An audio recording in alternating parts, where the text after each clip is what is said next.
transformative journey where innovation meets purpose. Our world is a complicated web of interconnections, geopolitical shifts, technological breakthroughs, and social transformations. As we navigate global complexities, we find pathways to resilience and sustainable growth.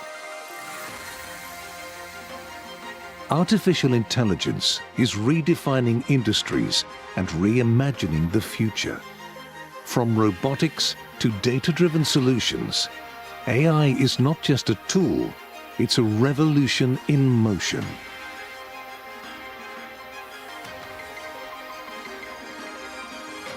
Biotech is rewriting the blueprint of life and leading us into an era where genetic innovation transforms our evolution.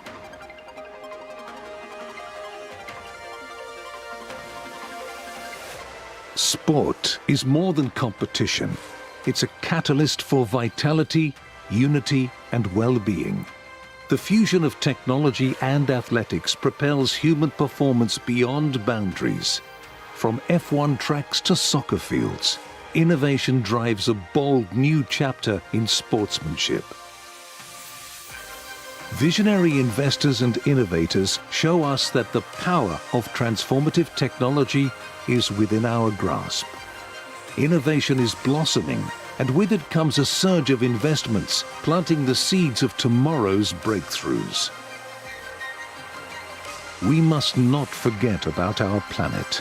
We need to protect our precious Earth for the next generation.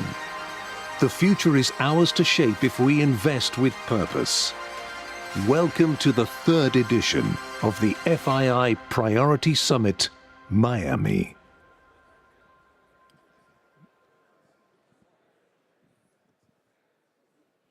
Good morning. So, thank you. I feel that the vibes that we had yesterday are still here in the room. So, Your Royal Highnesses, Your Excellencies, ladies and gentlemen, dear friends, welcome or welcome back to the FII Priority Summit in Miami. So, after an amazing pre-opening yesterday, today is not just another gathering. It is a defining moment, really.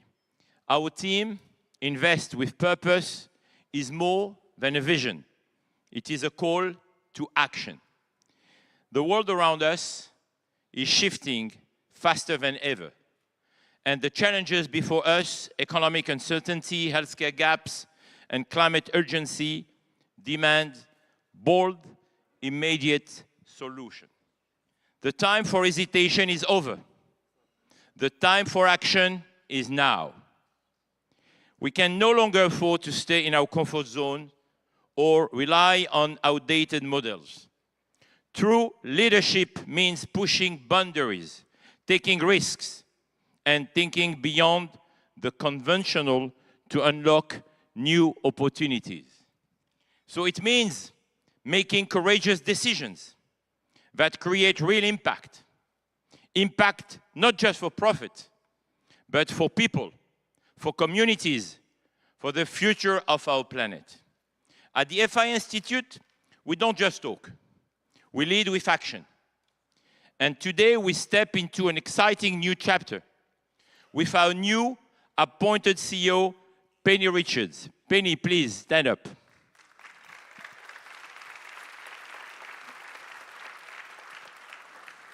Penny brings a wealth of expertise and a vision that will propel our institution to new heights. I am personally committed to supporting her, knowing that she will be inspired by our incredible members, strategic partners, board, and of course by the leadership of our chairman, His Excellency Yasser Al-Rumayyan, who will be back this afternoon after a meeting that he had this morning in DC. He will be also speaking tomorrow, so his session is postponed to tomorrow. But now it's my great pleasure to invite on stage my dear friend and FII Institute board member, the Saudi ambassador to the United States of America, to officially open the summit, Her Royal Highness, Princess Rima. Thank you.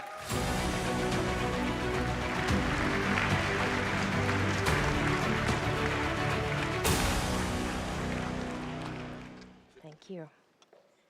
Good morning, ladies and gentlemen. On behalf of His Excellency Yasir Mayyan, I would like to welcome you to the FII Summit, our third summit, focusing on impact of humanity, as always, a thread that runs through everything we do, but also investing with purpose. What we're asking of you today is to believe in the future. It's to believe in the young people, and it's to believe in what they can do. And if we think about what the future means to all of us, the question I ask you is, when you think of your stakeholders and your shareholders, or if you're a leader of a nation and you think of your citizens, what would it look like if we woke up every day inspired, surrounded by joy and kindness, and not war, strife, anxiety, and stress? And if everyone in this room thinks you do not play a part in making that transition, you have another thing coming. Ladies and gentlemen, today what we're asking you is to invest with purpose. And may your purpose be kindness. May your purpose be equity. May your purpose be that which the future generation looks back on today and says, thank you. Because without that intention, ladies and gentlemen, if you think we're in dire times today, I promise you the future will hold no joy, and we will not be thanked by the next generation.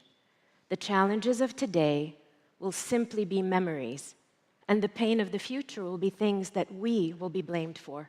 So today, when I ask you to invest with purpose, think about that. Immerse yourself in it. Think about your stakeholder, your shareholder, and recognize that they're people, they're human beings, and they will be the beneficiaries of your work, or they'll be the beneficiaries of your ignorance. What do you choose? And what I'm asking you to choose today is joy, empathy, and hope. And with that, may we all invest with purpose.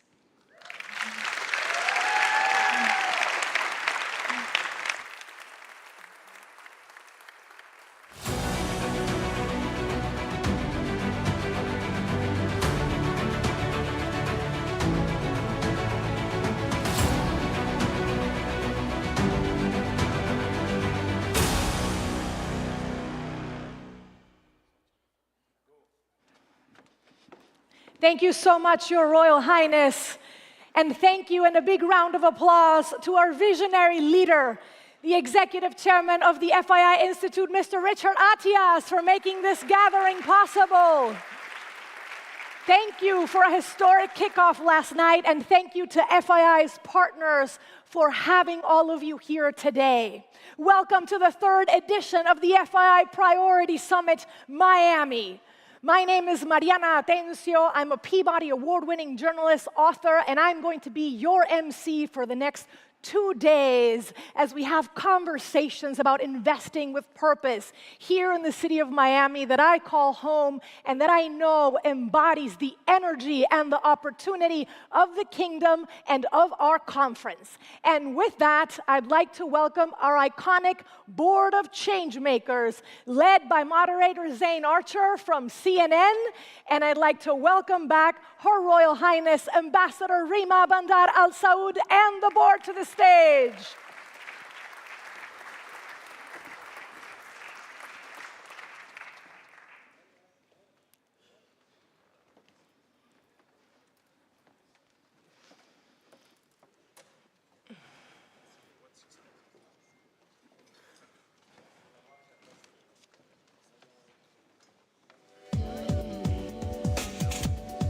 Thank you. Appreciate it.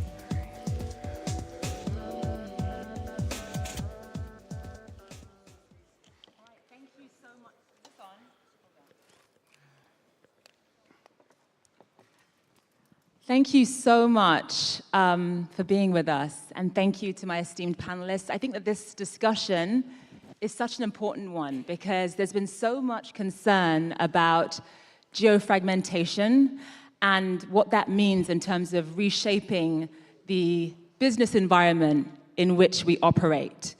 And it is clear, I mean, we all know that it does appear that there is a new world order right now that is taking place. And it's not just an economic world order, it's also political, because You look in Europe and you see a dramatic rise in the number of populist governments who are much more focused on national interests. So when you look at the changes that we're seeing politically, economically, technologically, all these changes afoot, I think the big question that I have for all of my panelists is how do we all position ourselves in terms of the way in which we meet these challenges over the next 5 or 10 years. I want to start with Your Royal Highness, Princess Rima, to talk to us a bit more about the US-Saudi relationship, of course, because President Trump, when you think about the first time he was president, the very first country he visited in May 2017 was Saudi Arabia. The US-Saudi relationship is a relationship that has been tested. It's been through its fair share of challenges, but it does appear to be very, very resilient. Talk to us, Princess Rima, about the strength of that economic partnership. So the strength of that economic partnership is because of the people in this room and their colleagues and contemporaries. I've always said that the best diplomats for both nations are not the ambassadors. In fact, it's not even our ministries of foreign affairs. It's the people-to-people relationships that are developed from the business communities. It's also the people-to-people relationships developed from the students that have traveled in and out of the United States to study and learn and bring back the best of what the United States has to offer. That's where this resilience comes from. And this year is the 80th anniversary of when President Roosevelt and King Abdulaziz met and decided this is a relationship worth investing in, worth scaling, and worth growing. And look at where we've arrived. Literally this week, the United States of America and the Kingdom of Saudi Arabia and Russia were convening a conversation as what does the future look like after years of not speaking to each other. That's the role the kingdom plays. We've always been criticized for not taking a side, but ladies and gentlemen, communication is the key if you want progress and you want development. You can't not talk to other people. And what we pride ourselves in is the ability to convene, to work with people, and to mediate for the greater good. It is what we do, it's in our ethos and it's in our DNA. And that is the resilience that you see because people trust that we can do it with no agenda. Our simple agenda is global unity and global stability, and that's what we do. Thank you so much, Princess Rima.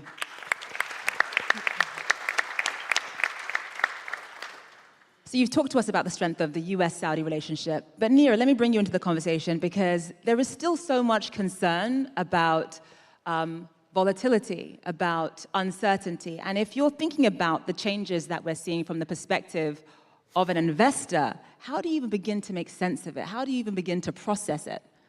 So first of all, it's incredible to be here and beautifully said by both Princess Rima and Richard earlier. And just to build on something Richard said, he kind of opened and said, the world is shifting fast.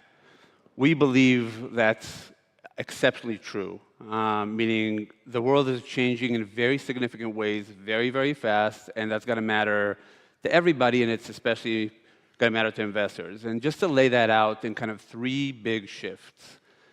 So one, the macroeconomic paradigm that we've been living for the last 3 decades has changed. We've had massive tailwinds from globalization, expanding profit margins that benefited from disinflation, lots of gains all over the world. But those gains were distributed very unequally. They led to the rise of China, but they also led to the hollowing out of the manufacturing base and the middle class in the US and the Western world.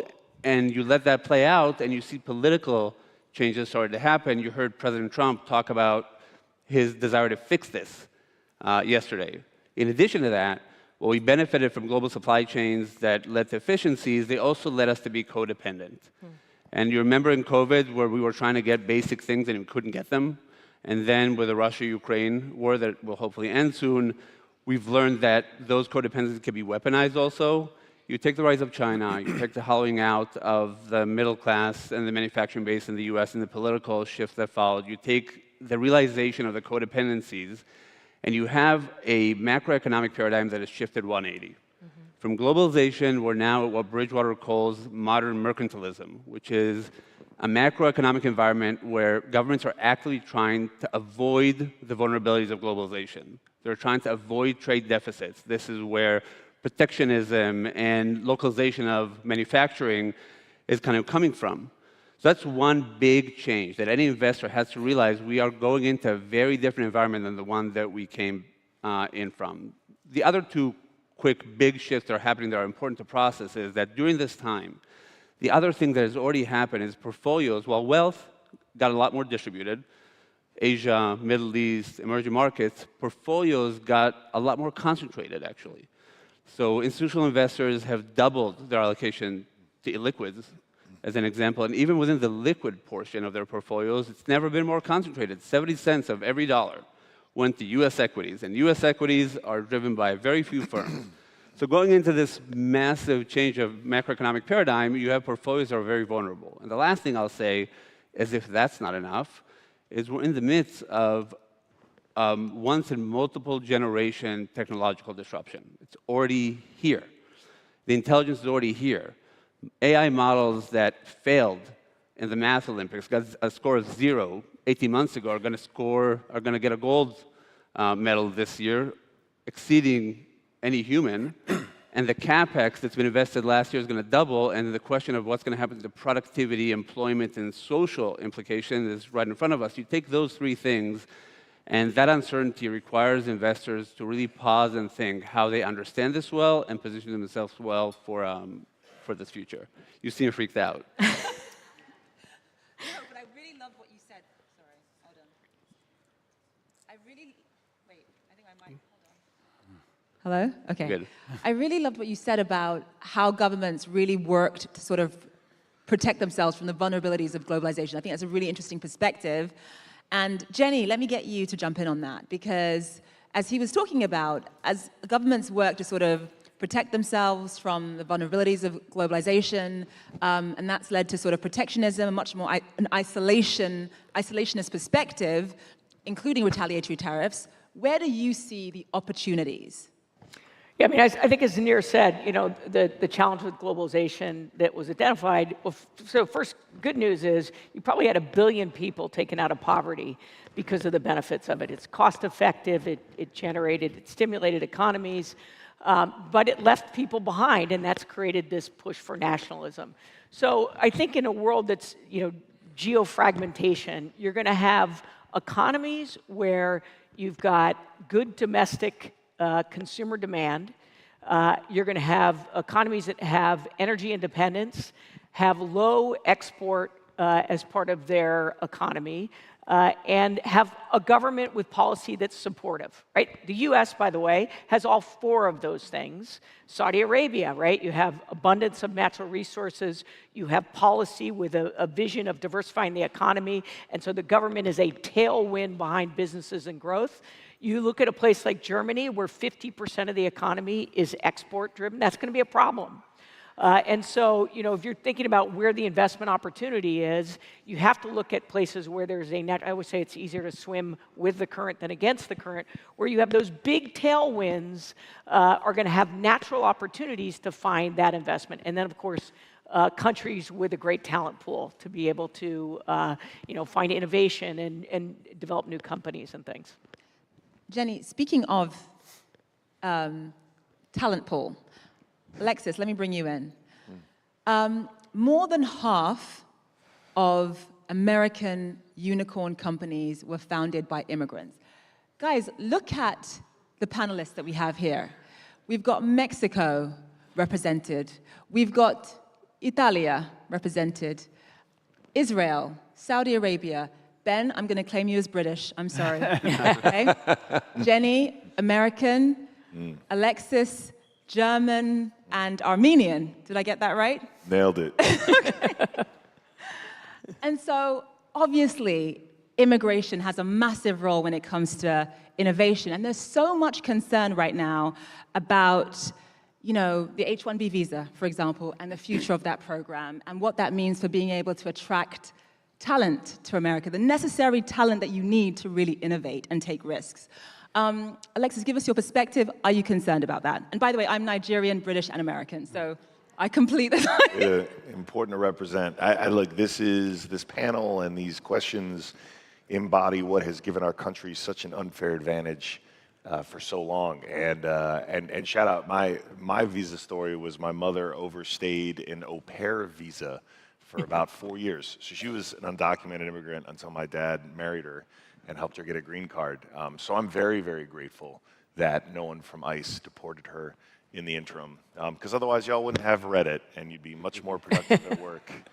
But look, it's important, and as an early stage investor, I've written dozens of O1 visa application sort of recommendation letters. And I think, look, we've got a system that's clearly broken. We need one that is going to continue to attract and create a pathway for as many talented people who want to come here and produce and provide as possible.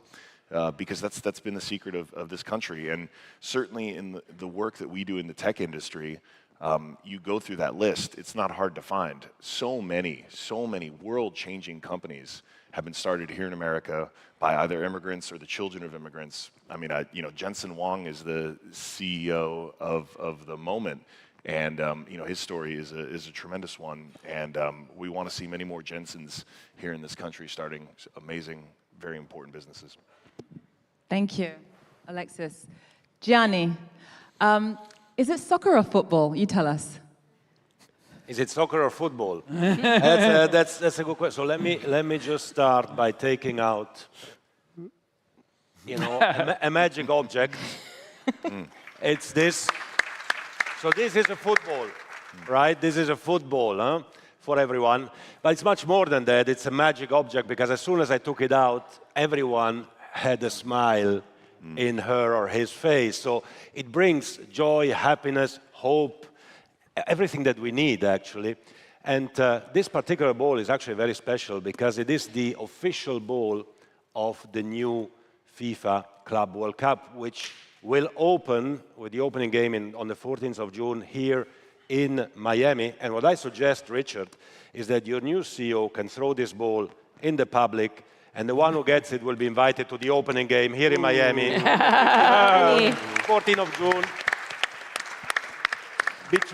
between Inter Miami and Al Ahly, the champions of Africa. That's for you. All right.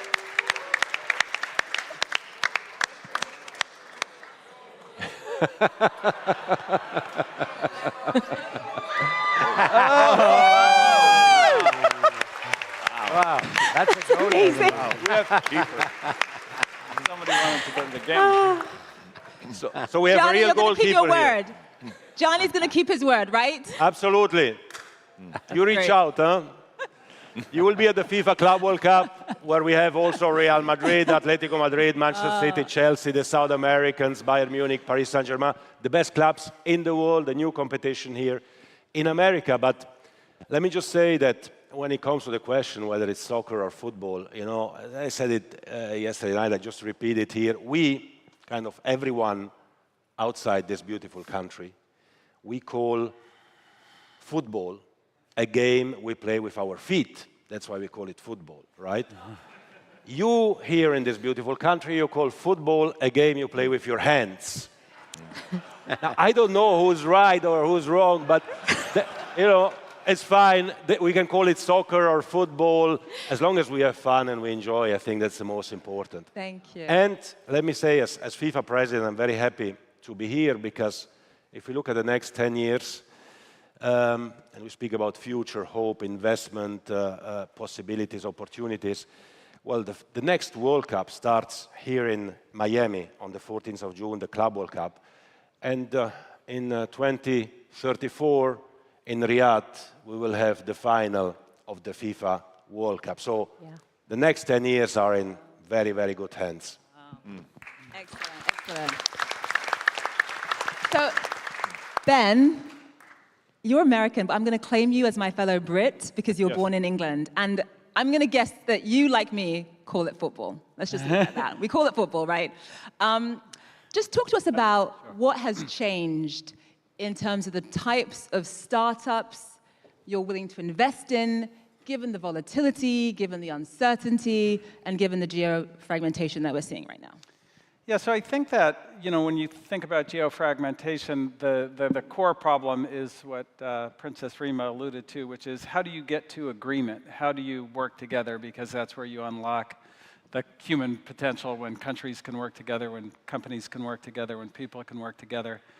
And technologically, the technology of agreement, of consensus, is blockchain. In fact, the protocols are called consensus protocols. And what do I mean by that? So if you think of kind of the original blockchain technology, Bitcoin, the magical thing about it is here's a piece of software, not governed by a government, not governed by a company, run by a community of people who don't know each other, and over 100 million people agree to the penny who owns $2 trillion.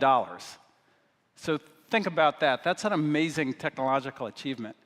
And so when we think about applying that in a world where it's hard to get to consensus, there's many opportunities. For example, there's a company now called Daylight Energy, which is an energy trading protocol. What does that mean? Well, I have solar panels on my house.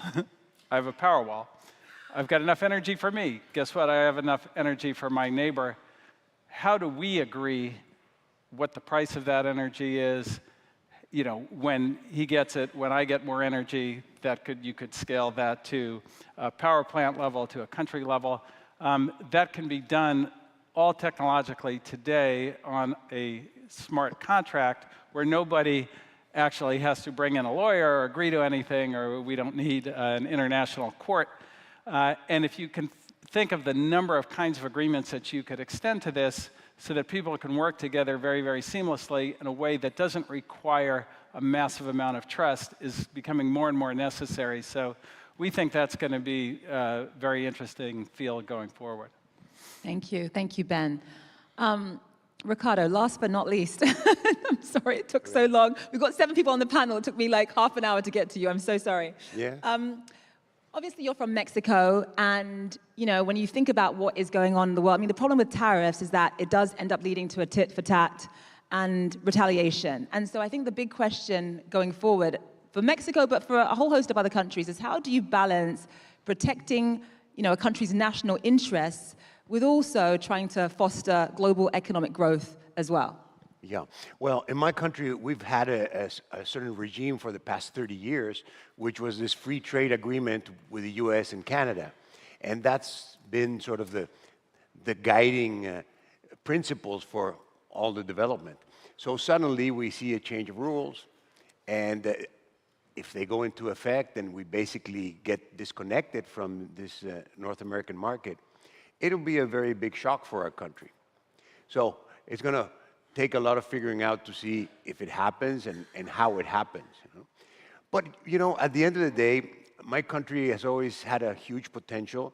Unfortunately, our governance has been lacking. And I think it's important to go back to first principles. What kind of governance is the right governance to create prosperity? And, you know, it's not so complicated, because the nature of people is to prosper.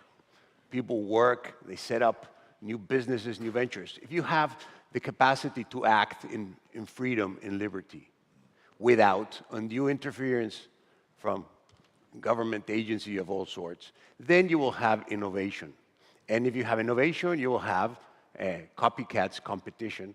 And if you have innovation and competition constantly, you get to a prosperity for everybody. It's not so difficult. But it's a hard lesson. It seems that governments have a hard time learning this just by watching around. Now, they're few and far between the countries that actually allow this virtuous chain from liberty, innovation, and competition to prosperity. The nature of people is to prosper. That is absolutely correct, Nir. And one thing that some people might say is a big hindrance to prosperity is possibly rising global debt, Nir. And just talk to us a bit more about what that means in terms of financial stability, especially when you think about the fact that there has been a rise in populist governments in Europe, and a lot of people associate populism with possibly raising the deficit in their countries. So let me just start by apologizing, because I feel like I'm the depressor here in the panel. Princess Rima brings the hope, Gianni brings the fun, and then I come in to kind of bring it all down. Let's talk about debt. So I agree. First of all, the problem is there. The president talked about it yesterday. Meaning we have if you take the U.S. as an example, public debt is at levels that are only comparable to wartime, and that is happening while the economy is prosperous. And to your point, I would step back and kind of think about the stability of the system, the medium and long-term stability of the system. And there's basic ingredients for that stability. So to your point, one important ingredient to that stability is that your income growth matches your debt growth, right? The second ingredient to that stability is that your spending growth is equal to your productivity growth. The third one is to look at the returns on assets and to make sure that the returns are reflected in the price and the risk premiums. If you just take those three things, all three of them are under strain. So to your point on debt, the US deficit, as an example, is growing much faster than the revenues the government has. The president yesterday was very clear about his intention to go and tackle that problem. There is a difference this time around because this is public debt versus private debt. In other cycles, it was the private sector that got overly indebted, but the basic mechanics are the same. You have to be able to make enough money to cover your debts, and if you're not, at some point, the system is going to collapse. Same is true about spending versus productivity. We're still spending faster than our productivity is growing, and if you just want to kind of see the biggest signal to that is inflation is still above target, and I talked earlier about modern mercantilism and how that's going to make a less efficient world. That's going to be further inflationary pressures that's going to throw that further out of equilibrium. And there's a question whether AI will come in, increase productivity, and rebalance that. And then lastly, on asset prices, we talked about how all assets are concentrated in the US. The US assets are priced to perfection. There is no risk premium at all. So you got to look not just at the debt, but at all these indicators of health and say, medium to long term, we have to have some policy that's going to make the situation more sustainable.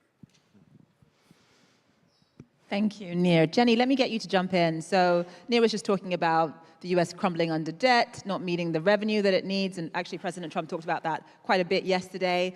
The fact that we're spending also more than productivity. So Nir is Mr. Doom and Gloom, and I'm going to ask you to be a little bit more optimistic. Is there room for hope here? I'm sorry. I mean, here's the problem with government debt, right? It's not a problem until it's a problem. And then when it's a problem, it's a big problem. And so you just look at the US, here we have $35 trillion in debt.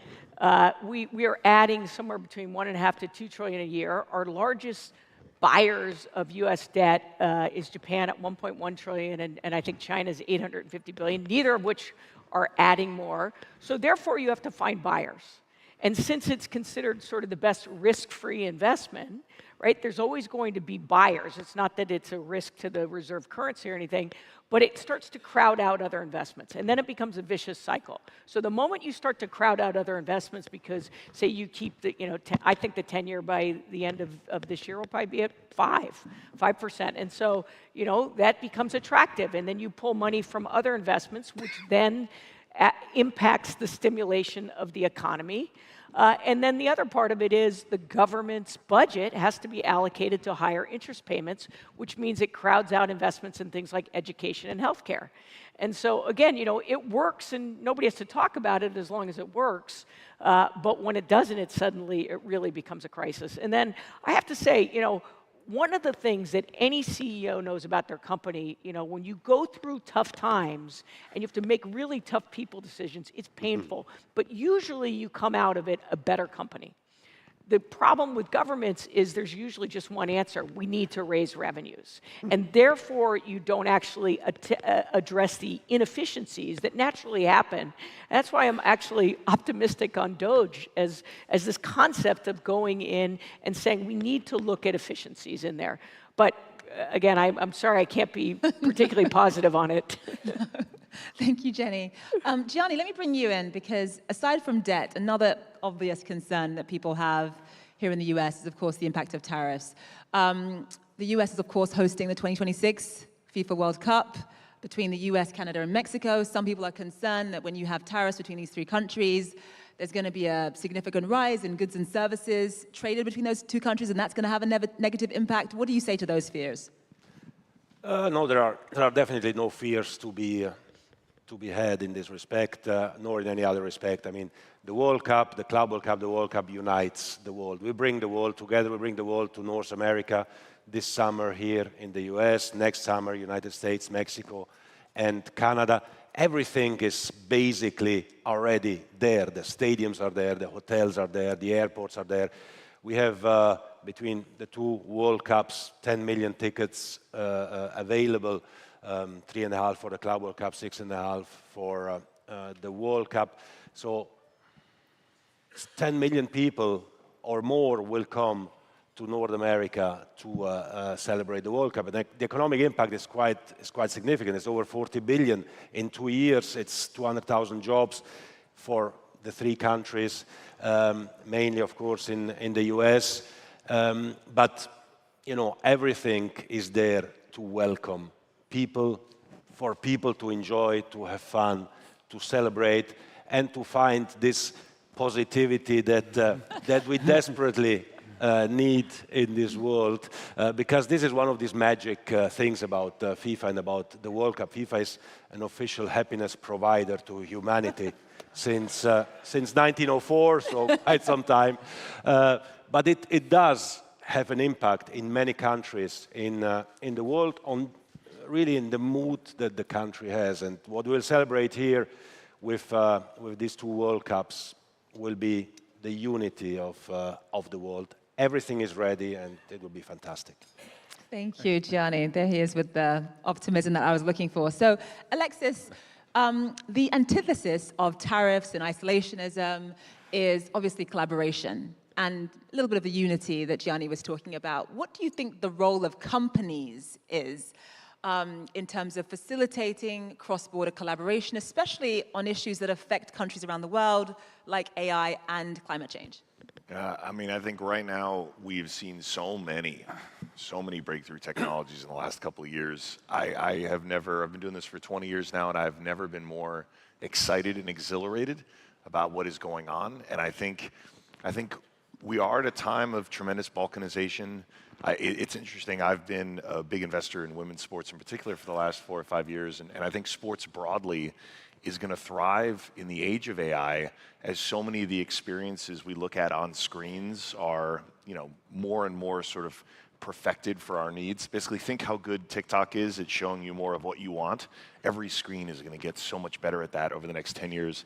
But some part of our humanity still needs to try to catch the gazelle and fail. Like, we need the pain that sport brings us. And as a men's American soccer fan, I know lots of pain. One day we're going to win a World Cup. But that's part of what moves us as humans. And so I'm actually very bullish about sport, and particularly global sport, over the coming decade, because it'll be the last pillar of entertainment that will be uniquely human. I'm never going to take my daughter to see robots play soccer. No one wants that. But will I take her to go see a movie that was 80, 90% created using software? Yes.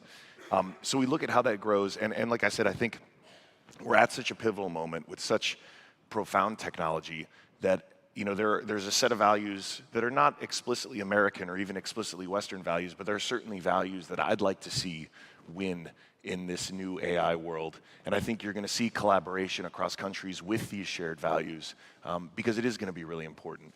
I think a lot about how amazing this technology can be, and I also think about the shadow of that, and I want to see the very best come from it. And I think the nations that are aligned in these ideas, I think should be doing more to work together and encouraging more collaboration and success, because I want those ideas to win. Thank you.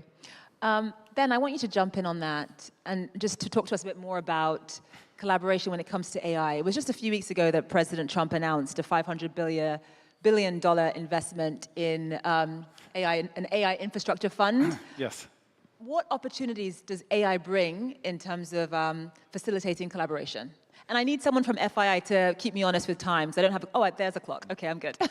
Thank you. Go ahead, Ben. Yeah, it's an interesting question. I mean, I think first kind of getting back to what AI is, because we call it so many things. You know, it's this alien being, it's an agent, it's a robot and so forth. But, you know, the people who work on it call it models, because that's kind of at its core what it is.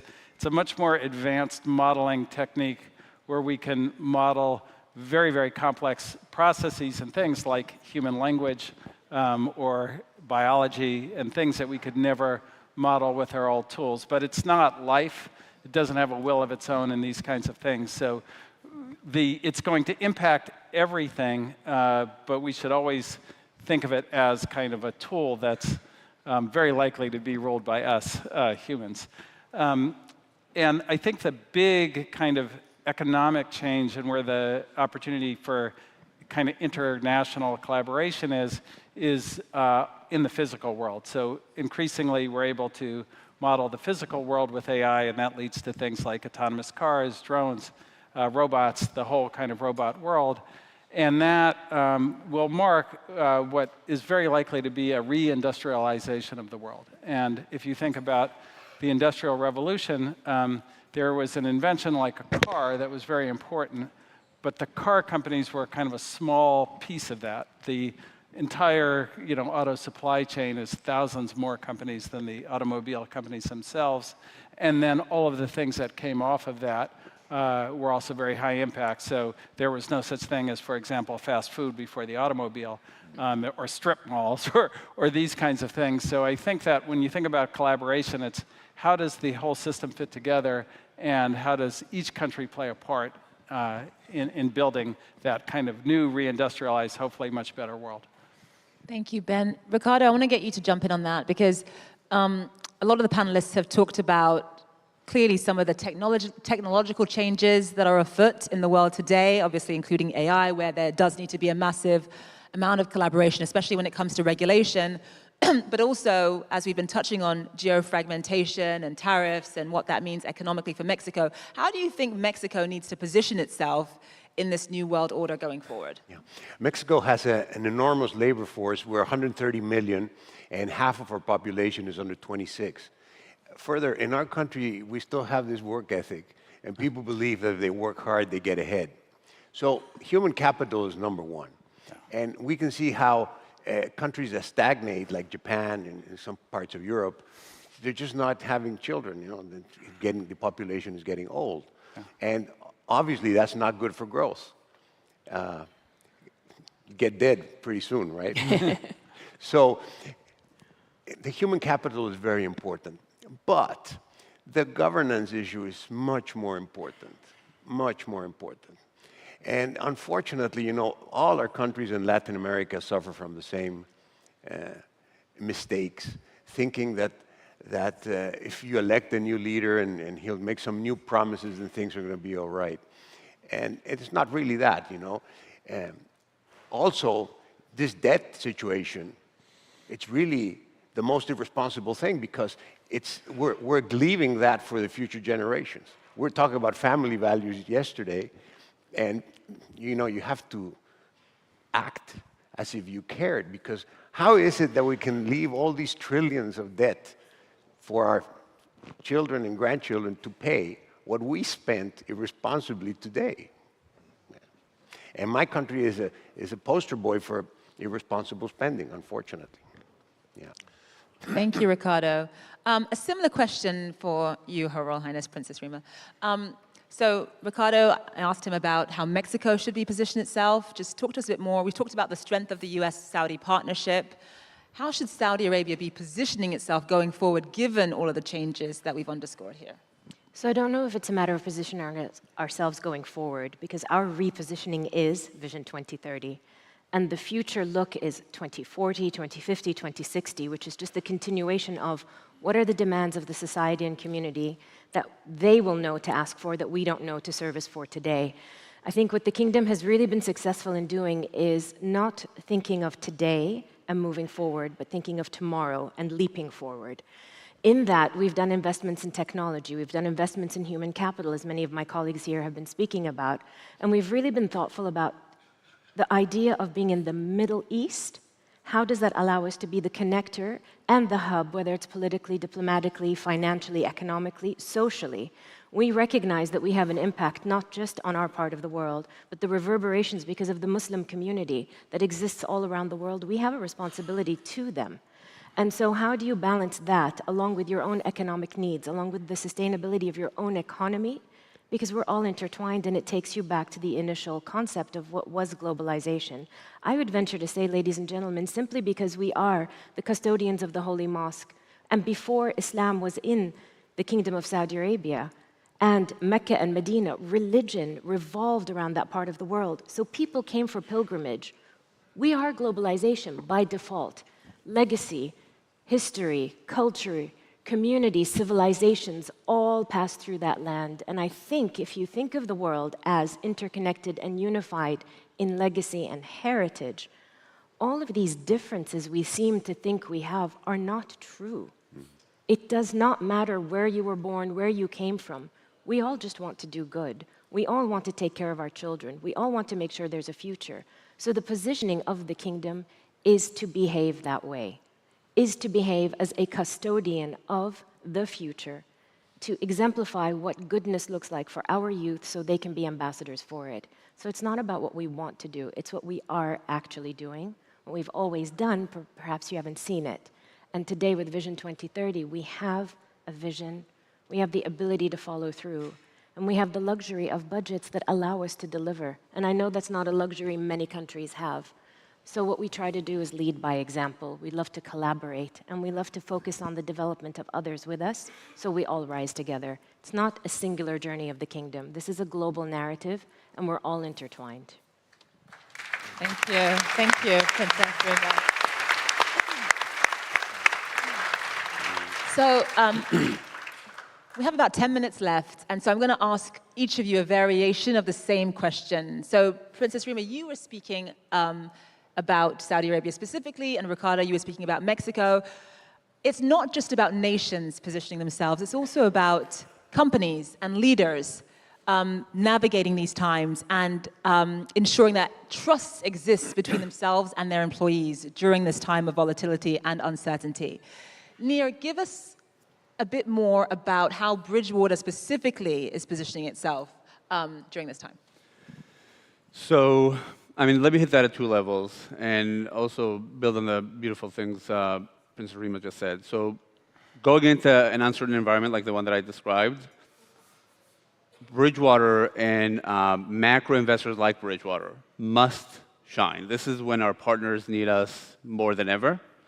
Our partners in the Middle East, our partners in Asia, our partners in the US. And that means if you kind of take the three things I said in the beginning, this is a time where the tailwind is over, alpha generation is more important than ever, uncorrelated return streams more important than ever, a deep understanding of how the world works, what are going to be the cause-effect linkages, and how that's going to flow through into the economy that my peers talked about here. That's a major role we're focused on. That's one. Two, into these concentrated portfolios that we've talked about, we're celebrating our 50th year this year. By the way, 20 years in the kingdom, 30 years in the Middle East. It's always been a journey of partnering with the largest pools of capital, thinking hard about how to create resiliency and diversification in their portfolios. And specifically, I'll just give two really fast examples, working with the most sophisticated pools of capital to put together what we call risk management plans. These are return streams that are supposed to do well when the rest of their portfolio does poorly. Think about the environment we're going into and how important that is. Another example is knowing to invest not just in the US. So our fund in China, as an example, last year returned over 30%, and we've had an average 20% year over year. This is where regions like the Middle East, I think, are going to play such an important role, given the importance of geographic diversification. The last thing is on the tech evolution. We've always leaned into technology because no one can try to understand how the world works just by using their brain. It's always been using the best humans and the best technology. It led us to have the deepest body of macro IP in the world. And we've launched an ML-first fund last year that's returned positive uncorrelated alpha through a machine learning process of reasoning and generating insights. That is, being a practitioner is the way to understand how this is going to impact the world, and then we can share that with our clients for them to manage their circumstances. Thank you. Ben, I'm going to have you jump in on that. Leadership and trust during this time of uncertainty. How do you do it? Yeah, so I think it comes back to true leadership is making your own decisions and deciding what you think is right, sort of independent of what the globe or kind of the consensus is. And actually, Alexis and I had a very interesting conversation on this backstage. So if you look at something like DEI, which changed a lot over the last 3 weeks, the three of the most diverse companies in tech are my company, his company, and Robert Smith's company. And none of us had to change anything with the new DEI rules because we never did what everybody else did in the first place. We looked at it as a talent idea, and how do you find the best talent, and how do you understand the talent pools, and how do you understand the cultures, as opposed to we're going to do what the government is asking to do. And so, everybody in our companies is like, wow, this is great. We don't have to change anything. And whereas everybody else is scrambling. And that's how you build trust, is you figure out what's actually right as opposed to what the world has come to the conclusion is right. And with that idea, unfortunately, I'm going to have to cut you short. That's all the time we have. Can we get a big round of applause for our board of change makers? I'm going to ask everybody to exit this way, please, if you can come backstage to get demiked. Ladies and gentlemen, from great investors, we turn to great athletes, because both are defined by resilience and grit and vision. And our next conversation is the Champions New Arena. We're going to talk about investing with purpose. It's a conversation led by Marcelo Claure. He is, of course, the founder and CEO of Claure Group and vice chairman of Shein. He's going to be in conversation with legendary champions, Lance Armstrong, the founder of Next Venture, and Serena Williams, the managing partner of Serena Ventures. But before we get to them, please watch this video. Stay tuned.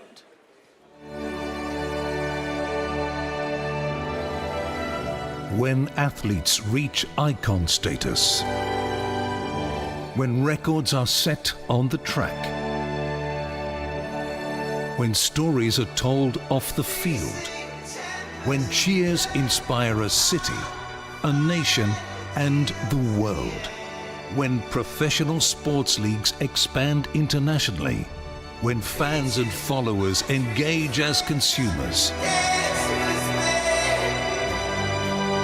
when new locations emerge as major sports destinations, colossal business opportunities are bound to unfold, transforming what was once a simple game into a booming sports ecosystem.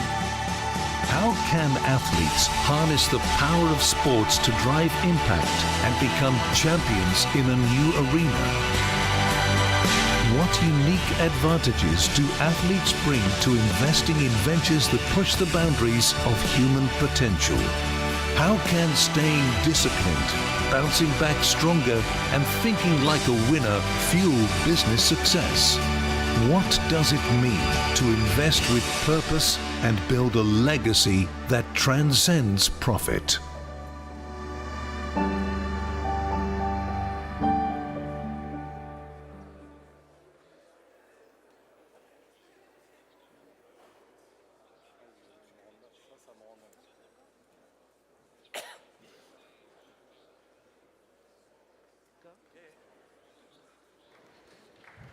Thank you.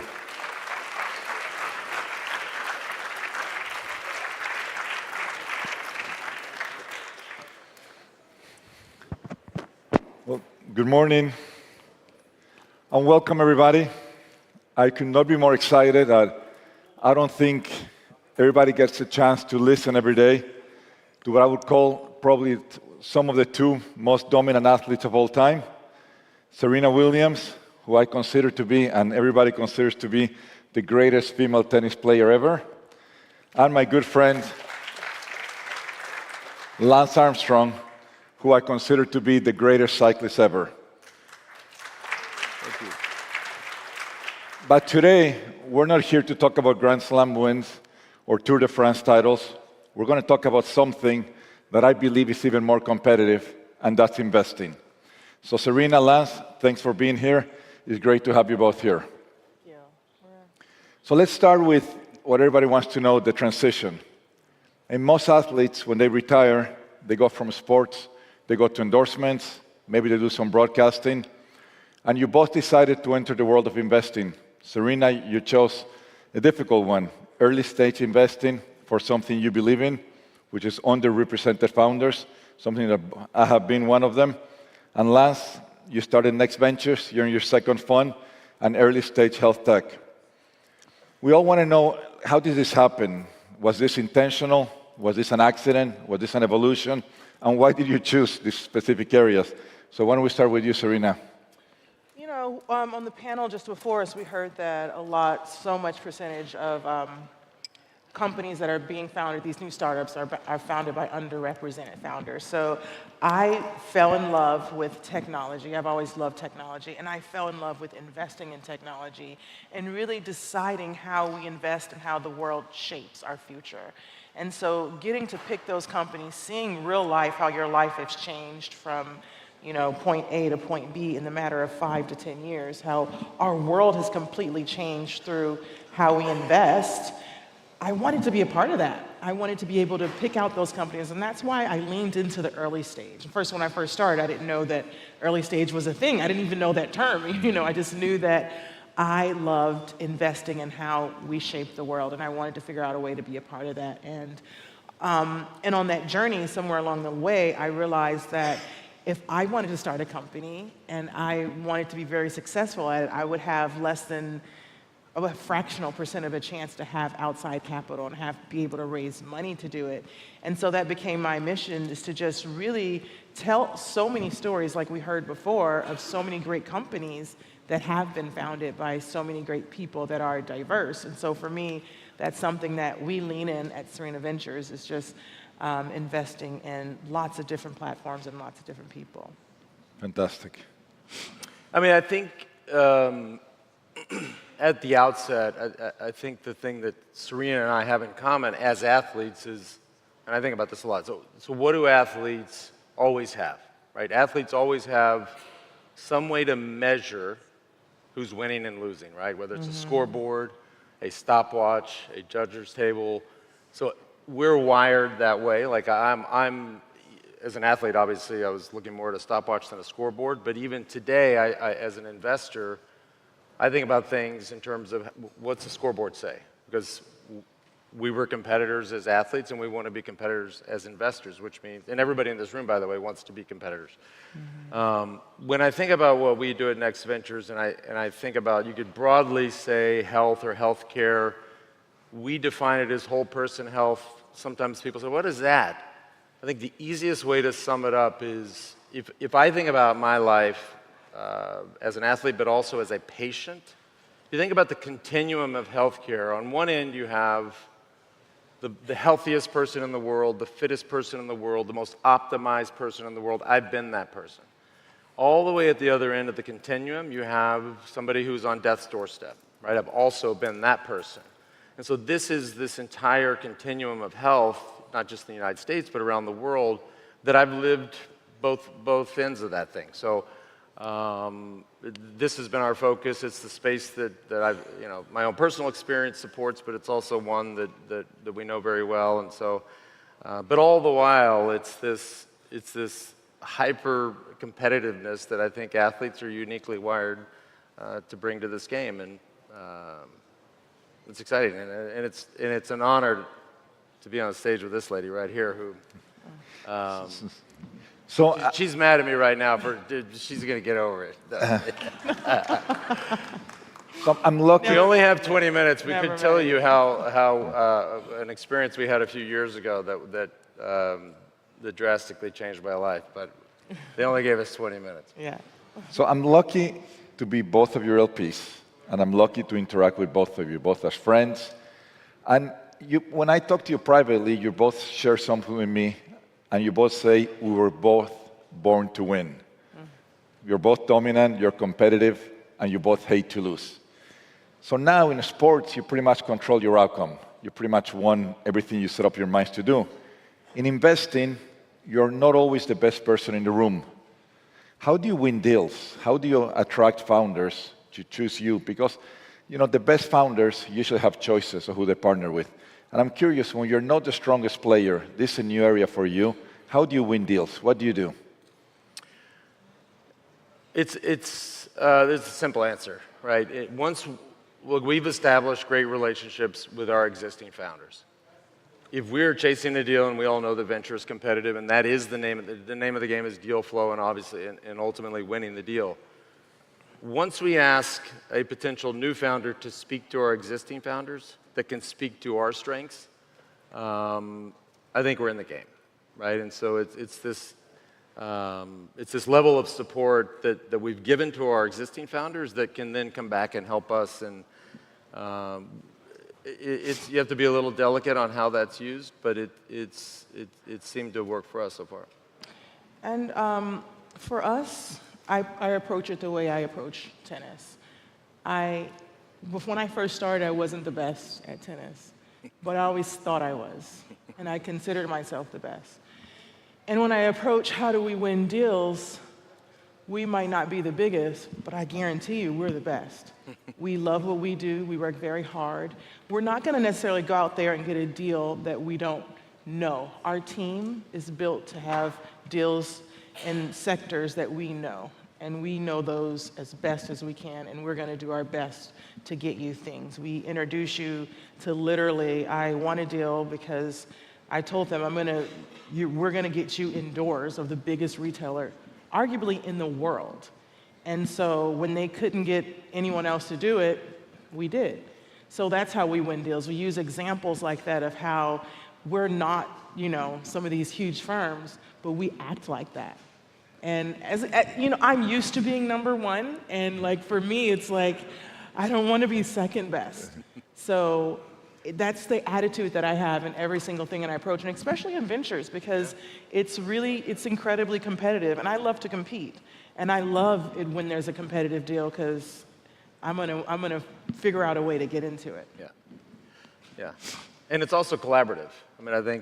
I mean, we can agree on that. Like there are times in this business, and certainly based on my experience, where you have to. It's kill or be killed. But there's so many other times where you look around the sandbox, you're like, all right, we're all in this together. Like, we have to collaborate on this, and we are going to be partners on this. It's not dissimilar to cycling. Like, if you think about, or if I think about the Tour de France, you have 200 guys riding down the road. There's 21 teams. You have, in our day and age, we had 9 riders on a team. They now have 8 riders on the team. So we were 9 guys versus 190 other guys, right? So just on its face, that's a challenge. You would always, on a daily basis, have to find new partners, new allies that on day 3 would be some other team, and on day 13 might be a completely different set of teams. And so it sounds a little political, which it was, but you figure out ways to have this mix of competitiveness and collaboration, all the while knowing that at the end of the day, you're going to have to collaborate. So Serena, you and I have been champions for powering diversity. I got my own fund, the Open Opportunity Fund. You got Serena Ventures. And,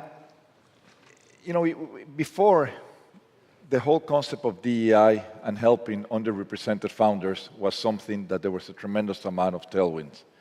And I say the world has sort of flipped on us as it relates to that. And there's a new shift. I wouldn't say against diversity, equity, inclusion, but definitely is no longer a topic that people are pushing. How does that affect what you do? Because you set up, I was an underrepresented founder, and I built the world's largest distribution company, and it was hard to raise money. And then, when I look at you and you say, we know it's hard for underrepresented founders to raise money, and you set up a fund that focuses on that, how do you deal with the new reality now? Well, we really just want to partner with people that want to partner with us. For me, when I talk about diversity, we're not only investing in people of color, we're not only investing in Wimbledon. Some things never change. By the way, let us know if you get a chance to invest in Wimbledon. I think we're all into that, right? In women, we invest in everyone. We don't care what you look like. Our portfolio right now has 68% diverse, but we just want to invest in great companies. And by the way, we want people that also want to think like that. And so for us, when we think about investing, we're also investing in a diverse group. We want to invest in the 98% of the population, so the things that are really affecting the everyday lives of everyday people. and not necessarily leaning in on maybe part of that 2%, because that 98% is such a larger piece of the pie, and that is the percent, and those are the companies that we call fund returners, that are decacorns, and those are the things that we want to be a part of. And when we have this conversation with LPs, they really understand what we are about, and that and you know what, quite frankly, we want people that believe in our mission, and a lot of people still do. And there's a lot of people that are talking about DEI, and they want to lean into that. And, you know, and that's why we continue to have those types of people on our team. Thank you. Now, as you both have entered a new world, the world of investing, you know, I'd love to know, Lance, Serena, what's been your biggest surprise? What's been the hardest part of this new journey of investing in your new job? Well, the biggest surprise has been the hardest part. This is hard work. I mean, you chuckle. I mean, and I think if I just had to imagine, I think Serena and I perhaps get lumped into this category of, and I hate the word celebrity, but you get lumped into this category of celebrity funds. And we've been around a lot of this, and you see the level of involvement or engagement in a lot of other funds. And I'm not trying to grade anybody else's homework. I just know that the way I've approached it, and having worked with Serena, I know the way that she approaches it. This is very different. So if you approach it with a true hands-on approach as the founder, as a managing partner, it is a lot of work. And so what does that entail, right? Post-COVID, you're working remotely, you're sitting in front of Zooms. You also, for us, like sitting down and sitting in like actively working day in, day out, sitting still, that's hard. But just the founder. I like sitting still. I mean. I do not like sitting still, ever. And so, but founding Next Ventures, getting it up and running, all of the details, I didn't expect or anticipate the challenges. And it's a full-time job. And so the reason I bring up the sort of the precedent or the way we might get lumped into other celebrity funds, I just think it's different. I mean, we're not pictures on a website. We're not, hey, come to a meeting, you know, come to 5 meetings a year and this is what it will mean for you. This is an active, full-time job for us, and so it's tough. But look, I mean, we wouldn't have done the things we did in sport if we didn't like tough things, and so. Yeah, I agree. I think it's tough. I've had the opportunity of having an amazing husband who is also an investor, and that's kind of how we met. Well, I was asking him about investing because I was learning more about it. So I got a really inside look of how much hard work it is, and he works very hard, and he works 30 hours out of a 24-hour day. And so seeing that firsthand, I knew that it was going to be something really intense if I wanted to embark on this in a different way. But I think the most surprising thing for me is with me loving early stage, with me loving to pick out companies that can stand out and that can grow, it is the percentage of early stage companies that don't make it. And so that to me I knew that going in, that okay, they say, you know, most of them don't make it, and your fund really relies on 2 to 3 companies. And for me, that's like, wow, it's so hard to focus on, because I want every one of my companies to be successful. I want all of them to win, but that's just not a reality. And it's just learning to let go that everyone is not going to make it, no matter how much support you give the founder, no matter what you do, there is going to be some that kind of fall to the wayside. So that has been, I think, something that's a little surprising to me, even though, you know, you go in with this eye open, but you still, you know, for me, I am always hopeful, and I always want to see the best in all the companies that we personally choose. Yeah. Got it.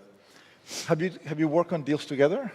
We have done a few deals together, and we see a lot of deals come down the pipeline, and I'll see if next in it, I'll call Lance. If he's not too busy for me, we powwow about it a little bit. The only other thing I was going to say, and this is, I think, interesting or sort of particular to our two sports, because if you watch Serena in Wimbledon, you see Serena out there all alone, right? You're on one side of the net and there's somebody else on the other side. People are like, oh, she's playing an individual sport. If you saw me race a bike and you went and you go and you stand on the top step in Paris, I stood up there alone. And so people say, he won the Tour de France. She won the US Open. Well, I don't think either of us ever thought that we did that alone. I certainly know I was on a team, or I felt like I was in a team sport. I wasn't a team sport. I think you probably felt like, yes, you were on the court alone, but there was this whole team around you. The team aspect, and I've met your team, you've met our team, like, I love that part of it, right? And that can mean a whole lot of things where it's just playing to your strengths and helping each other out, but if I had to do this all alone, I don't know that I would necessarily love it. But as you start to build out an incredible team, which is what I've done my whole life and just been around team players, I mean, I love that part of it. Yeah, it's interesting that you say that because I really feel like team is key. Key. And even the biggest firms that you see, and everyone here in the audience probably have some really amazing teams around you. And I think it's so important how you build your team. Yeah. And one thing that I was saying earlier, we're not the biggest, but I'm telling you, we're one of the best. We look of it as like a concierge kind of approach. We build a really team that's, we don't have 100 people on our team, but it's really one way that's how we impact our founders is by having an opportunity for them to reach out to any of us, including me, and really just pick our brains on how to grow their business. Yep. I say that the hardest part in this business of investing, if we're very honest, is fundraising. Yeah. Fundraising is tough. And there's a lot of money in this room. I would potentially say in the trillions, not in the hundreds of billions of dollars. And a lot of people will say, you're a celebrity, so of course you're going to get access. And every celebrity thinks they can be an investor. And if we're honest, we know they're most going to fail. So you get a few seconds to basically tell people what makes you different, and when you go to raise your next fund, why Serena Ventures, and why invest behind you last or next? Love to just hear that. I'll start. We're going to win. We're going to succeed. I only know one thing. I only know how to win. I build great teams. I know you build great teams. I've been building a great team since I was 10 years old, and so my experience out there has been unmatched. And so we know what it takes to work hard. I think we both hate the word celebrity. We work so hard in our prior jobs, and I think that's one thing that's different about athletes is we understand that celebrities are different. We literally have to go out every day. We have to show up every day. We have to perform every single day, every single minute that we're out there. And I think that's what we do. And when it comes to being successful, anything less than a win kills us. Yeah. Look, I think, and you guys go to enough of these conferences, you start to pick up on the current buzzwords, and we all know what they are, right? With AI, robotics, et cetera, et cetera. Healthcare is here and here to stay. And the interesting thing for us, at least from our firm's perspective, is coming out of COVID, I think, and we think, COVID fundamentally changed the way people look at their health. And so I think not that people before COVID thought that they were going to live forever, but certainly through and to the end of COVID, people had this question of, or this sort of thought, like, oh, we're not going to live forever. And so and you've seen this. You've seen these movements. You've seen certainly the momentum around whether you call it optimization, longevity, lifespan, health span, et cetera, all of society has changed their view fundamentally of health. And so we are going to ride or draft off of of that group and those tailwinds. And that's where we enter. It is here to stay.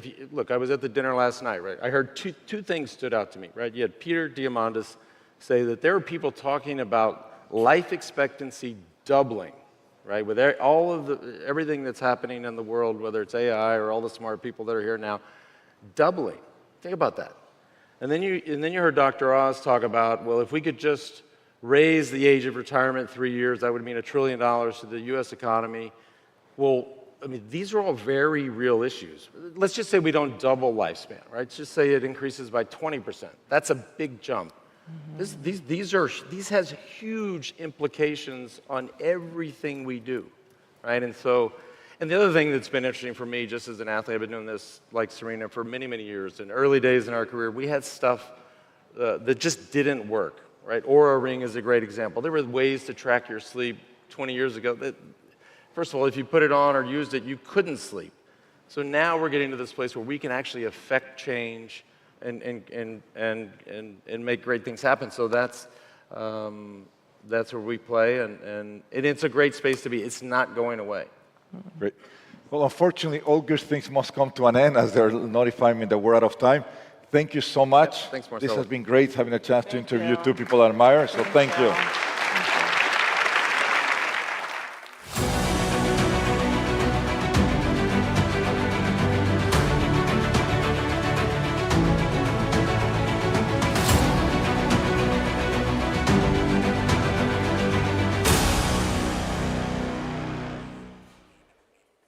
Please welcome Dina Powell McCormick, Vice Chair, President, and Head of Global Client Services, BDT, and MSD Partners, and her panelists, His Excellency Khaled Al-Faled, Minister of Investment of Saudi Arabia, Francis Suarez, Mayor of Miami, and Ken Griffin, Founder and CEO of Citadel.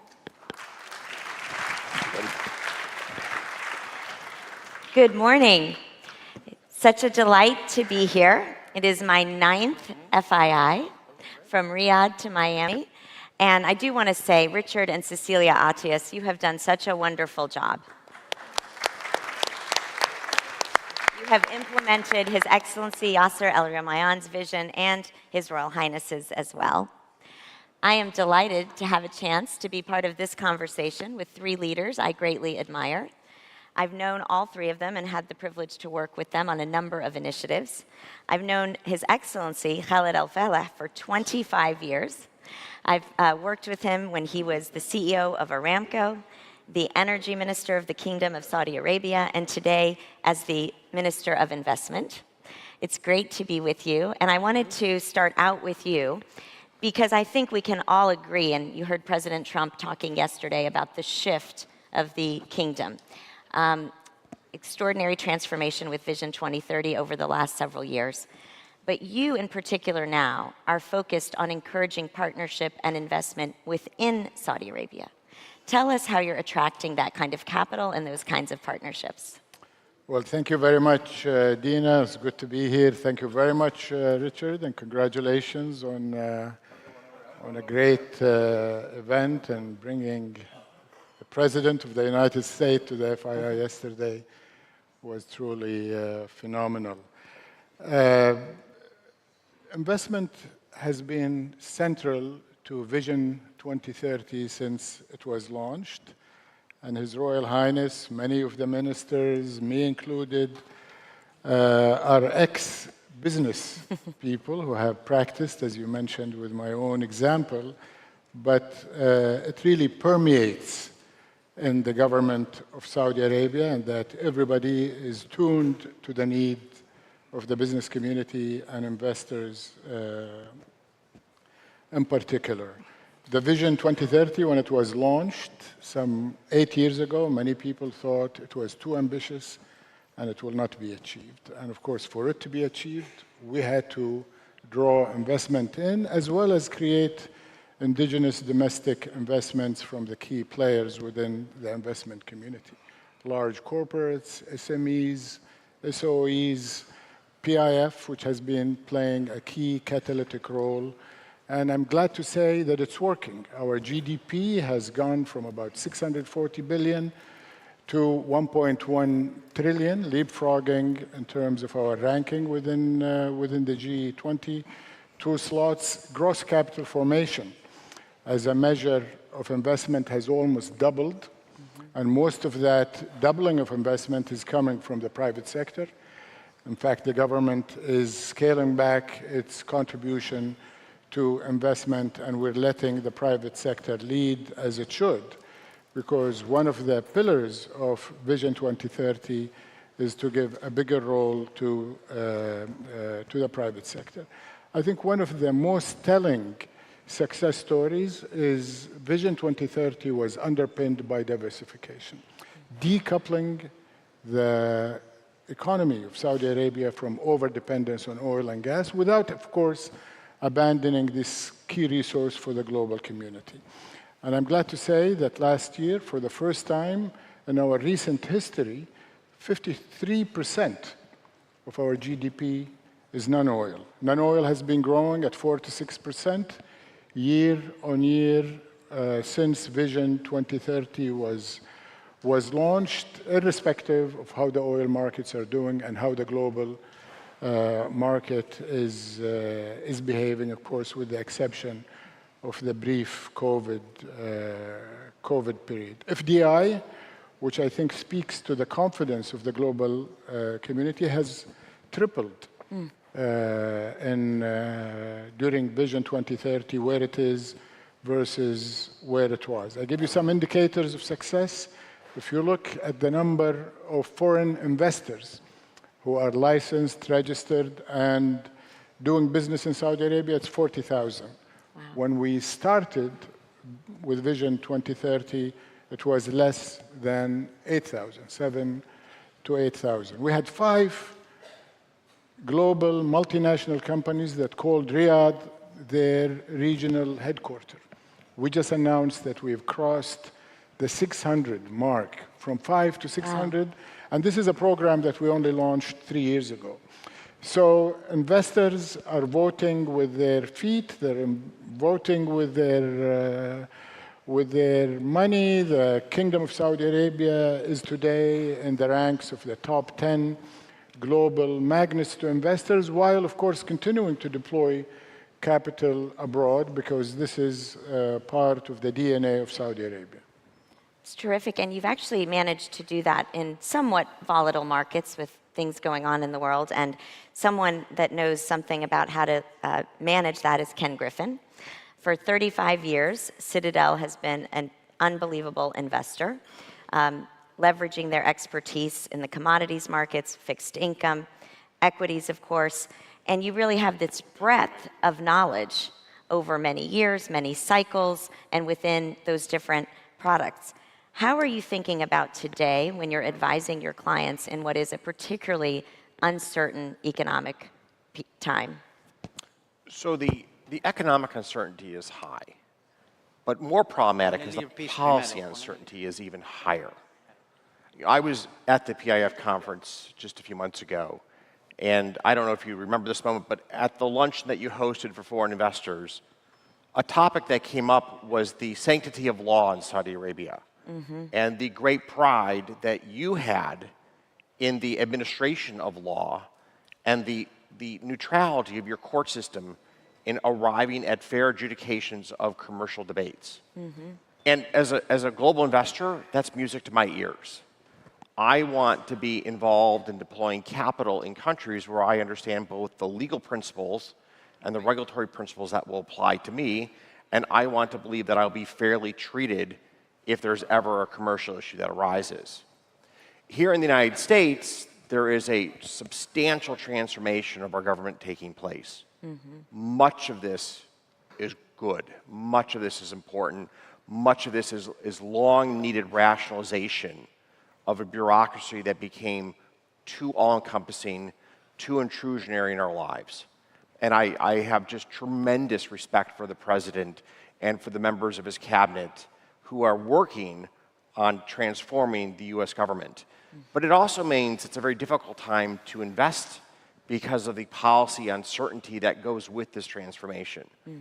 And one of the most difficult areas that we're all trying to navigate is not just the status of tariffs around the world, but who will be an important ally to America going forward, and with whom are we breaking down long-standing relationships. And I really do hope that the administration finds a way to build as many bridges as possible around the world to create pathways for American products, American goods and services.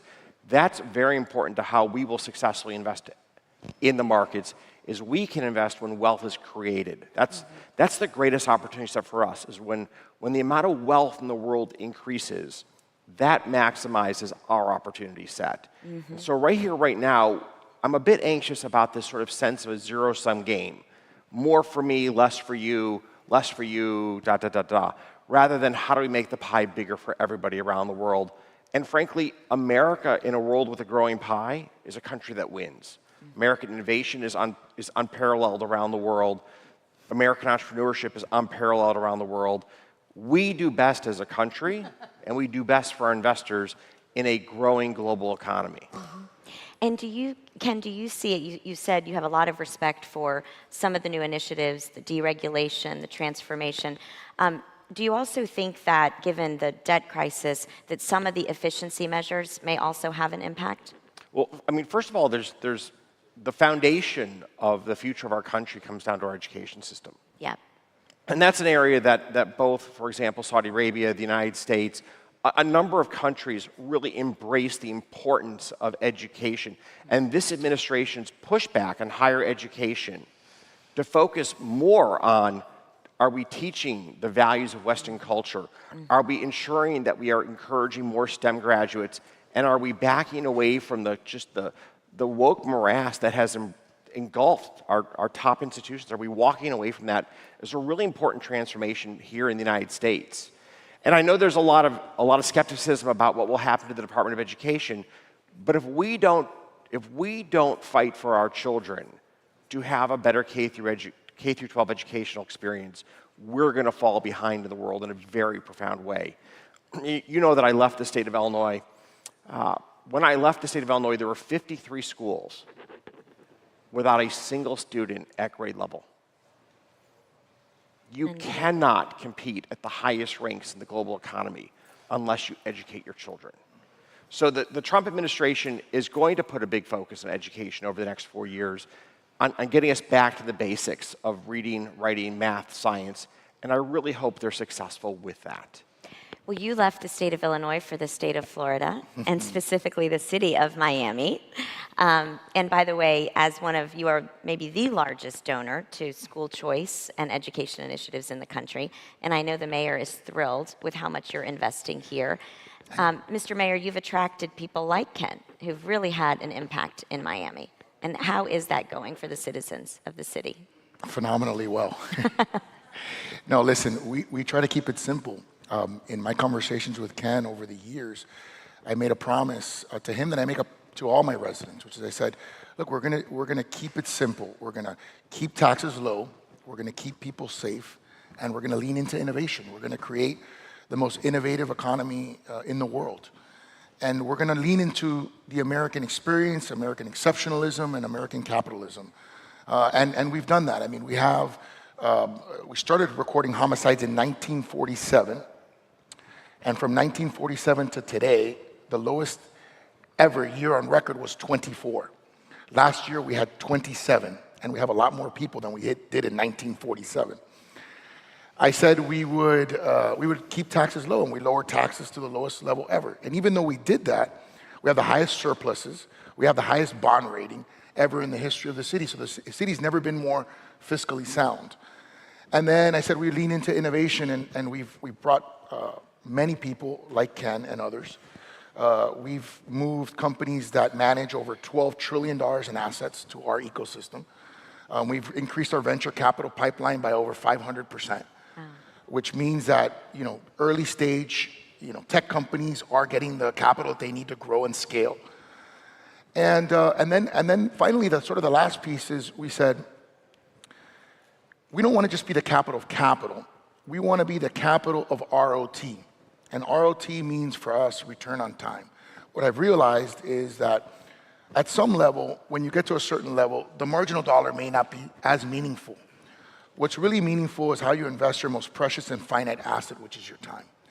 And we want to build an ecosystem that values every single person's time preciously. We call it a Miami for everyone. We want to make sure that everyone in our city has an opportunity to be successful, to be prosperous, and to feel a sense of enrichment. And so some of the things that Ken has helped us with is our public spaces, for example, the Underline. We invested $100 million on the Underline, which is a 10-mile linear park under one of our metro rail systems. We're investing $60 million under another one of our highway systems called the Underdeck. And we have just reinvested $20 million into our third largest park that's going to be next to our newly constructed Inter Miami soccer stadium. And I know Gianni was here. I don't have a ball to throw to the crowd, but our season starts on Saturday. And of course, we have Messi and Busquets and Jordi Alba and all these incredible players. So in terms of the offering, if you are someone who is thinking about where you want to live, where you want to raise your children, where you want to invest your most precious asset, you're going to look at culture, you're going to look at public spaces, you're going to look at sports, you're going to look at the opportunity to be prosperous. And when you look at an ecosystem that has the lowest unemployment in America, highest median wage growth in America, and is investing so much in its public assets, I don't think there's a better value proposition for anyone as a human being. Mm-hmm. Well, I think the mayor's being a bit modest here. What you look for is a government that works. Yeah. And the government here in the state of Florida, it works hard for citizens. Yep. I'll give you just one soundbite. On election night, we were together. Yeah. Our state has no income tax. I buy his pitch.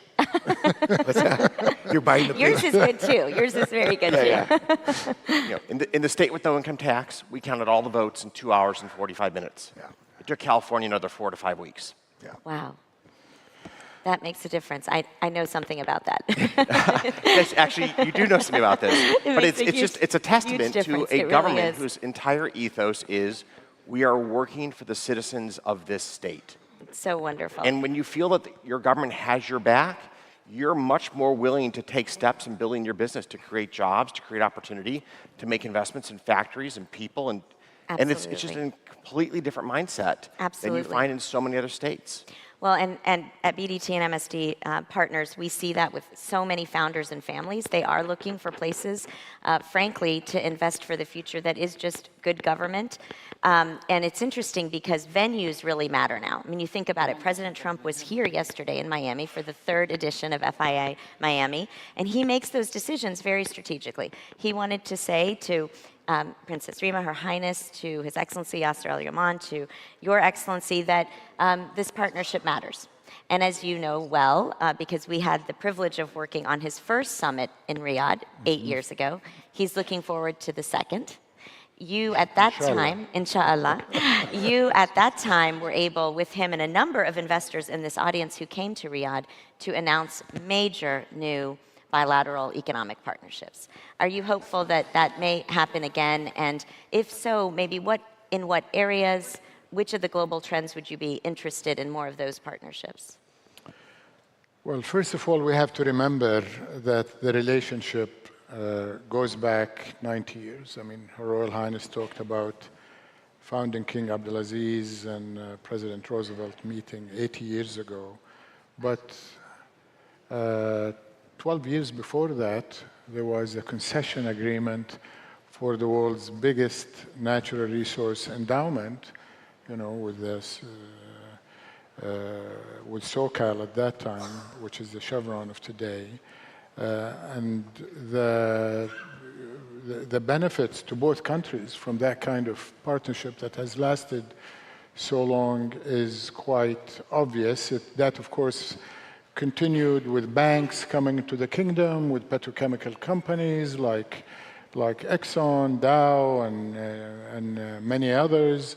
Education, as mentioned by Princess Rima, was also a key to the links that make Saudi Arabia and the US so compatible in how we do business, how we work, how we collaborate. But the world is also moving, and every time there is a major shift, you find new bridges being built between our two countries. And indeed, 8 years ago, there were some announcements at that time in defense, for example, which is keeping the world a better place today as the Middle East experiences some of the tensions that we have experienced. There were announcements in infrastructure that also have been quite good to all stakeholders in the US and Saudi Arabia. And there were major investments by Aramco and SABIC and Motiva and petrochemical plants. But also we've seen massive investments from the US enterprises into Saudi Arabia. I can tell you that today of our FDI, 25% is from one country, and that's the United States of America. His Excellency Jadaan mentioned in Davos that we already have over $750 billion of different types of investments in the US. So it is natural that as this great relationship is reinvigorated between President Trump and His Majesty King Salman and His Royal Highness Prince Mohammed bin Salman, that they will be redirecting of energy, partnerships, and significant capital to the areas of future growth. And of course, you can't talk about the areas of transformation and future growth without talking about technology, AI, and the infrastructure that is needed around the world. And when you think where the demographics of the world is today, a lot of it will be in the neighborhood where Saudi Arabia is the center. So as a country that is correcting north and south, east and west, we're going to do that with digital and AI. And you will find the kingdom building the smartest infrastructure for AI and attracting all of the AI players as well as the developers of the applications that will enable the prosperity, the productivity, not just in the major developed economies in the US, but in the Middle East, in Africa, in Asia, with the connectivity, with the access to the lowest cost, least emission energy sources so this is big, but also food security is big in Saudi Arabia, and we're going to work with enterprises from around the world. But I would just say that the degree of participation of US enterprises over the last 90 years in Saudi Arabia is massive. It continues to be a major trade partner. As I mentioned, in terms of investment, it's huge in the kingdom. And our global investing, when we look, like many other investors, when we look where to invest, the US comes always high as the top investment destination. So expect that great relationship between America and Saudi Arabia to get stronger as we go forward. That's great. Just time for a couple of quick questions. Ken, I've heard you talk about the impact that technology and AI may have on investing and how to think about it, but also productivity. Maybe just your perspective on what this transformation may bring. I know a number of your clients think about it in terms of potentially lowering the workforce, potentially creating new jobs. As we think about the title of this panel, a purpose-driven economy, how does AI and maybe technology impact that in your opinion? So I think AI has been very powerful in elevating the role of your chief information officer or your chief technology officer within an organization. And whether or not AI becomes a way that you create meaningful productivity uplift is sort of beside the point. The big picture is there is a substantial increase in investment by American business in the use of digitalization and technology, again, to increase productivity. And the one area that the Trump administration is spot on right about is that we have to grow our economy. You know, you talk about investing with a purpose. A nation that's rich in financial resources and a nation that's rich in intellectual capital is a nation that can solve any problem. If you lack either of those two, you are truly rudderless. So the focus in America on increasing productivity is spot on the right focus. And the elevation of technology, whether it be AI or other more conventional tools in the C-suite, which is happening right here, right now, is a really important key to unlocking a productivity boom in America. Absolutely. You can already see that happening in their focus on it as well. So last word to the mayor of Miami. A year from now, when we're at FII number 4 in Miami, who will have won the biggest matches? Matches, the soccer matches. And what will be the big topic for next year? I don't know. Gianni's in the front row, so maybe he can answer that question. Put him on the spot. If you ask my 11... Or your son. Who's your son? If you ask my 11-year-old, who made me stay up till, late in the night to watch a preseason Inter Miami game because he was convinced that they were going to score in overtime, which, by the way, they did. They won the most games last year, or the most points. And hopefully they win the championship this year. American soccer is a little different than European soccer, where you can win the most points and still have to go to some tournament and a championship. So we have to work all that out, Gianni. But so that'll be that. What was the second question? What do you think will be the big topic a year from now? It's interesting. It seemed like 2 or 3 years, the big topic was crypto. It was crypto. Everywhere you went, crypto, crypto, crypto. And that now, obviously, the big topic is artificial intelligence. The one I start hearing more percolation is artificial intelligence combined with robotics and robots. So maybe robots that are able to do certain things that they weren't able to do just a year ago. Maybe that becomes a hot next topic. Great. Well, thank you, all three of you. Thank you so much for this great conversation. Wonderful to have you. Thank you so much, Dina. I love the emphasis on education and, of course, investing with purpose. Thank you so much. And as Ken said, operating from a mindset of abundance and not a zero-sum game. I'm going to ask His Excellency and the Mayor stay on stage, and I'm going to ask Her Royal Highness Ambassador Rima Bandar Al Saud to come on stage for a very special announcent. Mayor, the floor is yours. Thank you so much. It seems like it was just yesterday when I was in Riyadh announcing that FII was coming to Miami. And in line with that global partnership and in line with the city's emphasis on being the capital of capital and strengthening its ties to countries in the Middle East, today we're making another special announcement. Today we're announcing that the Ministry of Investment of Saudi Arabia is opening an Invest Saudi office here in the city of Miami to invest regionally. Take it away. Well, Mayor Suarez, first of all, thank you for your leadership. And thank you for believing in the kingdom. The mayor has been coming for a number of years. I met him for the first time in Jeddah. Then we went to Riyadh. He met His Royal Highness. And he's been a regular visitor and a believer in Saudi Arabia and our equity story and investment and otherwise. But he's also demonstrated to us what leadership is like at a city level.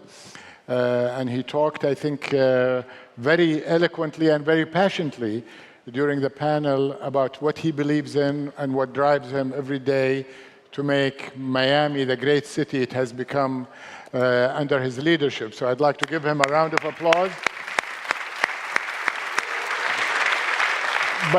But he also extended a very strong invitation for the FII first, and then to us in Invest Saudi to use Miami as a gateway not only to the US, given the strong participation of owners of capital, innovation, and the great minds that are flocking to call Miami home, but we've also discovered by coming here regularly to meet with him and to see what Miami is like, is Miami is also a good gateway to South America, not just to North America. So by selecting Miami as our second office for Invest Saudi after Washington, where we're under the good care of Her Royal Highness, Princess Rima, we're opening new pathways for inbound investment into the kingdom of Saudi Arabia, but also for facilitating outbound investment, because as I mentioned a few minutes ago, the kingdom will continue to be a global investor as part of our strategy, as part of our ethos to stay more integrated, more connected with the global economy than ever. And we are proud and delighted and confident that this office, once it's open, is going to be a key link for all of you investors from around the world into the kingdom, but also for us to know about the opportunities that are open through Miami. So thank you very much, Mayor. Thank you, Your Excellency. Thank you.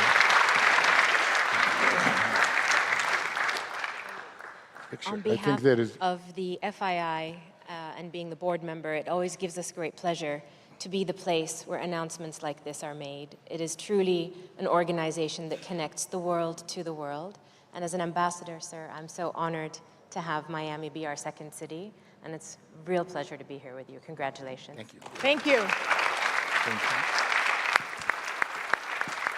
I think we'll get a group photo.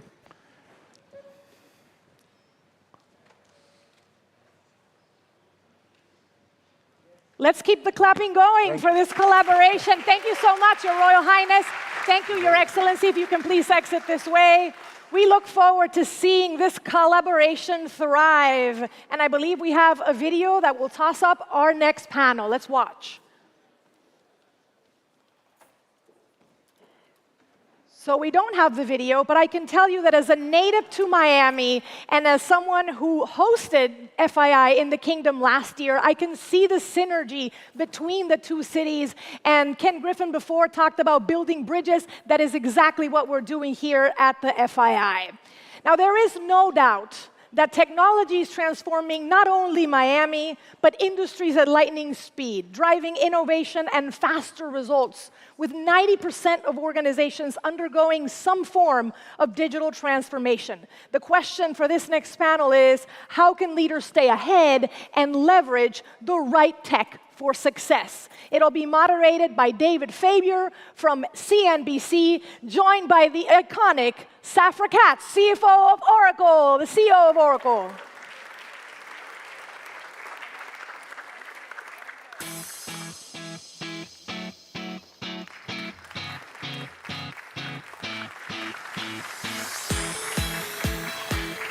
Hey, David. Hello, Safra. Hello, everybody. Good morning. We don't see much of you on CNBC. No. So we're very happy I'm very happy to be with you now. We had lunch together 20 plus years ago when you were fighting for PeopleSoft. People may remember that deal, maybe many of you don't. It was pretty nasty. You won, of course. Well, we don't give up, so we always try to win. We don't like losing. No, you don't like losing. In fact, I think you've said to me you're horrible losers. In terms of the culture of the company, do you feel like that's something that distinguishes it? Well, we never give up, that's for sure. We don't want to follow others. We always try to do something differently.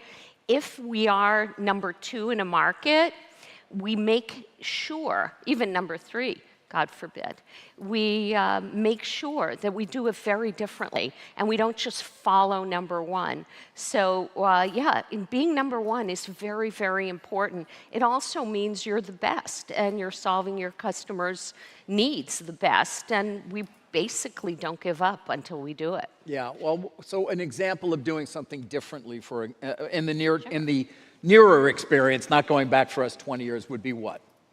Well, when we first built our cloud, we focused on applications and on database. But what became very, very clear was that the underlying infrastructure was very important. And we basically ended up learning from all of the other hyperscalers, and we realized that we would never be the best by following them. So we built an entirely different cloud. We built the networking differently because we went back to our focus, which is huge amounts of data, very, very quickly, and very, very securely. And the reason that's important is because in the cloud, you pay by the minute. So if a workload ends in a minute, that's nice. But imagine if you finish it in 10 seconds. So it's a sixth the price. And though we built our initial cloud to be able to cluster and run workloads simultaneously and then bring them back, which is really important for database, as many of our customers know, it is unbelievably powerful for AI workloads, which is why we've become the really the destination of choice for most of the large language models, including OpenAI. Right. So you feel as though that has differentiated you, for example, from the hyperscalers that you just mentioned, despite their massive ability to spend money on a scale, frankly, we've never seen. Well, additionally, though, we also knew that many of our customers would want to have sovereignty, would want to have a cloud within their enterprise, within their country, even on a ship in some cases. And in fact, also for military intelligence purposes, even disconnected from the public internet. So we designed it in a way that our customers get to choose. They can be in the public cloud, they can be in the sovereign cloud in their nation, they can be in a company-only cloud, even though they have all the capabilities of the public cloud, or they can be completely disconnected from the internet and just on classified networks. This, again, something totally different than everyone else. And that's working for us, and that's why things have gone so well. They have gone well, $500 billion more than a $500 billion market value, obviously. I'm sure many of you know the stock had a very strong year last year. Let's fast forward into the present, if not the future. I mean, a lot of focus is still on those hyperscalers. Your CapEx numbers are quite significant, in fact, doubling, but they're nothing close to the hundreds and billions that are being spent by the likes of Microsoft and Meta and AWS and the like. Do you think they're going to see a return on investment on that? Well, I think that it's only the beginning, frankly. Now, for us at Oracle, we like to partner with many of the financial providers so that I don't have to take it all on in my balance sheet. They often want to do that. We like to do what we do best, which is run unbelievably efficient, secure clouds. Some of the other hyperscalers want to do other things that maybe they believe they do best. For us, I actually believe AI is going to not be a thing. It's going to be something in everything. Just like now with the first generation with machine learning, most people don't even think how Waze is helping them get from here to there. That's the first generation of AI in machine learning.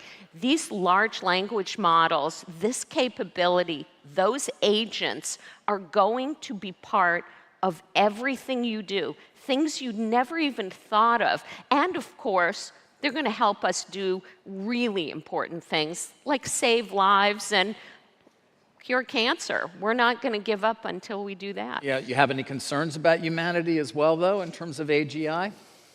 Well, I can't see into the future. It would be better if Larry was here. He'd really give you something profound.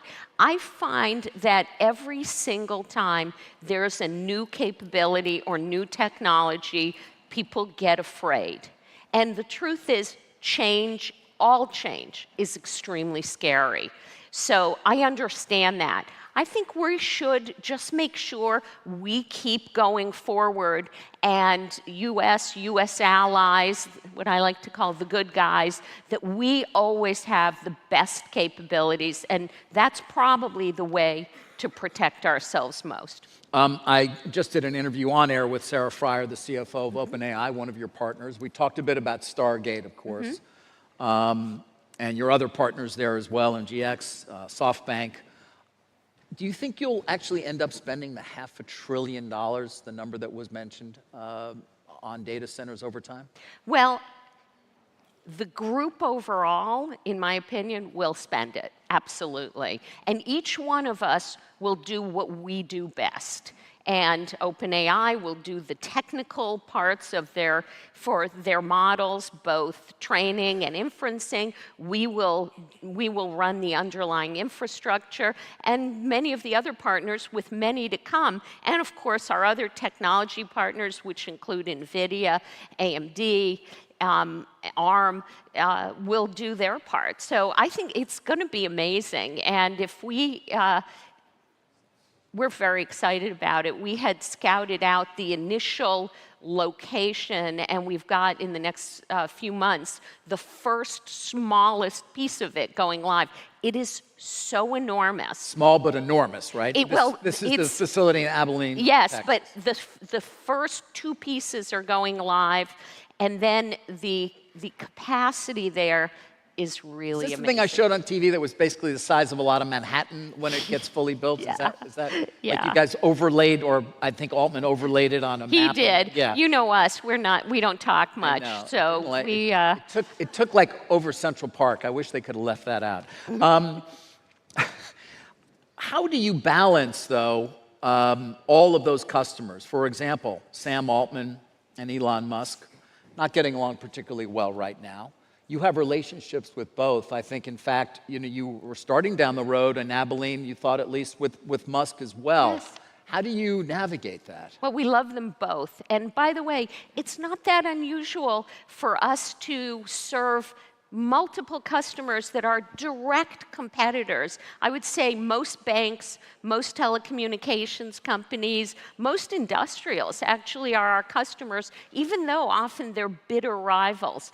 I would agree that this is a little bit more personal than I'm used to, but our job is to make them both successful. In fact, that Abilene site was initially offered to xAI, which we love, and Elon wanted it very quickly, and he wanted it like in November, which was just a couple of months.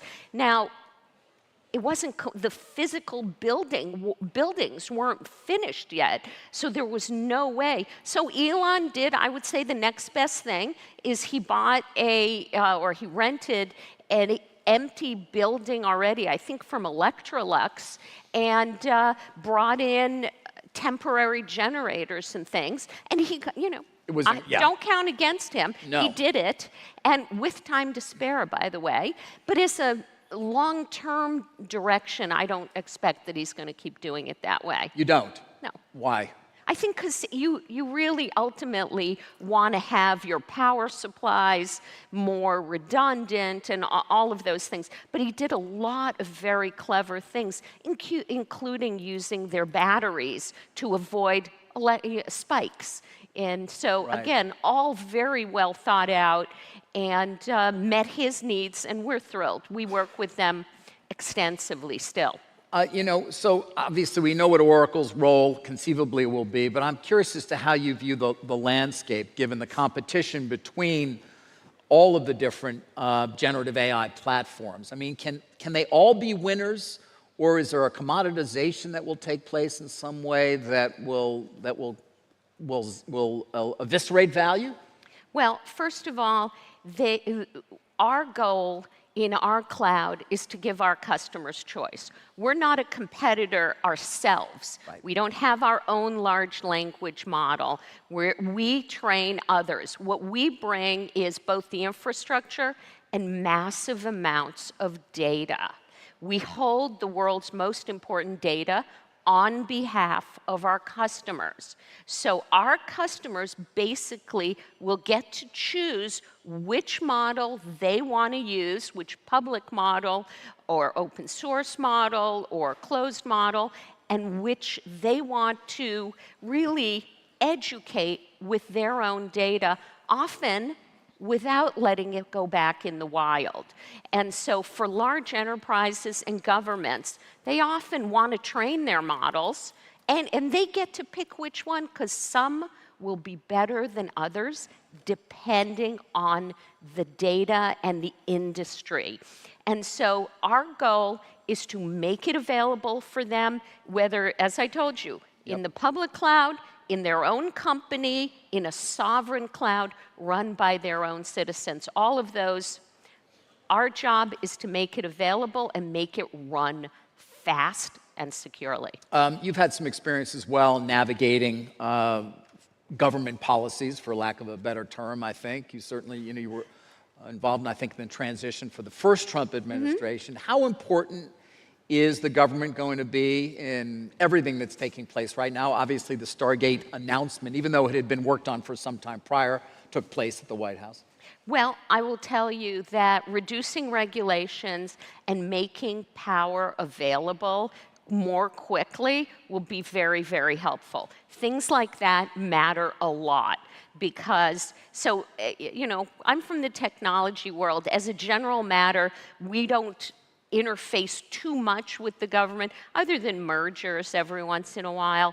But now, with these build-outs, many of our partners do have to get permits, get capabilities, and those often require government approval. The time is already going by so quickly, Safra. Let's go out 5 years. We don't have to do 20 years between conversations. And you and I are sitting here. What does Oracle look like? You know, what is it that you hope you will have accomplished as the company's CEO between now and then? Well, first of all, the thing that always motivates us is making our customers successful. Nothing makes me happier than hearing one of my clients on CNBC saying something like Dara said at Uber on their first profitable quarter, because they moved from on-premise to mostly to the Oracle Cloud. And it was a way for them to really do more and spend less doing it. So what are you going to see? More and more of our customers being incredibly successful, AI infusing everything. Our applications, our Fusion applications, already have over 100, maybe hundreds of AI agents. We don't talk about it that much because they're just been rolled out, and we'll talk about it as our customers go live, and that's going to lead to unbelievable efficiency and just more of the same, just faster. Just faster. So Just this faster. is the year of agentics, though. I mean, this is the year we're going to see that inflection, sort of, and we're all going to start to see the efficiencies as a result. Oh, it's amazing. I mean, as it is, you know that I already announce earnings a week and a half after my quarter closes, right? No one does that. How is that possible? Because of all the capabilities that are in our system that we've rolled out and continue to roll out. As our customers roll that out, when you do things faster, it has to be less expensive. It has to have less labor. It has to be much less manual. And for us, the next few years, it's going to be fun. All right, and Larry Ellison's still going to be doing what he does 5 years from now? Larry is so involved. People always think that I run this place. Oh, don't let titles fool you. The reality is the genius and the technical direction is all set by Larry Ellison, but so is the technical management. With him, he makes those decisions, and together we make all the business decisions, always together. We don't always agree at the beginning. When we have the same facts, we always agree at the end. All right, Always. well, unfortunately, we're at the end here as well. Safra, thank you. Thank you. Safra Katz, CEO of Thank you. Thank you. Thank you, David.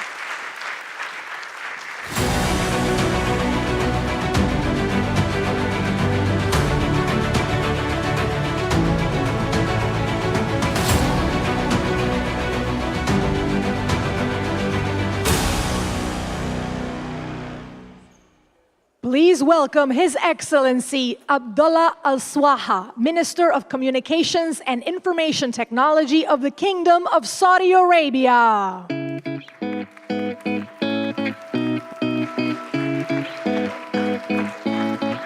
Good morning. It's an absolute pleasure to be here in Miami. And let's kick off by giving a big and a huge thank you. I see Yasser, Richard, Princess Rima, for such a fantastic start for FII, bringing the President of the United States. What a beginning, what a beginning, what a beginning. Over the next 10 minutes, I'm going to talk to you about how the Kingdom of Saudi Arabia is your partner of choice to make sure that as the world looks at AI winters, AI walls, we are your diffusion and adoption partner to make sure that we move from the peak of inflated expectations to the plateau of productivity. This was my pitch until 24 hours ago when I met these two gentlemen. One of them is in the stage somewhere, Peter.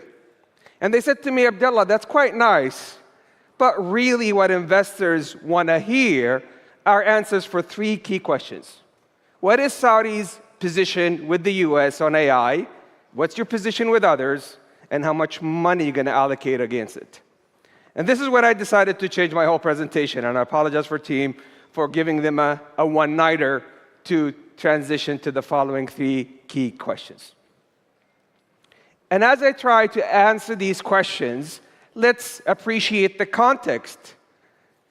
So if we look at Vision 2030, as His Royal Highness have coined it, as the most successful success story in the 21st century, the investment thesis was very simple. How can we leverage talent and technology in partnership with you to grow the kingdom, grow the region, and grow the world? And as a matter of fact, if you look at these numbers, we've grown since the launch of the vision to a $132 billion digital economy, one of the fastest top 10 digital economies across the world. And guess what? The region grew to 260 billion, where the kingdom represented 50% market share. And look at these logos. We just had Safra on stage, was one of the early bettors on the kingdom, investing $1.7 billion that is paying dividends. And as a result of that, we became one of the largest and fastest growing tech forces across the world. 381,000 growing from 150,000. To put things in context, because His Royal Highness said that Saudi and the Middle East is going to be the new Europe. If you put this number in Europe, we will be the 5th largest tech hub in Europe. And it's at par with the Silicon Valley. And it's no wonder, as part of this socioeconomic impact, we, as a proxy, just look at the data center investments in the digital age as we transition into the intelligent age. $10.6 billion. Oracle 1.5, Google, AWS, and Microsoft. So if we look at the theme this year, how we invest with purpose, this is a demonstration in how, in partnership with you, the global innovators and thinkers of the United States, we have managed to close down the skills divide, the digital divide, and the governance divide. And if we look at what we have done in skills divide, the Kingdom of Saudi Arabia have become the most successful story in women empowerment in STEM, tech, and space, jumping from 7% to 35%. And can I give a big round of applause for all the women that we have here? You make us so proud, not only on planet Earth, but also in space. Rayana Barnawi became the first Arab women to go to the ISS in partnership with the US, working on tumor organoids, tackling cancer. We have worked on empowering Africa with building the largest virtual hospital. And on governance divide, this is historic. In the toughest year that humanity have seen, 2020, under the leadership of His Royal Highness, this is 2 years before generative AI started, His Royal Highness said the world must agree on consensus on the trustworthy AI OECD principles, where right now every single AI platform references this historic moment. And it's no wonder that with these accomplishments, we are well positioned to partner with you to close down the 3 new divides of the intelligent age: a compute divide, a data divide, and an algorithmic divide. On the compute divide, it's projected that the world is going to need, the pessimist, 63 gigawatts. The optimist, 100 plus gigawatts. That's as much energy as India would need in the next 5 years, the most populous nation in the world. And in terms of data, we're right now moving into synthetic data because we ran out of data sources. And on all algorithmic divides, we can't afford, for folks that don't share the shared values and vision that we share to start embracing and invoking biases and hallucination into these divides and into these algorithms. So what's happening right now, we are committing our energy resources, as they represent 40% of the total cost of ownership of all training and inference nodes, to work with the who's who from Team USA. We've placed a $1.5 billion investment with Grok. And if you're not familiar with them, they focus on language processing units. Effectively, how you put memory on the chip to do inference in a very quick way. Because let's remember, every time you call on these GPUs, LPUs, and NPUs, you consume joules. And when you multiply them with time, you get watts. And we're partnering with SambaNova and with NVIDIA and AMD and others on how we can make sure that the kingdom provides the most cost-affordable and sustainable tokens to fuel the intelligent age. And on the data divide, we're leveraging years and centuries of wealth, of heritage, as the heart of the Arab and the Muslim world, to make sure, as the world today talks about governance, they appreciate that it came back to the golden age of Islam, of the heart of the Arab and the Muslim world. And on the algorithmic divide, Aramco, they're leveraging 90 years worth of industrial data. The first mainframe we received in 1947, and right now we have 15 trillion tokens feeding the MetaBrain, the first industrial LLM with actual impact and purpose, helping Aramco achieve $1 billion savings from their bottom line.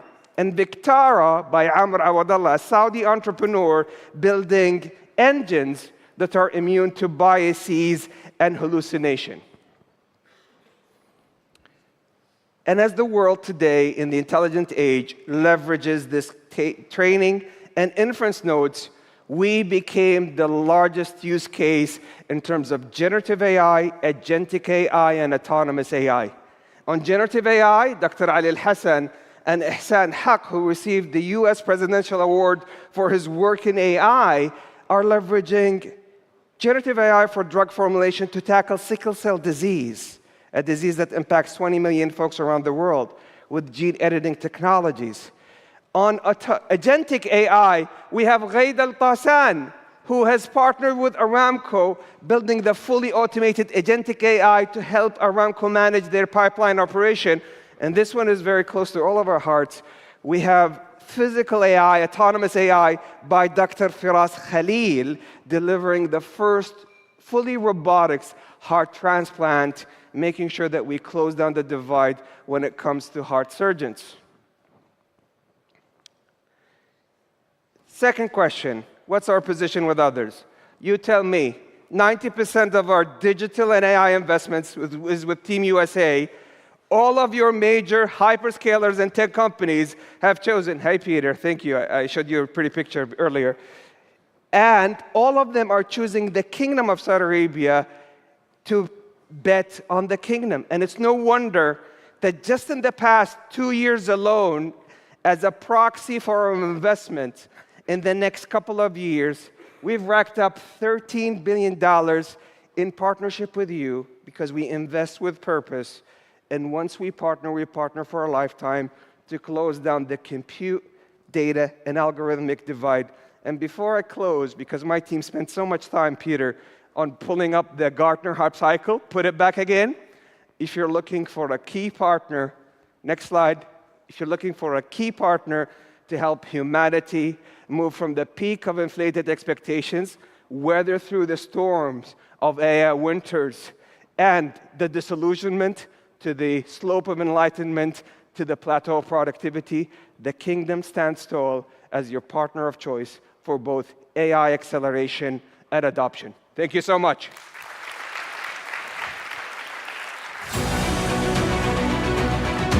Thank you so much, Your Excellency, for those insights on the current landscape in the Kingdom of Saudi Arabia. And with that, I'd like to welcome our next moderator, Zenia Wickett, Director of Wickett Advisory, and her panel. Big round of applause for them.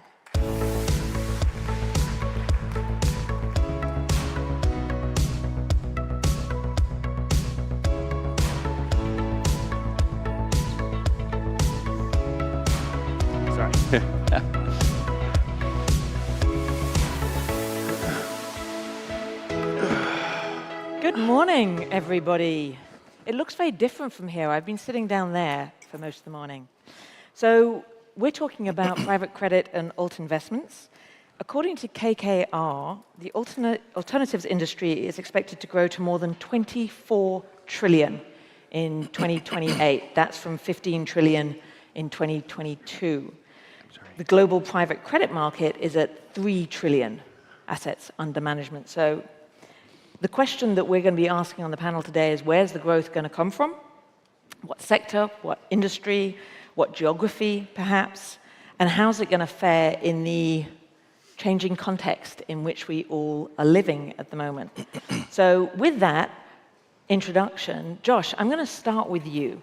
You've been in this industry, and by the way, I have not introduced the panel because you've all got the app and you can look at it. So Josh here, you've been in this industry. You're currently the founder of 26 North.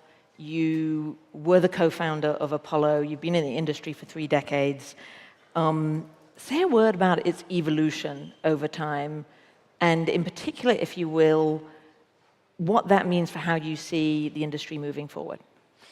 Yeah, so first of all, I'm younger than I look, so just kidding.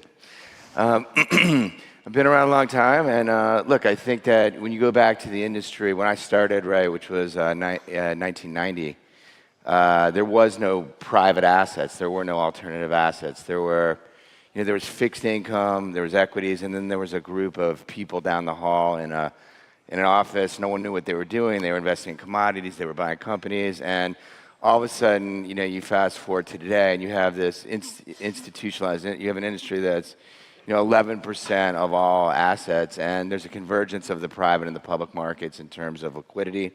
Private markets, are growing substantially every year. Public markets are shrinking every year, and so liquidity, there's a convergence. I mean, private assets are still illiquid, but the reality is that over many, many years, private assets have generated excess risk-adjusted returns. And so what's happened is institutions have flooded in there.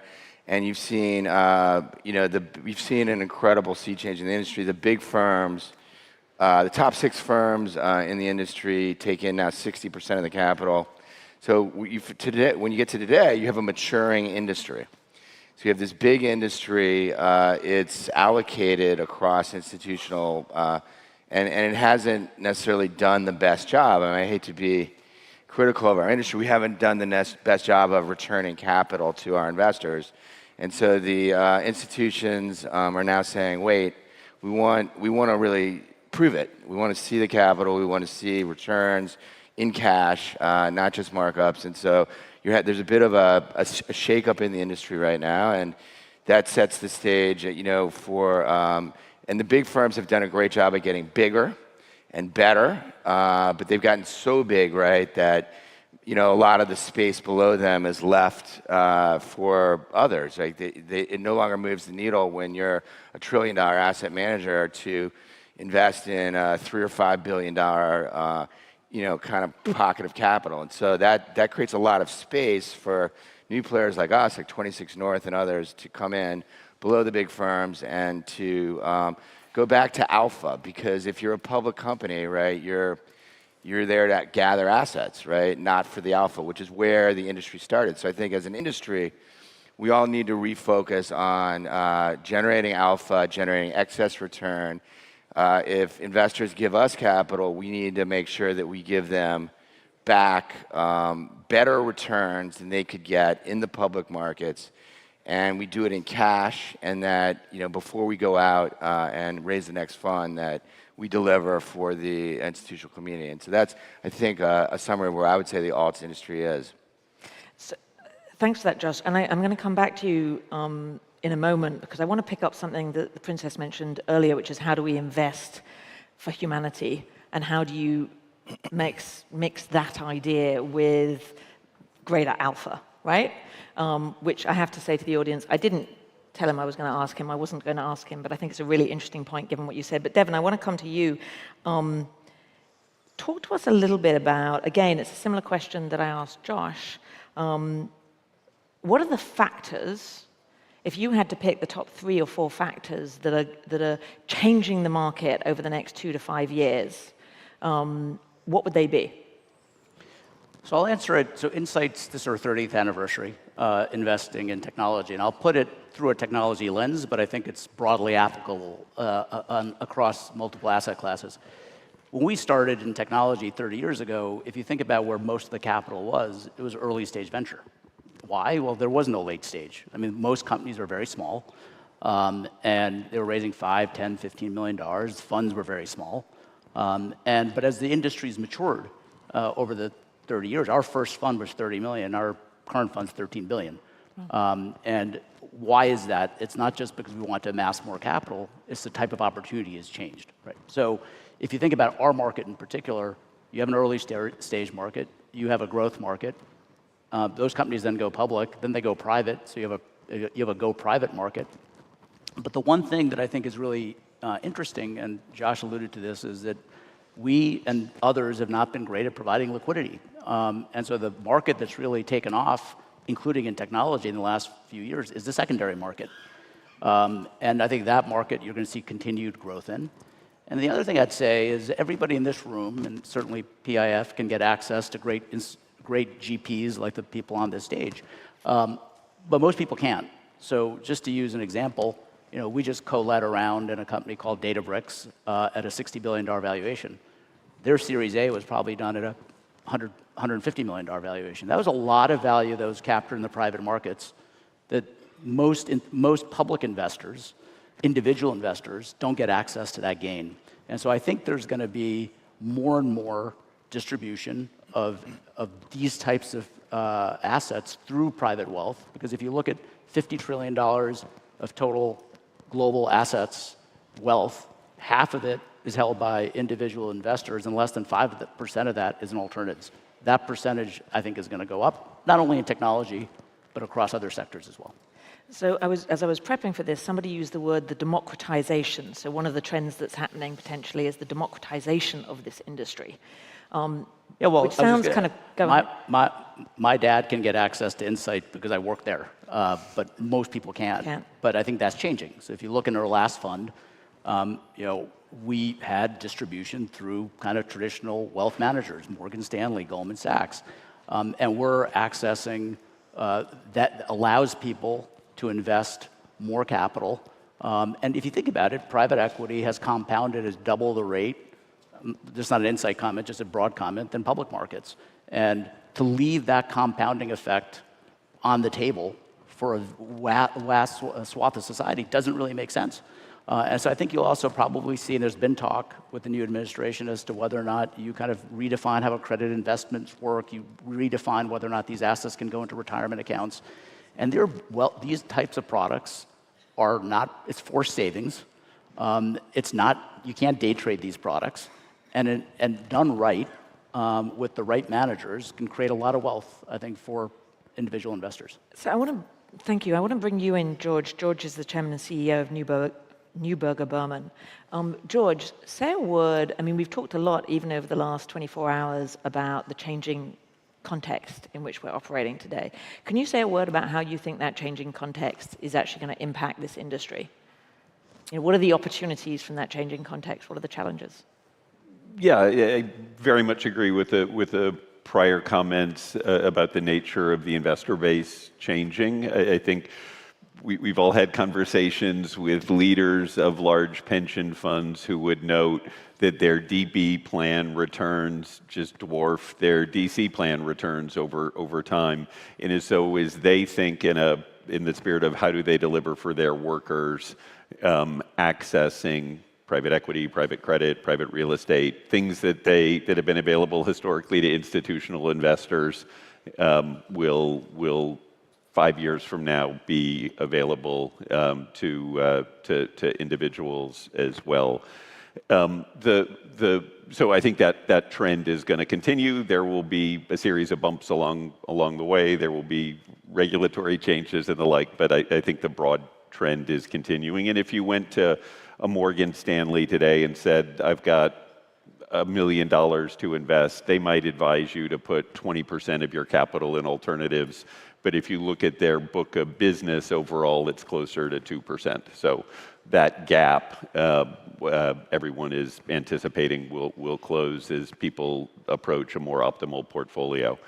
In terms of the world changing, banks have obviously pulled back given a post-GFC and the challenging regulatory environment.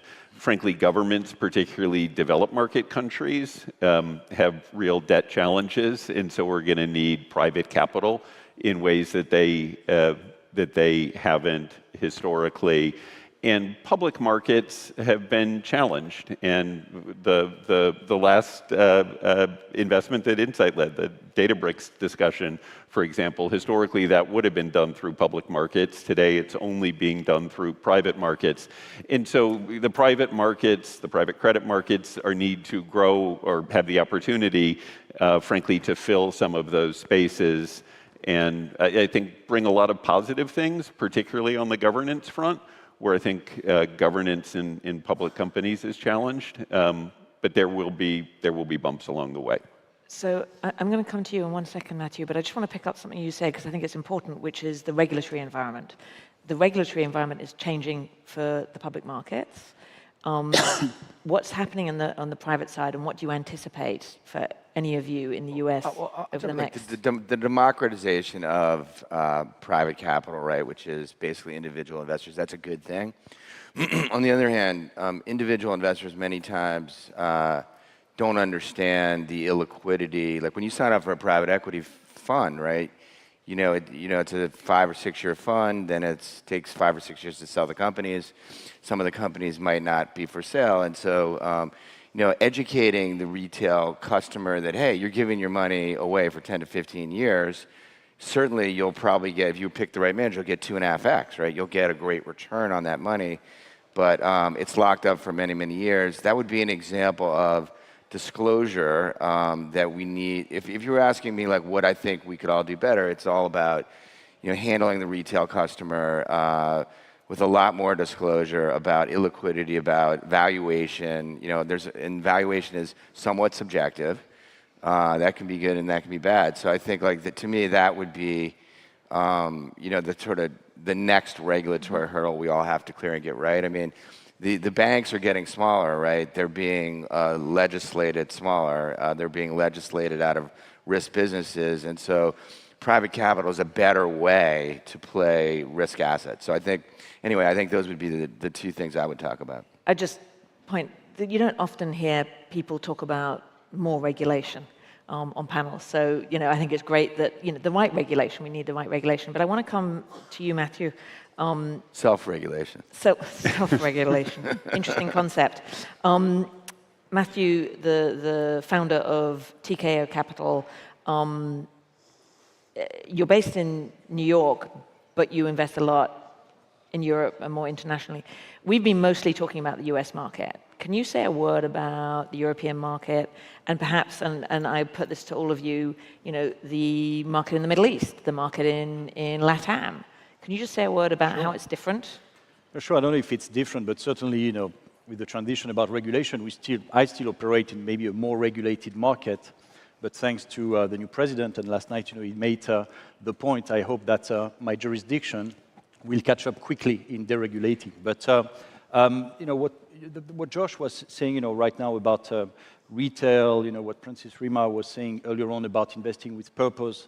I'm convinced that only private capital can serve that in this environment, given the evolution of part of the public market that George mentioned.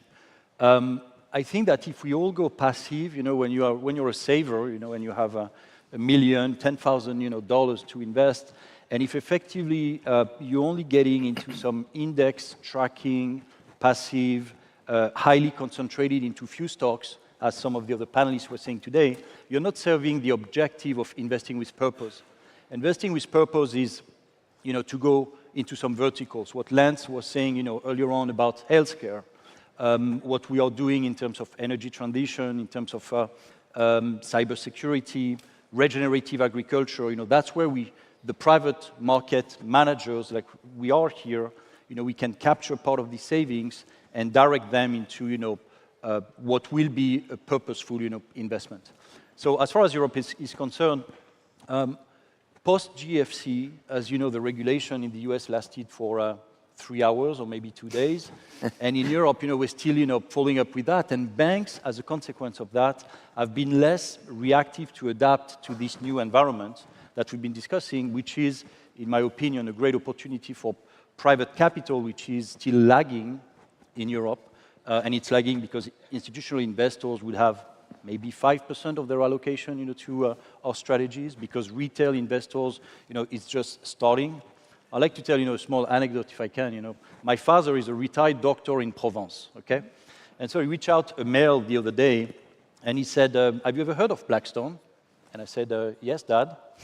And what is private credit? He said, well, Dad, that's what I've been trying to do for the past 20 years. And he said, because they're offering through one of the largest French banks to invest 25,000 euros. What do you think about that? And I thought, our world has changed. Yeah. Because that's what people are going after now. And that's the big opportunity because it means that there is, I think, a global consciousness that we can effectively capture part of the savings to direct them in those verticals and to invest with purpose. Thank you for that. And so we're always tight on time, but I'd love from each of you, what is the vertical, what is the sector, what is the geography that you're particularly interested in at the moment that you think has kind of potential that maybe some of the people in this room aren't aware of? Maybe start with you, George. Sure, I would frame it differently, which is I think most of the discussions, I'll give you two things. One thing would be being a liquidity provider in private equity. So we're working through it, but as Josh alluded to earlier, DPIs have been quite low for a period. So institutions have not been receiving the funds back that they need to fund retirement payments or grants or whatever. And there's that's putting real pressure on LPs who are in turn reluctant to contribute to the next fundraise. And so there are a number of opportunities around being a liquidity provider into that space to help deal with that temporary logjam. Secondaries, continuation vehicles, capital solution type opportunities, co-investing, all of that I think is going to prove to have been fruitful in this period. The second I would say would be people looking at diversifying their private credit exposure away from either just senior loans to sponsors or just corporate credit to accessing a far broader portion of the private credit markets, and there we're really still in our infancy. I'm going to pick I'm a venture guy, so I'm supposed to say AI, but that's not actually going to be my answer. I'm going to pick a category of deal, which is where we've been the most active the last kind of 18 months, and we call it venture buyouts. So there's been literally 20,000 companies funded over the last 15 years. The vast majority of them are not going to go public. The vast majority of them are going to have a very hard time finding a strategic buyer. One reason for that is their cap tables are very fragmented. They have 8, 10, 12 owners. Nobody really cares because they overpaid for the asset. They're hoping to just get their money back. And there's not enough focus on those assets. So what we're actually doing is going into those situations and say, we'll provide you a solution. We'll provide you the liquidity today. You might not love the price, but we'll provide you liquidity. We're going to take control, and we're going to run it like we run a buyout, a control transaction. We've done 50 of those deals over the course of Insights amongst our highest performing categories. Obviously, we're diligencing the underlying technology, but really it's no different. People take a company private because they think that, well, it's not run very efficiently because it's public and they're focused on quarterly earnings or they're focused on something that's not driving shareholder value. Same thing happens in venture deals. And so I'd say that's probably it's a category of deal. By the way, that category can exist anywhere in the world. And that's where we've been the most active in the last 18 months. Really? Yeah, I would say I've been doing this a long time, as you pointed out. Sorry about that. I think what we've done is set up our platform as an integrated model across private equity, credit, and insurance, and set up a breadth of We're going into a period, the U.S. economy in general, and global economy, but particularly the U.S. economy, has a lot of underlying fundamental strength over a long period of time. Having said that, we're clearly going into a period of more volatility, and so if you set yourself up to be able to zig when others zag, to have a breadth of origination capabilities across private equity, credit, insurance, and to be able to find alpha. Most of the firms now are set up for beta, the beta of alts. Like we're now an asset class. And so you set yourself up with smart people, you give them a sense of purpose. You asked, all of us are in the return business. We're creating returns for retirees, for millions of retirees, frontline workers. I think that's why I started 26 North.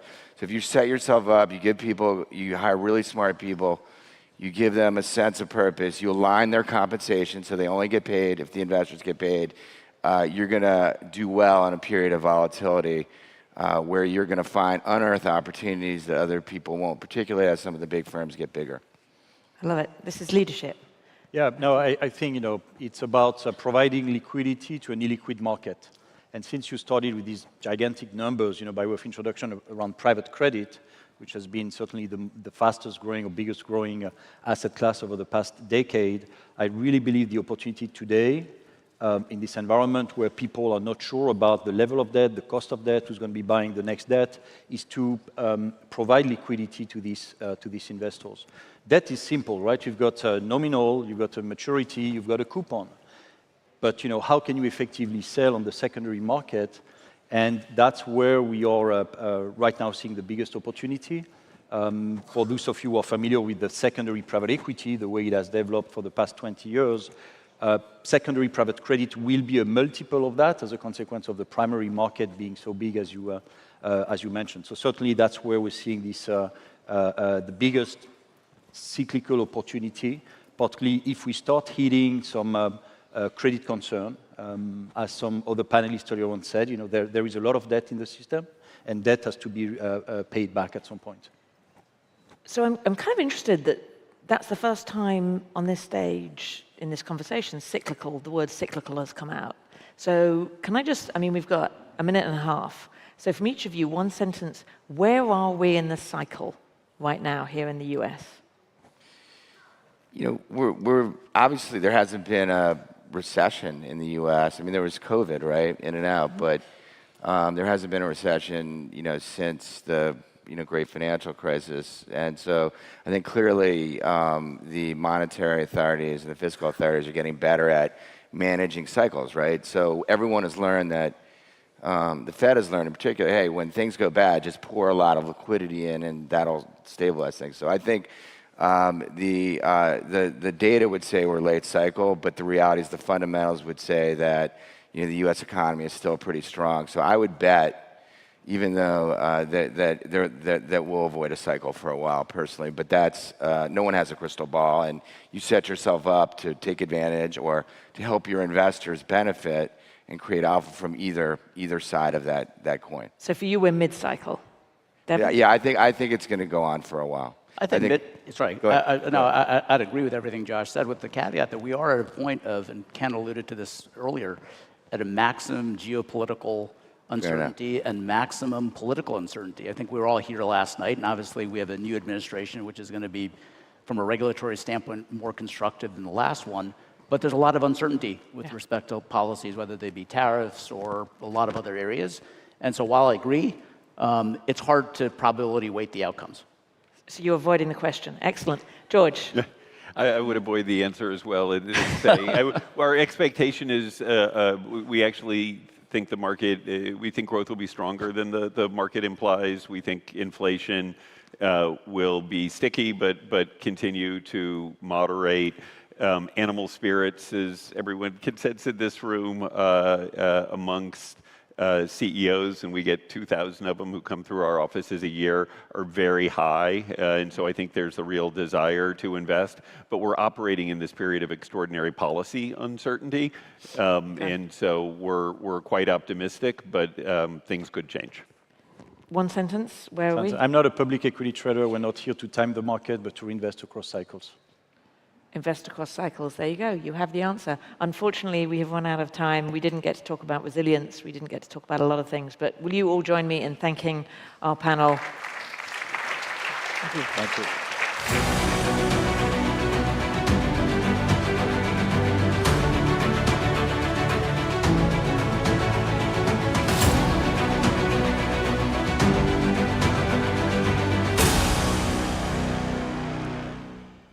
Please welcome your next panelists, Evan Russo, CEO of Lazard Asset Management, Lisa McYo, President and CEO, Head of Banking, HSBC US, Omid Malik, Co-founder and President, 1789 Capital, Rob Capito, President and Co-founder of BlackRock, Yishian Hung, President and CEO of State Street Global Advisors, Yashid Al-Humed, Deputy Governor and Head of MENA Investment Division for PIF, and your moderator, Robert Smith, Founder, Chairman, and CEO of Vista Equity Partners. All right, wonderful.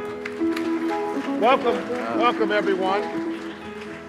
First, I'm excited to be here at our third FII Priority Miami. Mira Suarez, fantastic job hosting us yet again and bringing together these global leaders, global thinkers, and friends, which I think is an important part of this, is the relationships that we have built with our friends in the kingdom and our friends in the US. First of all, we're going to be hearing some insightful perspectives from our esteemed guests who have been introduced on the market opportunities within the public and private markets, and why, despite the changing economic conditions and record high debt levels, there's plenty of room for optimism. I think in particular, we're going to address how exploring opportunities in the public and private markets in terms of liquidity, transparency, and accessing investment opportunities in the face of what I think is the greatest transformational opportunity, which is this Gen AI, which we are talking about, our new kid on the block, as well as shifting geopolitical relationships and some uncertain policy dynamics and the rising importance, of course, of the public and private partnerships. So, Yazid, I want to start with you. One of the things that has struck me in my over, I guess, 15 years of visiting the kingdom is not just the leadership and the vision, but the fact that the government has decided to be an enabler of opportunity and bringing, foreign direct investment. I understand there's a goal of over $100 billion of foreign direct investment. We heard earlier about 25% of that is coming from U.S. investors. But let's talk about the importance of what you all are doing at the PIF and to create an environment to de-risk and create and enable opportunity for global investors to participate in the economy. Sure. Well, thank you, Robert, for having us here today. And in fact, as a continuation of what's explained by His Royal Highness Princess Rima on our Vision 2030, and also His Excellency Mr. Al-Faleh on the ambitious target that we have. Definitely, there will be a catalyst role for PIF to play in and to fill that gap by being a long-term investor, especially either in the private or in the public sectors. So I think part of that vision, there are many different programs. And one of the greatest programs that we have is the Financial Sector Development Program, which is led by His Excellency Mohammed Al-Jazaan, in terms of developing our capital market, developing our regulations, processes. That's basically ease the business, not just for PIF portfolio companies, and also for our partners, that some of them are represented here, working with PIF in many different initiatives. I'll just give an example and some statistics and numbers. The assets under management in the public markets in the Kingdom of Saudi Arabia grown by like 150% since 2018. It was nearly 100 billion US dollar. Now it's 266 or 270 billion US dollar. And I think this is just a start where also we are working with different partners represented here today to grow that number further and further. And in terms of the link between the public and the private market, I think it's interlinked, where we at the PIF, our board, through their strategy, basically sets the 13 different sectors that we need to invest in, where most of these sectors are either untapped or underdeveloped. And we are working with the private sector in the kingdom internationally to develop all these different sectors. And eventually those companies, which is held privately, will go definitely into the public market. So I think that's how it's interlinked together. One is also, I think to add to that, part of our working on promoting international investments As we announced, I think last year, we've signed with the BlackRock a platform where they have their Middle East platform to invest from Riyadh, to invest privately, publicly into different assets pool, and with others, definitely. So in public markets, we've been trying also to work with our partners to introduce different products, like the ETF. We've launched the largest Middle East ETF that's focused on Asia, like in Hong Kong. And also, we have a feeder fund to the mainland of China. And also, with our colleague, with your support, we've launched our bond ETF in London and New York. Those, we seed them with investments, but definitely trying to attract more and more investors into these different platforms. Again, spectacular leadership in motion to develop that sort of infrastructure and attract capital. I know, Lisa, let's turn to you, and congratulations on your new appointment. You all have been investors in the kingdom and the region for over 100 years. Talk, if you would, a little bit about first, how you're viewing the global macroeconomic investing environment, and why, in particular, are you continuing to invest capital, resources, and people in the kingdom? What is it about the kingdom that has made it Thank you, attractive? Robert. So it's actually 130 years in the kingdom, and we're exceptionally proud. I think our team is bigger than 3 of the next largest teams combined, but we've been supporting the Vision 2030 and the energy transition, and I think the 99 wonderful PIF companies all through history, and we're thrilled to be doing so. I think, Robert, what we're seeing is a difficult, in the 60 countries we operate in, it's a very difficult geopolitical shift, trade realignments, and how to get your hands around where the biggest tech advances are going to lead you. So we really, our clients and our institutional investors, as well as our corporate investors, think about where do I see political stability, where do I see policy and fiscal programs that are aligned to my interests, where do we see potentially energy security as well, and a stable environment to invest. So there are probably 4 regions we're most excited about right now. One would be Southeast Asia, and they will continue with trade realignment to take advantage of China Plus One. We don't see that changing, and this is emerging market powerhouse. The other would be India, with 6.5% GDP and 1.5 billion people. We have 42,000 colleagues in India, and we think the Make It in India, the digital India, will long continue, so we're excited about that. Obviously, the US, a little self-serving as I lead the US, but I'm excited to hear from President Trump about the positive pro-business stance that this administration is undertaking.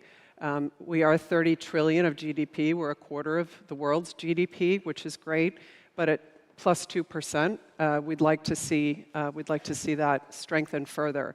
It is an innovation economy. We bank 90% of the Fortune 100 companies, but we are helping them go from west to east. And then our number one, sorry, it's a bit self-serving, Saudi. So we will continue to build and grow here. We're moving into the new financial district very soon, our 6,000 colleagues. Great. Let me pivot, Yixin. You are a global investor, and I think last November in Hong Kong, you talked about the opportunities investing in technology globally, especially in artificial intelligence, quantum computer. I think it would be important for the audience to hear your perspective, how you think about investing in this ever-shifting environment with massive opportunity on the one hand, but also has some global risk in terms of the partnership dynamics and some of the trade dynamics. So I'd love to hear some of your thoughts on where you are focusing your energies and intentions. Well, just to take a step back, and I would agree that, as you look at opportunities around the world, the U.S. continues, I think, and there's lots of reasons for outperformance. Labor markets are strong. Companies are delivering earnings, and we're seeing really strong household savings. And the pro-growth agenda of President Trump, I think, will only help that. As we move around the world, some of these issues start to rear themselves, whether it's in Europe, you have relatively low fixed investments, lower consumer demand, risks of tariffs with the U.S., and then increasing competition from China, for example, in the automotive sector. Aging demographics are something that's very prevalent in developed economies. It's an issue in Japan. Initially, enormous enthusiasm for the break from the disinflationary environment of the last number of decades. That is still now in question whether the growth and inflation agenda will continue. And China, of course, has its own internal issues in terms of its consumers, 70% being levered to a challenging housing market. Emerging markets, I think, is very interesting, and this is maybe the trade point where, there will be winners and losers. And as we see global supply chains reorganizing, countries like Indonesia, Thailand, Malaysia, South Korea, Taiwan, these have all been beneficiaries. But again, you have to look at it country by country, industry by industry. As a way of example, Indonesian semiconductor industry is benefiting from its close proximity to China, its tin nickel production. Which brings us to really the GCC and why we're here today, because this region, the GCC, the kingdom, we're so excited about because the IMF is predicting double the GDP growth in the region relative to the developed world. As we've heard, enormous number of very high quality companies coming public.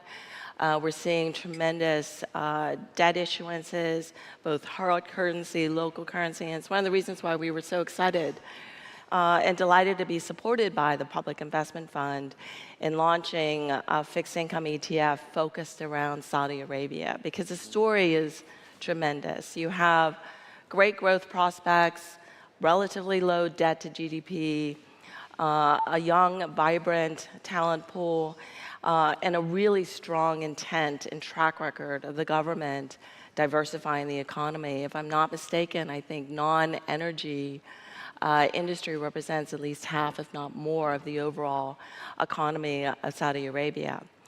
And so for all of these reasons, we see the increase of the GCC within the emerging markets index. It's grown by 5 percentage points over the last 10 years. Saudi has grown 3 percentage points over the last 5 years.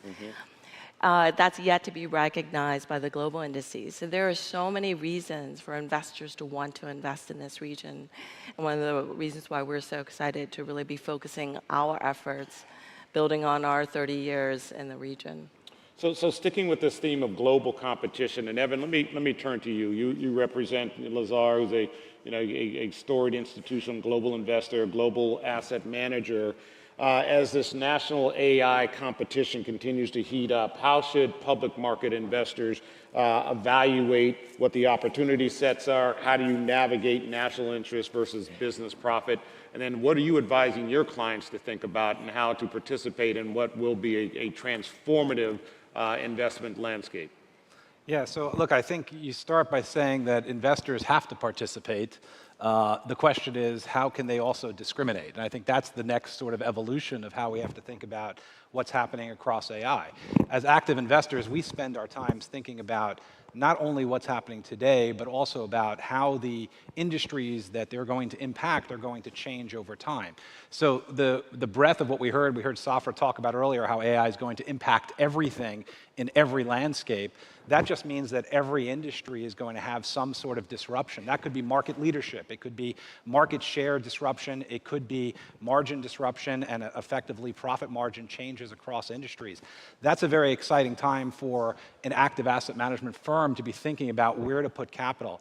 And as we heard last night from His Excellency Yasser last night was talking, and I thought it was very interesting that he mentioned that if we look back to previous technology booms or revolutions that we've had, it wasn't the first wave of companies that had the most success.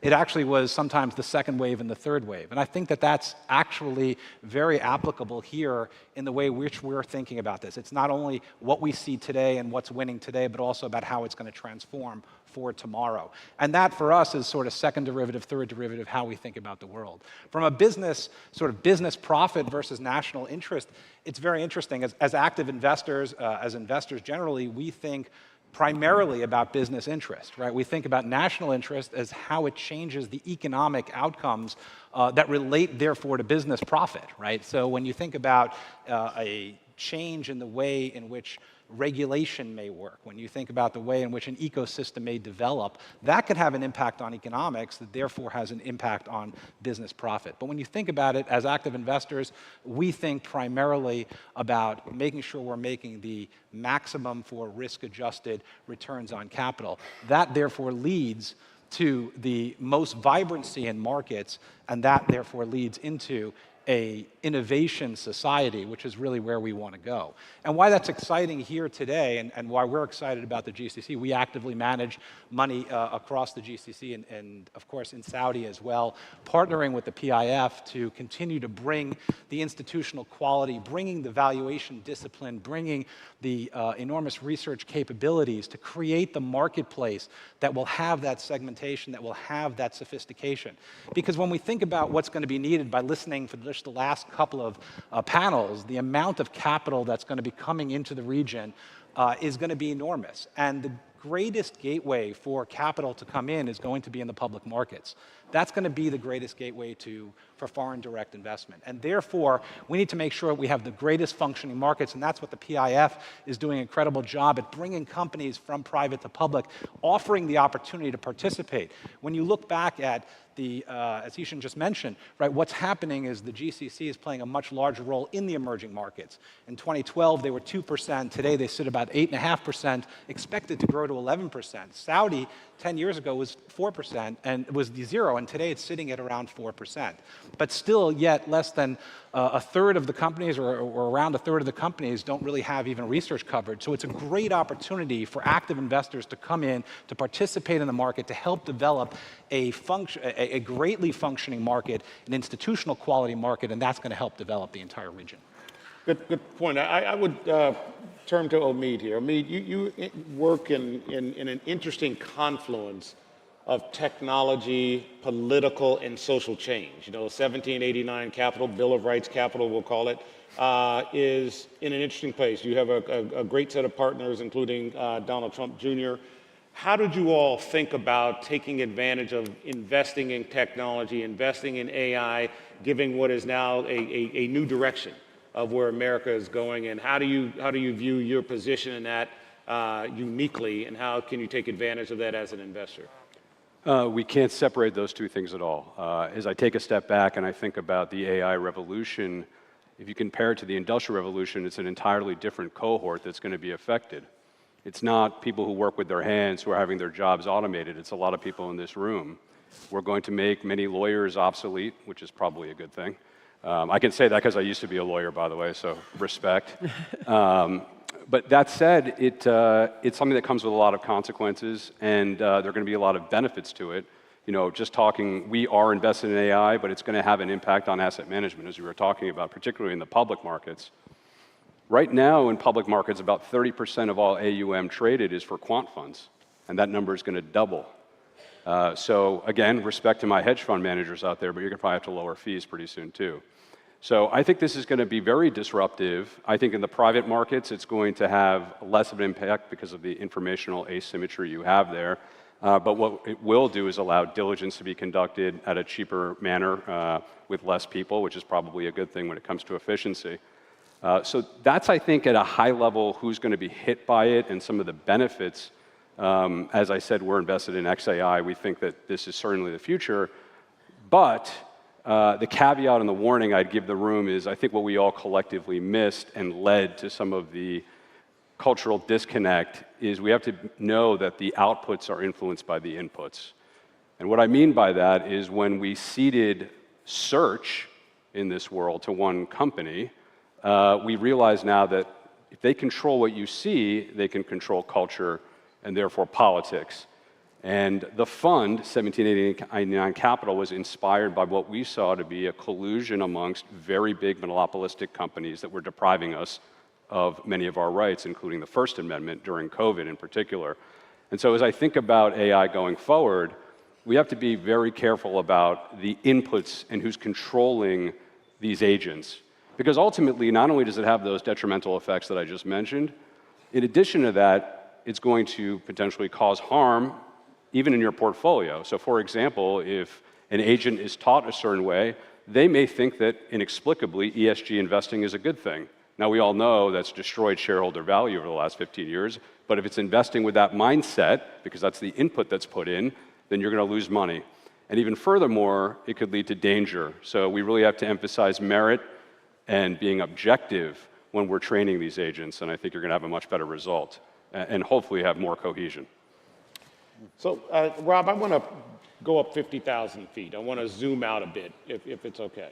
As a co-founder of BlackRock, largest asset manager on the planet, when we think about how to invest with literally new dynamics that we haven't seen before. AI is a completely new, different dynamic to invest in. Shifting geopolitical landscape, partnerships, in some cases getting deeper, some of them being, tossed out the window and restruck. How do you advise your firm, your people, and ultimately your clients on how they should be investing in the near term and ultimately long term in this shifting environment? What regions, what particular areas or sectors, and if you would give the audience some particular insights as to how you personally think about this market that we're in. So I would tell you that this is the largest career investment and alpha opportunity that I've ever seen. And the deputy governor is being a little humble because he's helping to give us opportunities to invest in ways that we have not been invested in before.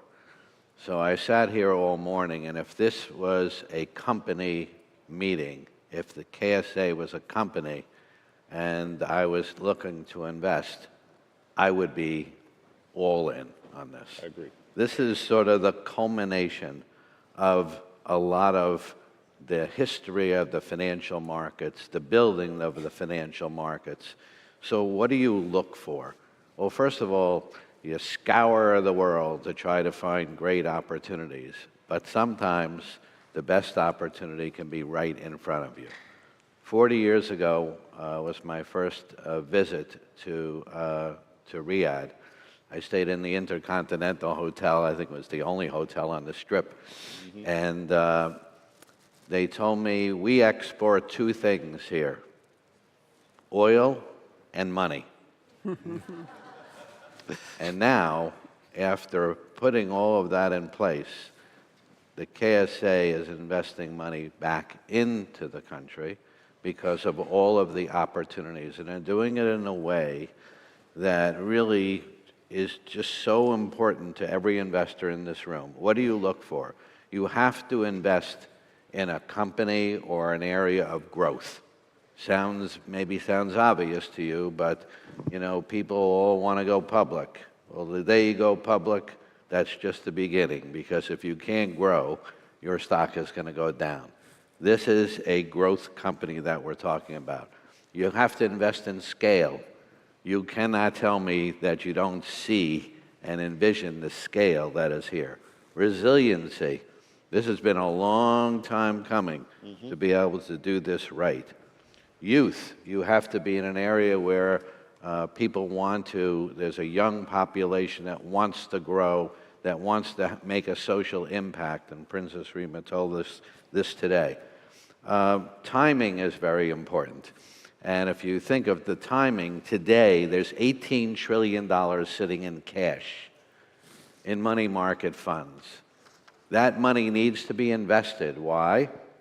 Because populations around the globe are older. They need to retire in dignity, so they need investments. What kind of investments are they looking for? Well, one that would be incredible would be infrastructure. And if you'd see what Jerry is building in Diriyah, it's unbelievable what Vision 2030 is. So the building, the infrastructure needs, and I'm selfish about it because for me it gives me long duration securities that have a yield, that have an equity upside, that have a social impact. And that is the perfect product for retirees around the world. So we're going to help to build that. And the other thing for you investors out here, there's one thing that I tried to figure out. What is a common thread between the top 7 or 8 companies in the world? What is needed for you to invest in that? Well, one is you have to have access, and we're getting access in the wrappers that make sense for us. But the one word that's a common thread is convenience. And that is what the next generation in the world wants. So I don't have to go out to buy anything. Some of you in the back row are already on Amazon during this buying products for when you get home. Very convenient.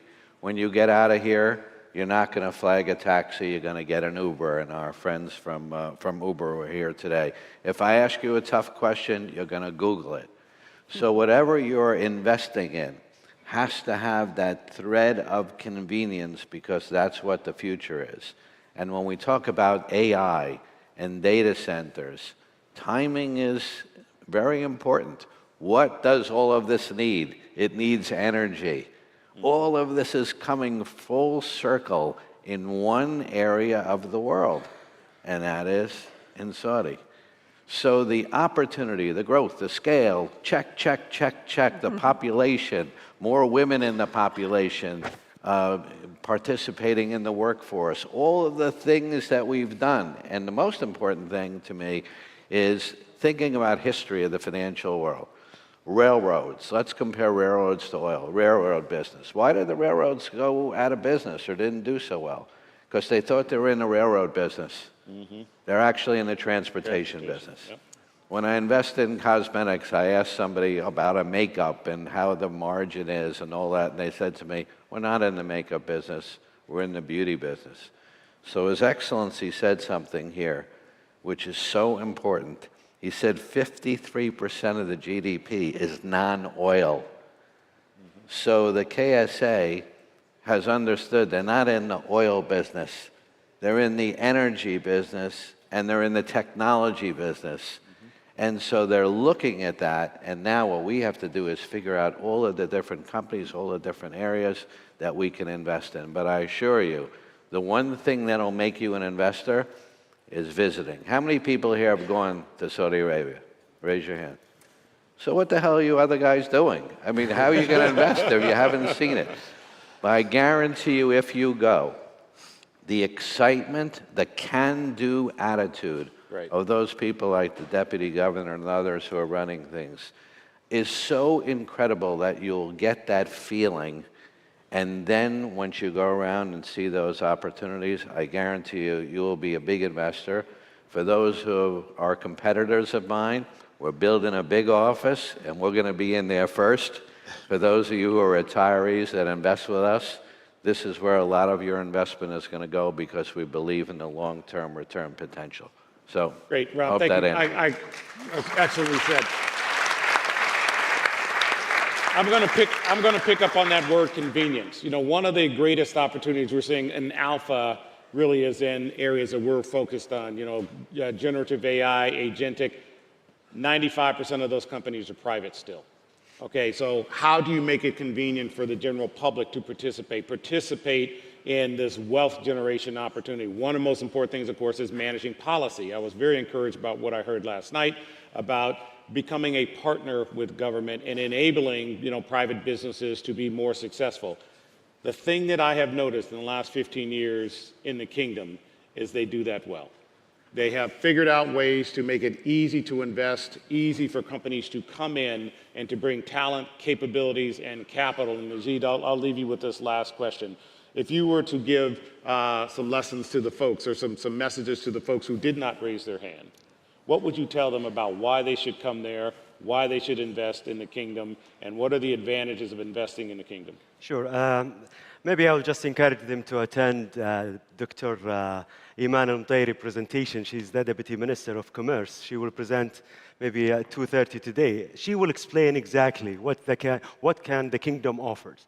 Either like, you know, ease of business, because, you know, sometimes when you see it like abroad, traveling, you know, from New York to London to Tokyo, and skip that part of the world, it's usually you have that kind of a perceptions that it's difficult, it's not friendly. But in fact, according to the numbers on ease of business, and today I think it will be shown to you and presented to you, we are actually I mean, in the top three, I guess, in terms of ease of business, ease of doing business. I think, you know, most of our partners here presented their views, their opinion, and having, like, you know, Lazard, BlackRock, State Street, their regional headquarters in the kingdom is a testimony of the strength and how investors basically coming and bringing back their investments to the kingdom. I would finish this, thank you all, with the following from Her Grace. The kingdom has been successful at not looking at today and moving forward, but looking at tomorrow and leaping forward. I thought that was spectacularly said, and that is truly, in my mind, the embodiment of why we are all here, to leap forward with the kingdom. So thank you all for this wonderful conference.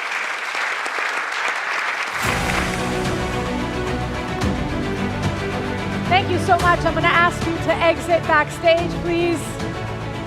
You can come this way. You can come this way, everybody. Big round of applause for our panelists. Terrific conversation. All right. Ladies and gentlemen, there is no doubt that the U.S.-Middle East relationship is entering a transformative phase with unprecedented opportunities for growth and collaboration emerging across the region. And for our final panel before lunch, you are in for a treat because we have two of the powerhouses enacting that change in the region. Please give a warm welcome to our moderator, Jared Kushner, CEO of Affinity Partners, and Stephen Witkoff, Middle East Envoy of the Government of the United States, everybody.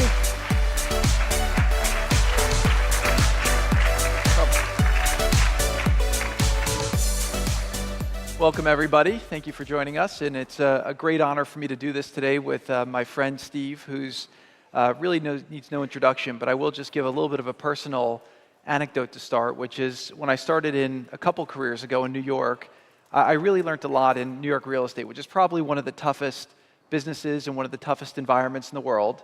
And I went there as a young guy, and I really tried to learn from all of the greats in New York. And it really is a bunch of luminaries who have done incredible things to build the skyline.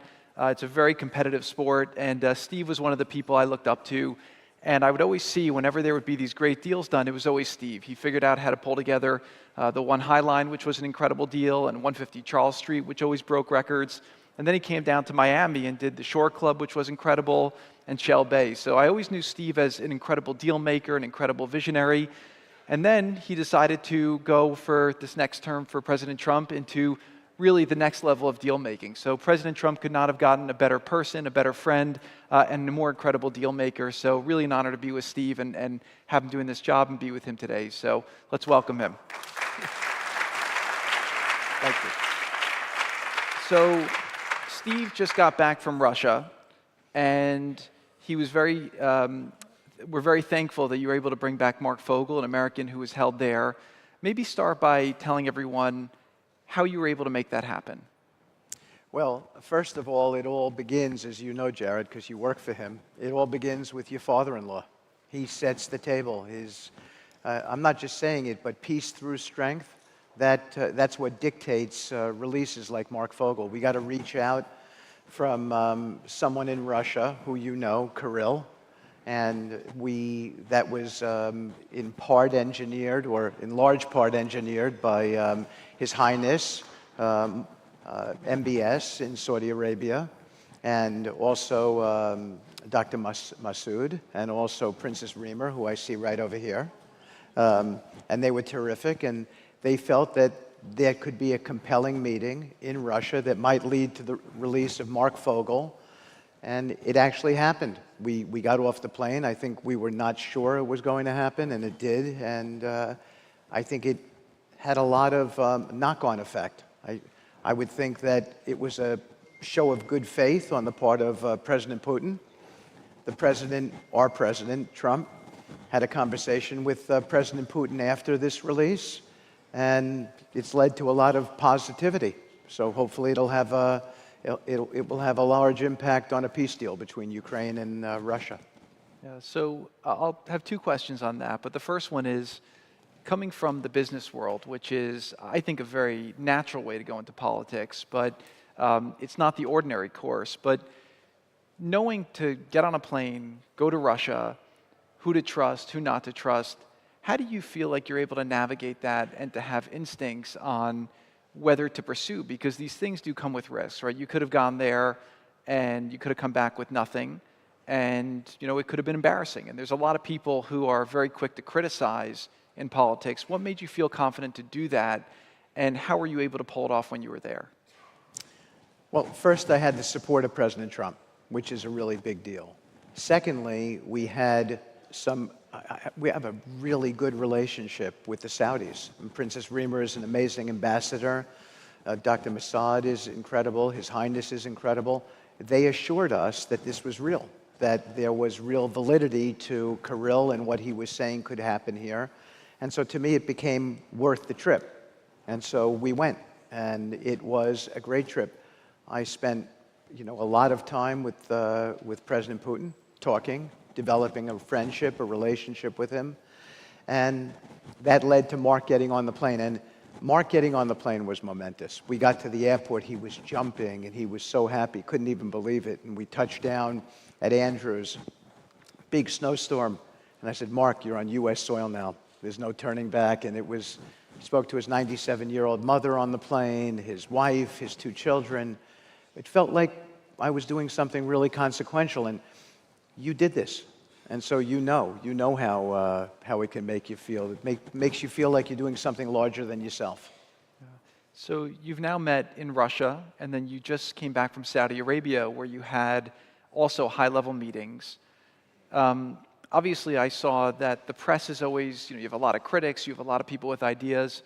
What's your perspective, having sat now in the room and hearing those perspectives, on what you think is possible, and to whatever degree you're willing to give a time frame for how long you think it will take to develop these ideas? And I will just caveat that by saying this thing's been going on for a long time. It's very emotional for people. These are very hard things to resolve, but it feels like for the first time since this war started that there is a real effort that has a chance to bring a breakthrough to end the war.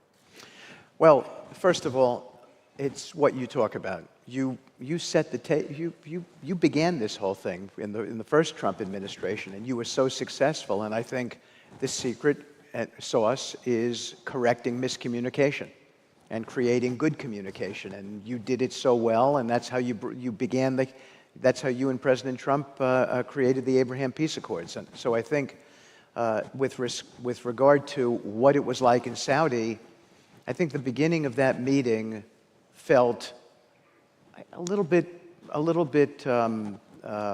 What word do I want to use? I want to choose my words carefully on this one. It felt a little bit pro forma. Mm-hmm. And I think as both sides began to realize that we were there on a trust-building mission, and we were there to explore how we might get some sort of deal done in time, I think everybody got very comfortable with one another, and we all walked away thinking, wow, this was a transformational meeting. Now, you're right. Then you listen to the media, and of course, it's misportrayed, and that becomes somewhat amusing.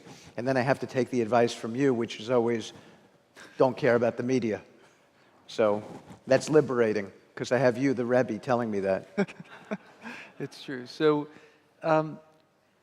you still have a very successful business that your sons now are running, who you've trained very well.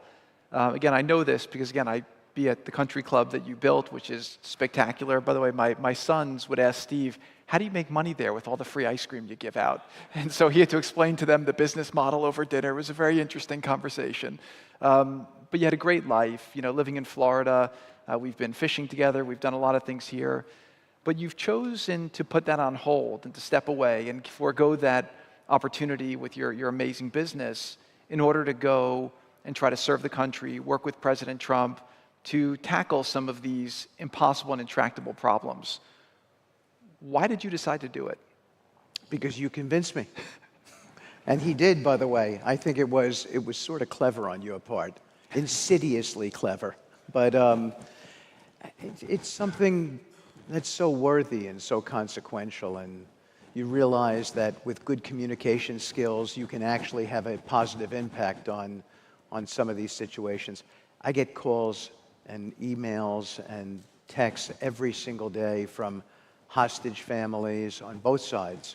And I've made great relationships out there with the Saudis, with the Emiratis, with Sheikh Mohammed, who I say all the time has been so consequential in all of this. And I know you have friendships with them too. For me, it's a blessing. I feel like I'm privileged. I get to do something that I never thought first I never thought that I would ever be, I thought I'd be a lawyer for the rest of my life. And then I got to be in the real estate business. And one of my mentors was Donald Trump. And now I get to work for him. And he's a special man to work for. He really is. I'm excited when I wake up in the morning looking at my texts and my emails. And so it feels very consequential for me. So your first real negotiation when you started in this, you didn't even wait till you got into government. It was actually pretty impressive how you were able to build a relationship with the Biden team and everyone. And it felt like they just sucked you right into the vortex, even during transition, which is very unusual. Yeah. And you had a very successful negotiation in order to get several dozen hostages released, which, again, even just one is a life saved. And I know that it's really touched you, and I know you brought intense passion and work to do that. What's been your observation so far about your first government negotiations? And why do you think the first phase was successful? And then I'll ask you about where you think we're going with the next phase of the negotiations. So I just think that they were talking past one another in that first phase. And you know the real estate business. It's like a closing at the table. You've got to get people talking to each other and with each other. And there were built-in barriers to getting a deal done. For instance, Hamas is not at the table. They don't want to be at the table with the Israelis. The Israelis don't want to be at the table with them. You tell me how you bring that together when people don't want to sit at the same table with each other. So that never changed, by the way. Hamas would come, they would be at the floor below. The sheikh would go downstairs, he would talk to them, come back upstairs. It's not easy to work in an environment like that. But ultimately, I think we were able together. Brett McGurk was great for the Biden administration. We worked collaboratively. We were able to convince people that a hostage release was a good thing. It was good for everybody. It was good because there were going to be Palestinians released going home to their families. So the more we communicated, the more compelling it became, and then ultimately we were successful. Yeah, and so as you see that going into the next phase, you built a lot of momentum. There's ongoing discussions. What can people expect over the next week, 30 days, 60 days with regards to that situation? Well, I hope a lot of the goodwill from the first phase carries over to phase two, because there's a lot of families who have children there who are held hostage. And it's, for me, I have a lot of empathy because I lost a child. So I talk to these families who have lost children, and they want their children's bodies back as much as the families who have children who are alive. But I think phase two is more difficult. But I think ultimately, if we work hard, then there's a real chance of success. I think everybody is buying into this notion that releasing hostages is just a good thing. It just is something that's important and that ought to happen. The issue with phase two is that there's supposed to be an end to the war as part of phase two. And I think the Israelis have a red line, which is you can't have Hamas in the government. And so it's hard to sort of square that circle. But we're making a lot of progress in the conversations, and hopefully it will lead to some good things, good results. So there's been more success in your diplomacy in your first 30 days of service than most diplomats achieve in a lifetime, right? Taking two situations that were basically stuck in the mud, and now you've breathed life into it. And again, it could go in a lot of different pathways. As you know from transactions, you've done hundreds, if not thousands, of deals in your life. Yeah. How do you see things playing out with Gaza? And right now, the president made a statement the other day, about a week ago, where he put something out that was a departure from how people were thinking. And I personally was saying to myself, one of the rules that I had when I was working in the Middle East is that if people aren't screaming at you, then you're not on the right track. Yeah. And so that definitely brought a chorus. And so my question for you is, What do you see as the big issues that need to be resolved once you're through with the hostages, and how do you see that playing out? Well, first of all, in typical fashion, the president said some things, and again, it got misconstrued. The basic premise of what he was talking about in Gaza was that why should we try a solution that hasn't worked for the last 50 years? That makes no sense. And when I went to Gaza, and I think someone told me I was the first American official who went there in 22 years, it made no sense to me that you were there in charge of trying to formulate a development plan for Gaza, and you didn't see it. And when you see it and the utter devastation there, you realize that this is not something that can be completed in 5 years. The underlying May 27th Accord that sets the parameters pursuant to which Phase 1, Phase 2, and Phase 3, the reconstruction happened, was based on a 5-year redevelopment plan for Gaza. It's not physically possible. So you can't develop an apartment building in Manhattan in 5 years, and you have to see what the devastation that exists there today in Gaza. There are 30,000 unexploded shells all over there. The conditions are horrendous. I don't know how people can move in there. The buildings are all listing. There's nothing standing up in a good way. And it's going to take a lot of cleanup and imagination and a great master plan. And that doesn't mean that we're on an eviction plan when the president talks about this. It means that he wants to shake up everybody's thinking and think about what is compelling for that area and what is the best solution for the Palestinian and Gazan people who live there.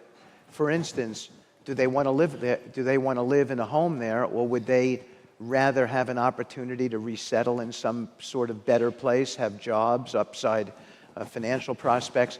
And I think what's happened from the president talking like this is that he's engendered a discussion throughout the entire Arab world about different types of solutions that before he talked about this, people would have never considered. And I think that's a good thing. And you and I talk about this. We talk about convening people together from all parts of the world, and master planners and developers and architects, and talking about ideas and so forth. And that's what the president's, that's what his views on this have created an impetus for. So I think it's really a healthy thing. Yeah, so final question, which is, the two reasons that I was very excited about your willingness to do this was, number one, you come from a background of negotiations and transactions and deals, which is much different than diplomacy. And then number two, which I think is also very important, is economic development, creating things, dreaming things, building things, creating jobs, giving people livelihoods instead of trying to litigate old problems and whack things up that don't have much value. So economic development, which is really what a lot of we're here to talk about at this conference, which is how do you have the right governance structures, how do you make the right investments in order to create jobs, improve people's lives. That's really been the thematic of this. How important is that now that you've been seeing this for just a short period? How important are you seeing economic development and the potential for people to have livelihoods in the diplomacy you're doing? And what's been different relative to the expectations you had when you started? Well, I think it's critical. I mean, it's the linchpin of this all. I mean, it's all about living a better life. And, I think in Gaza, we're so focused on the land, I think we've changed the discussion now, and we're talking about what does a better life mean for people. And with a better life, with this sort of aspirational opportunity, then maybe things do fundamentally change. I think that you get radical behavior, you get terrorism when all hope is lost. And I think hope emanates from being able to earn a living, seeing a better future for your children. I sat in Gaza with a bulletproof vest on looking at the scenery there, Jared, and I don't know why anyone would want to live there today. It's illogical to me. Doesn't mean, by the way, that you can't have some sort of right to return if that's the policy prescription that works for people. But to me, if it was my kids, I'd want to know that there was a future for them, that they could become a lawyer or a doctor, an engineer, do something that makes their life better than mine was, if that was me living there. And I think that economic development is critical. It's what's happening all over Saudi Arabia today. Look at Saudi Arabia. It's a whole different country than it was 20 years ago. And that's all because of a vision from His Highness and what he's creating there, hyperscale data centers, robotics, blockchain, all the rest of it, moving that economy from an oil-based economy to a very multifaceted economy. Everybody's got opportunity there. I look at that at the Saudi marketplace. I say I think it's going to become one of the most investable real estate marketplaces in the world as people begin to see the upside in what's happening there.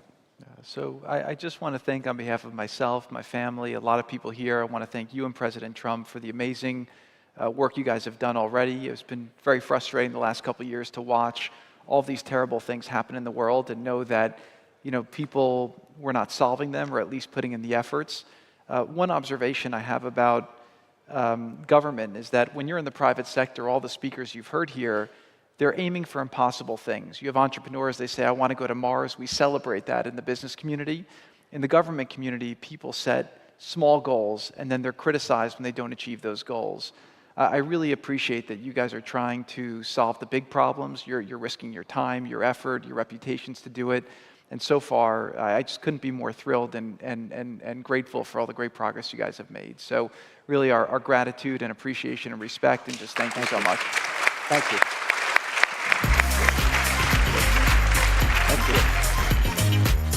Thank you so much, gentlemen. Thank you for your leadership.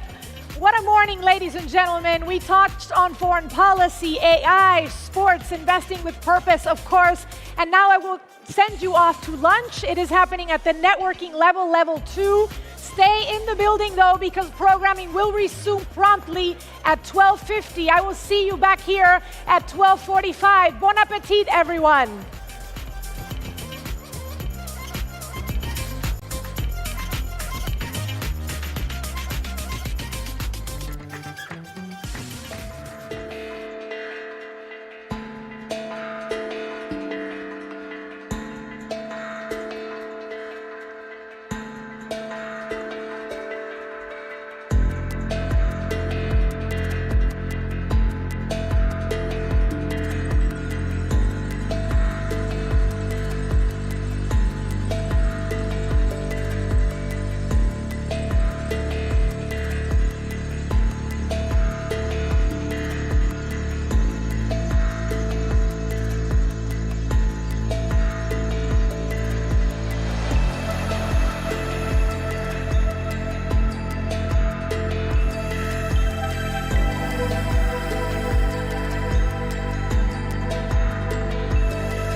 the year of crypto. Already, more than 560 million people own some type of cryptocurrency. Binance's global user survey found that 45% of survey participants joined the crypto space in 2024. The global crypto market cap surged to a record $3.7 trillion on January the 20th, fueled by optimism that the Trump administration would be crypto-friendly. One of President Trump's first executive orders was to create a crypto working group to draft new regulations and explore a national stockpile. The US only ranks 4th in crypto adoption, with India, Nigeria, and Indonesia taking the top 3 slots. South America has seen the highest growth in crypto ownership. Within the continent, Argentina has the highest ownership rates as the country faces hyperinflation. The world's first 17-story crypto tower is being built in Dubai, with office space tailored for both crypto startups and established businesses. All this stirs environmental concern about the carbon dioxide emissions that crypto mining could generate. As crypto evolves and adoption accelerates, can innovation and regulation converge to unlock its full potential?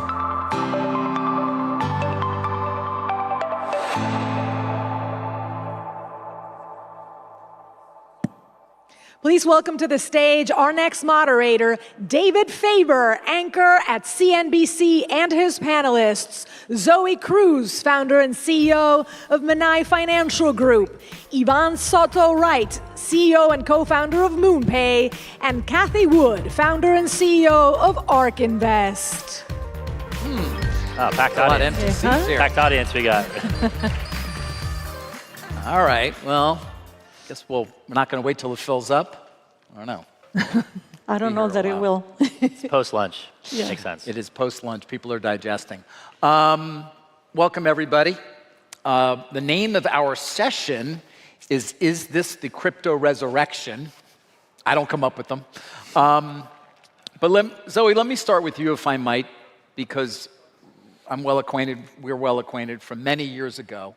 You had a job in the area of finance that I have covered for many years, the capital markets, traditional finance, and he is the co-president of Morgan Stanley. So, why crypto for you, and what is it exactly that you see as the opportunity here? Yeah. So I, like most people of my generation, believed this blockchain technology, we're talking about a few years back, 2018, was an interesting distributed ledger technology, interesting technology, all the crypto stuff, until I got a call from a headhunter who said there is a board position at Ripple, and would you like to go to sit on that board? And it changed my life because unlike Jamie Dimon, who was my business school classmate, I changed my mind about this space. Ripple basically had a very simple philosophy that the digitization, if you will, of value was something very, very big. The fact that you and I can exchange value, not just money, value, without a bank account, just with a telephone, that's a revolution. And so I am a huge believer in the space. It's a Cambrian explosion of activity, very, very early, but I believe it's the fastest growth story, the fastest, cheapest growth story of them all. I think the space is taken a lot about buy Bitcoin and you'll be rich, and a lot of people have become rich. Yes. It's a very topical use case because digital gold, if you believe inflation isn't going back down, the risk of hyperinflation is higher, in fact. It's a very, very good store of value. But frankly, to answer your question, the reason I'm excited is actually the digitization of everything for a generation. What does that mean, the digitization of everything? And feel free to, everybody can chime in on that one. Yeah. again, for me, the fact that actually you can create synthetic FX. What I mean by that is right now, the SWIFT system, which is a messaging system, correspondent banking system, works just fine still if I'm Morgan Stanley sending $10 million to JP Morgan.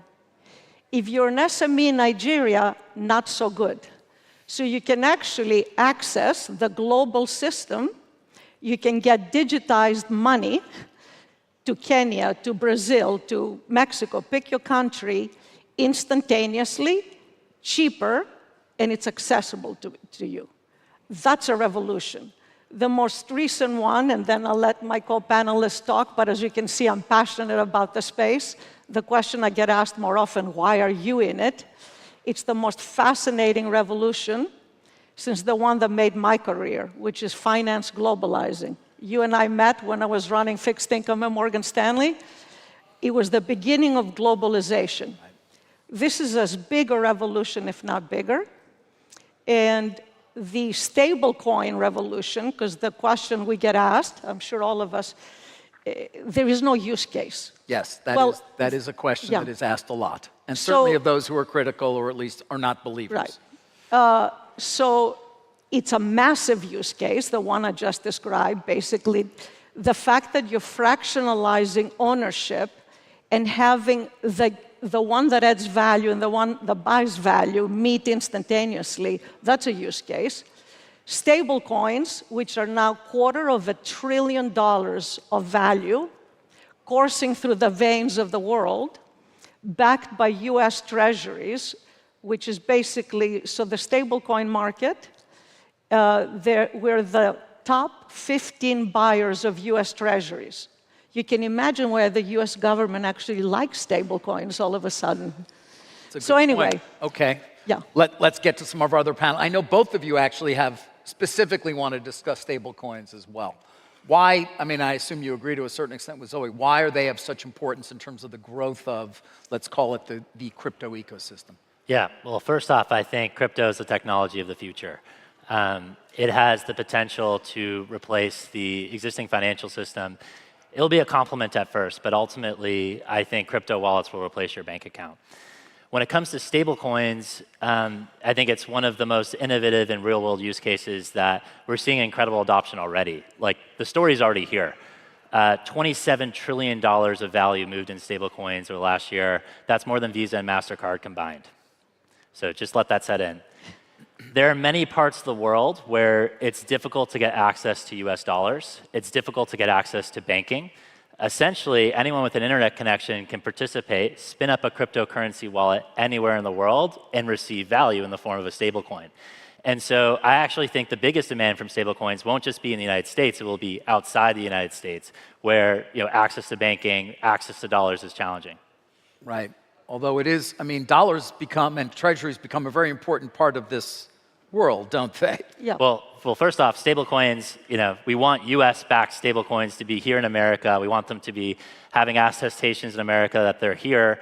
And ultimately, what is backing these stablecoins is T-bills. Now, the next evolution of stablecoins will be how do we get that yield in the hand of consumers? Because if you can add yield to a stablecoin, then this can really replace your bank account, right? Because you not only have access to dollars, but you have access to interest.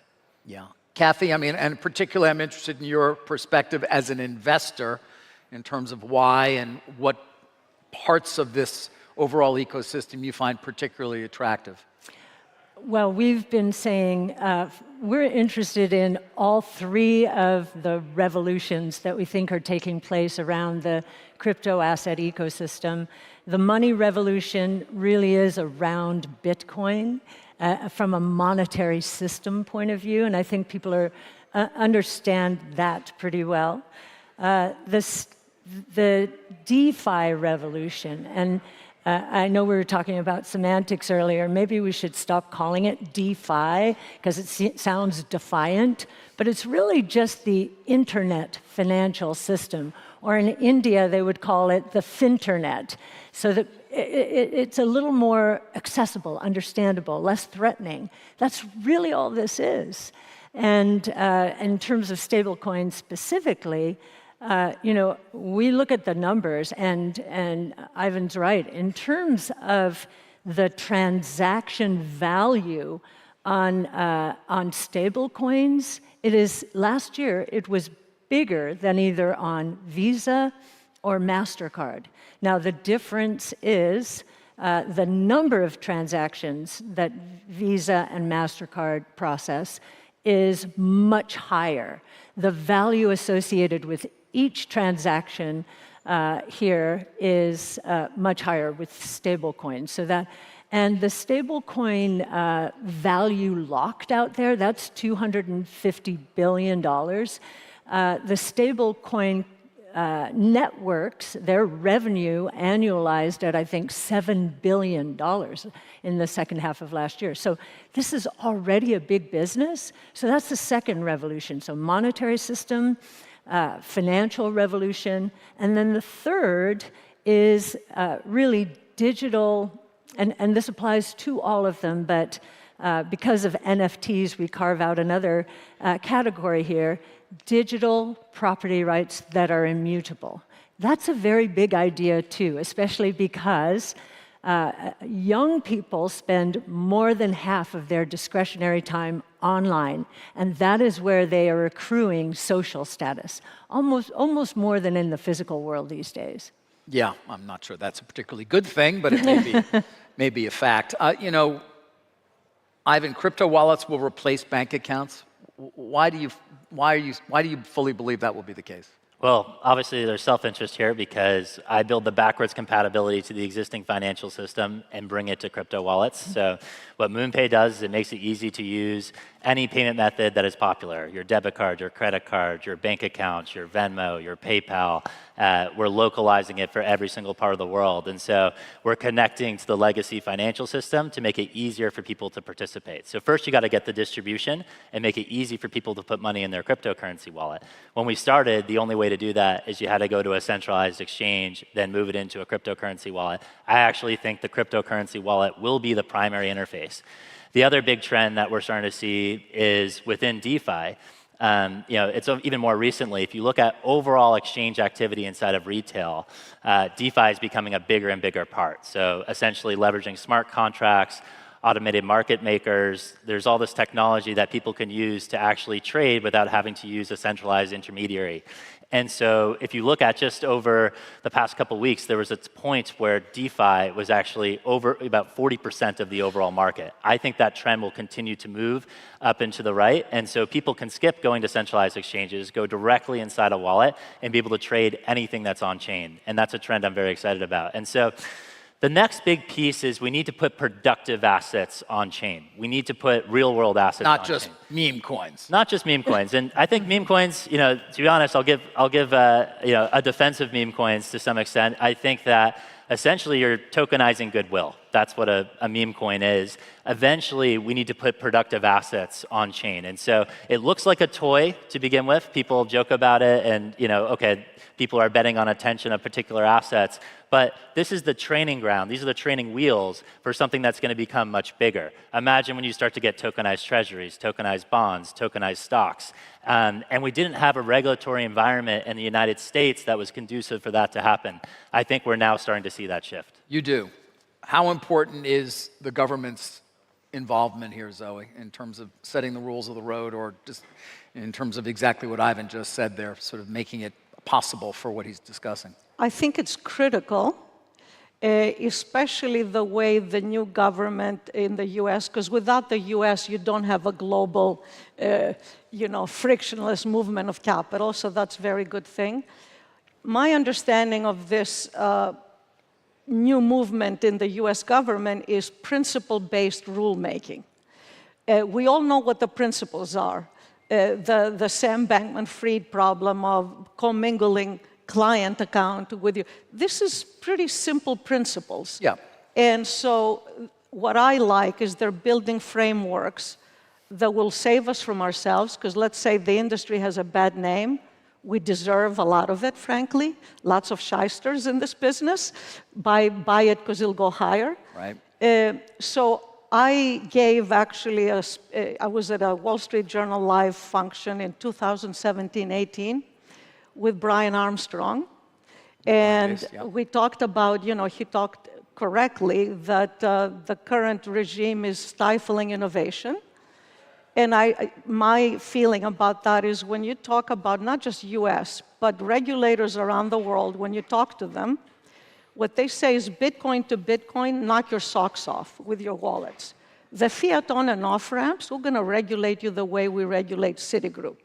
The reason Coinbase is a multi-billion-dollar company, Brian Armstrong got that. So for me, it's a false choice of centralized banking. JP Morgan isn't going anywhere. Of course not. What you're talking, and you've done an amazing job building valuable companies, the retail, the title of this gathering is Investing with Purpose. Well, what is a higher purpose than give access to global finance to people that don't have it without bypassing the man? So in our business, we don't do meme coins. I don't think you should outlaw speculating.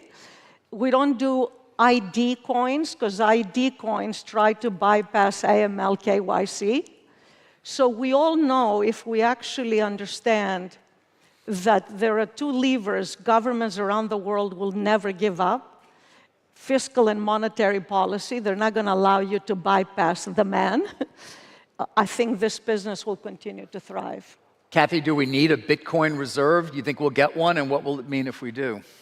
Well, I think we will get, there's a lot of debate, surprising to me, in the Bitcoin community around this, but I do think this administration is determined. And I think one of the reasons is a little bit to what Zoe was saying. Bitcoin is going to keep our monetary authorities more honest. It's basically it is, you have this insurance policy. You don't have to be a part of the fiat system if this other system, which is governed by scarcity value, is going to treat you better. So I think that it's wise to introduce this new asset class, which it is, into the reserve ecosystem. How about you, Anand? Yeah, well, I think it's been incredible to see the institutionalization of crypto and what we've seen over the last year just with Bitcoin. We saw the approval. There's more money sitting in Bitcoin ETFs than gold ETFs right now. Just let that settle in. 100 billion, more than, yes, 100 billion. Yeah, and so now it's, do sovereigns, do central banks start to hold Bitcoin? That's the big question, and if that does take place, you could see this becoming an asset class that can rival gold. I think the one thing that has surprised us, because we thought it would become a reserve asset, but not first in the United States, although maybe El Salvador was first, but more in emerging markets who are subjected all the time to the buffeting associated with the dollar, So I think that's been a surprise. But once we see emerging markets following the U.S., they're almost looking to the U.S., and this is a blessing of Bitcoin as a new asset class, as cryptocurrency. I think they'll follow, and I'd love to know what Zoe thinks, because if they do, it's going to be interesting to see what happens to emerging market currencies. So I really believe that one of the problems, and we went through this in the 80s and the 90s, different parts of the world, but the dollar going up dramatically, creaming emerging market currencies, and they have a lot of their debt denominated in dollars. That was a very deflationary force on the world. So I have been surprised they've not adopted Bitcoin more quickly, but I think they will. Zoe, there are still no shortage of those who have an important voice who are critical of this. Jamie Dimon, you mentioned. Obviously, the late Charlie Munger, but Paul Singer recently at Elliott talked about it having no substance. Does it matter if those people who are still influential are won over, or is there a rebranding, so to speak, that can occur without them? What a great question. I wish it were the case that we can win them over. and there is nothing wrong with being skeptical, but there is something wrong with being closed-minded. And so for me, maybe because I have young children and they still have brain plasticity to understand the world changes, I actually think it's up to the industry to rebrand itself on this. For me, what I'm excited about is thinking about giving access to the world of finance to the people that don't have any, so democratizing finance. And you don't do that by scams. So I think it's up to us as leaders. The question I get asked a lot more often, people that knew me from my Morgan Stanley days, why are you in this space? Practically spitting out the words. Well, it should be, and I'm trying to figure out how many Zoe Cruzes can we get to understand why I'm in this space. That is actually something that adds value. By the way, let's be clear, it's a false choice, either fiat currencies or Bitcoin. I mean, Bitcoin began by peer-to-peer cash. That's not it now. It's digital gold. Zero allocation of your portfolio is the wrong answer. Frankly, more than 10%, 20%, if you really believe in it, is also the wrong answer. Let's hope for all of us that the dollar does not become the Deutschmark in the Weimar Republic. So I would focus a lot more attention on how do we get $36 trillion worth of debt down to 10, maybe, than say Bitcoin sucks. Well, there you go. Given the clock says 0-0 and we're ending on applause, I guess even though we've just begun the conversation, we'll end it for now there. Zoe, Ivan, Kathy, thank you. Thank you, David. Thank you. Thank you. All right, thank you.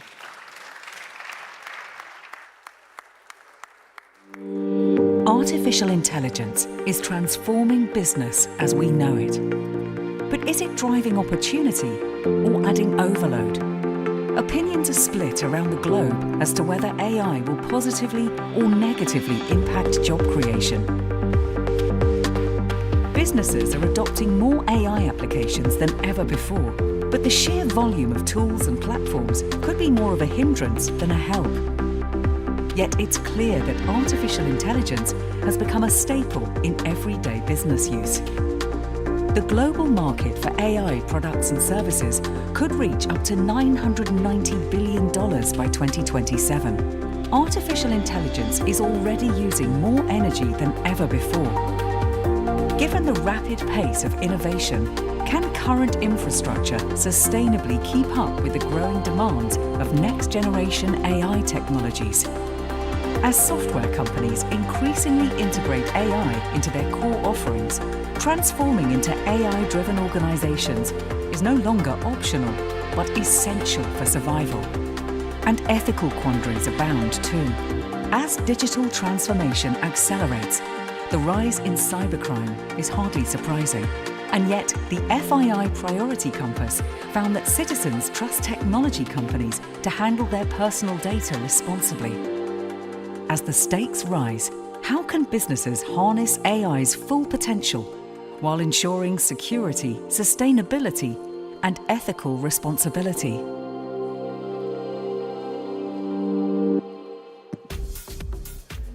Please welcome to the stage Alexander Sukarevsky, Managing Partner for Quantum Black, Jim Keller, CEO of TensTorrent, Jack Hidary, CEO of Sandbox AQ, Ramin Hassani, co-founder and CEO of Liquid AI, Prem Akkaraju, CEO of Stability AI, and their moderator, Peter Diamandis, founder and executive chairman of the X Prize Foundation.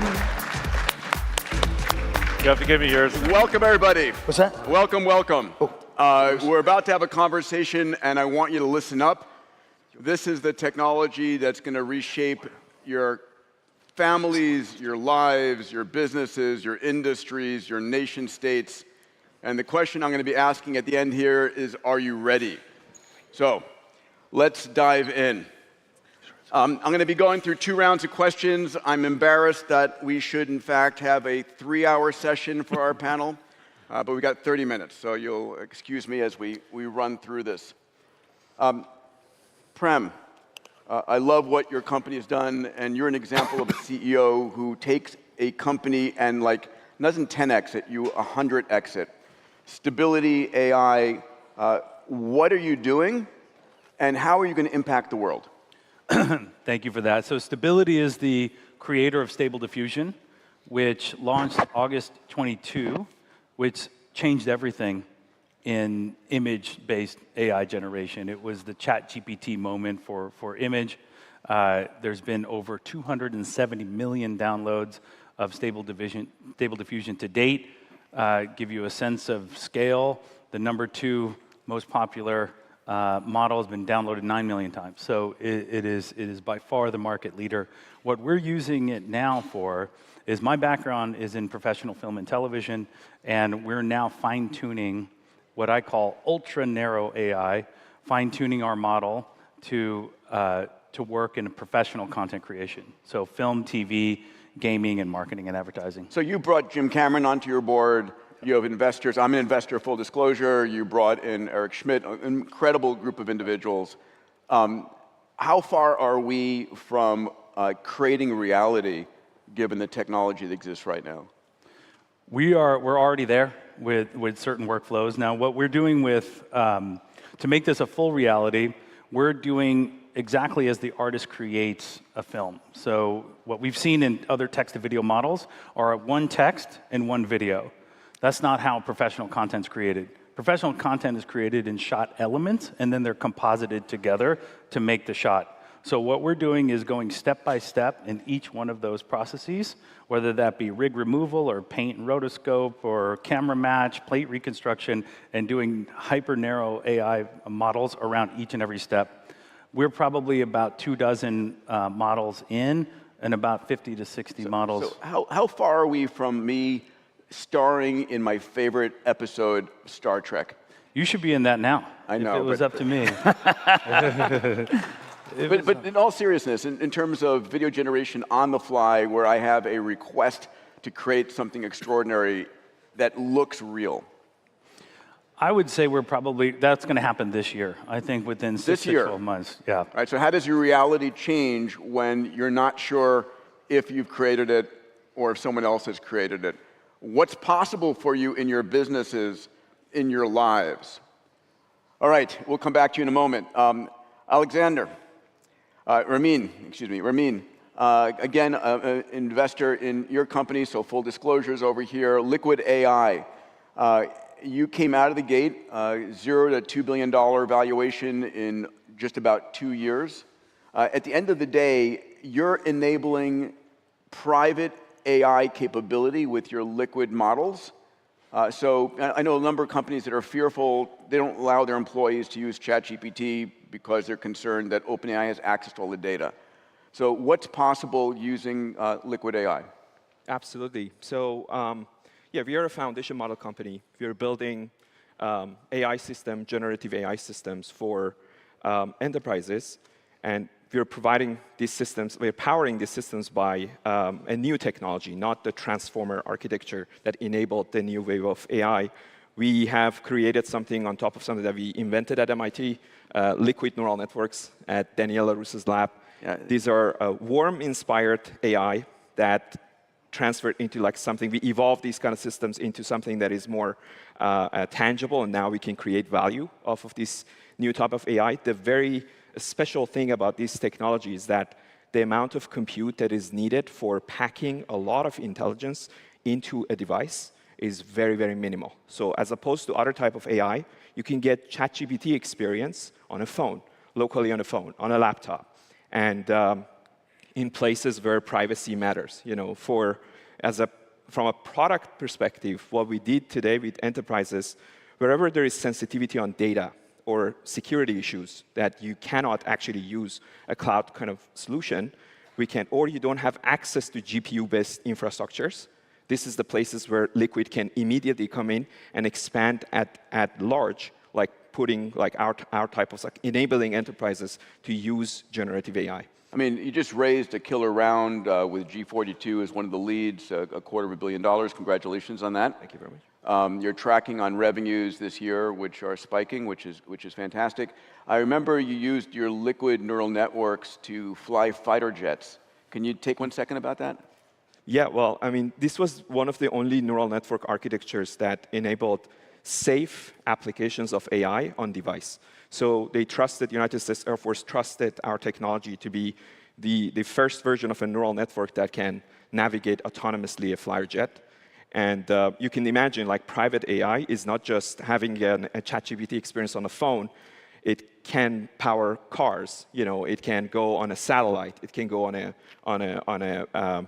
jet. You know, and the applications of these things is phenomenal. Like, recently, I talked to some CEOs of an education company that they're providing tablets to students, and they want to have an experience in this kind of sector. This is your educator, your physician, your pilot, your everything. I mean, it's innate intelligence on your device that you own. 100%. Amazing. Yeah. We'll come back. A dear friend, Jack Hidary. First of all, I have to point out, Jack is dressed in Miami. We're in Miami, Peter. Okay. Welcome, everyone, to our home in Miami. Richard, thank you for bringing us to Miami. And I have a request for Richard, Peter, if I could. Yeah, please, of course. For next year, for FII Miami, could we request that the dress code be Miami business? Does everyone agree? Yes? Okay. And by the way, Miami business means wearing avocado dress socks. We have avocado you dress can't see the socks. socks. There's many others to choose from, though. And Yes. I do want to do a commercial for Jack's newest book, AI or Die. It's very subtle, Peter. AI or Die. But it is something that every person should read. It is literally what you need to understand as a leader about AI, and it's written in a very readable fashion. So, Jack, you are the CEO of Sandbox AQ. A is for AI, Q is for quantum. You've got an incredible chairman of your board, Eric Schmidt. You spun out of MIT with Google. At Google. We're very involved with MIT also, though. Yeah, Yes. out of Google with an incredible seed round, I think, of how many? We raised $850 million now. Wow, amazing. All right, so what do people need to know about Sandbox AQ and the quantum liquid networks, the quantum networks that you're producing? Yeah. Language models. Peter, it's a very exciting moment. First of all, it's great to see so many friends on the panel here and in the audience, and it's a beginning moment. This is the incipient moment for AI. Everyone's excited, lots of businesses looking at it, but I think we're past, hopefully, the shiny object phase of AI, and now it's getting serious. Everyone on this panel has very serious offerings that really impact business and impact how Hollywood works, how many, many parts of the major sectors of the world work. At Sandbox AQ, what we realize is that language models, fundamental. Everyone, it's table stakes, should be using language models to cut costs. If you have customer service, because you're Delta, you're Hertz, you're Hilton, any company with thousands of customers must be using large language models to cut those costs and actually deliver better customer service. I think we all know customer service cannot get worse, as it's delivered now. So it's only going to get better. But we at Sandbox AQ decided, Peter, let's actually go for a different part of the economy. Let's go for the quantitative AI, not the language AI. And what do we mean by that?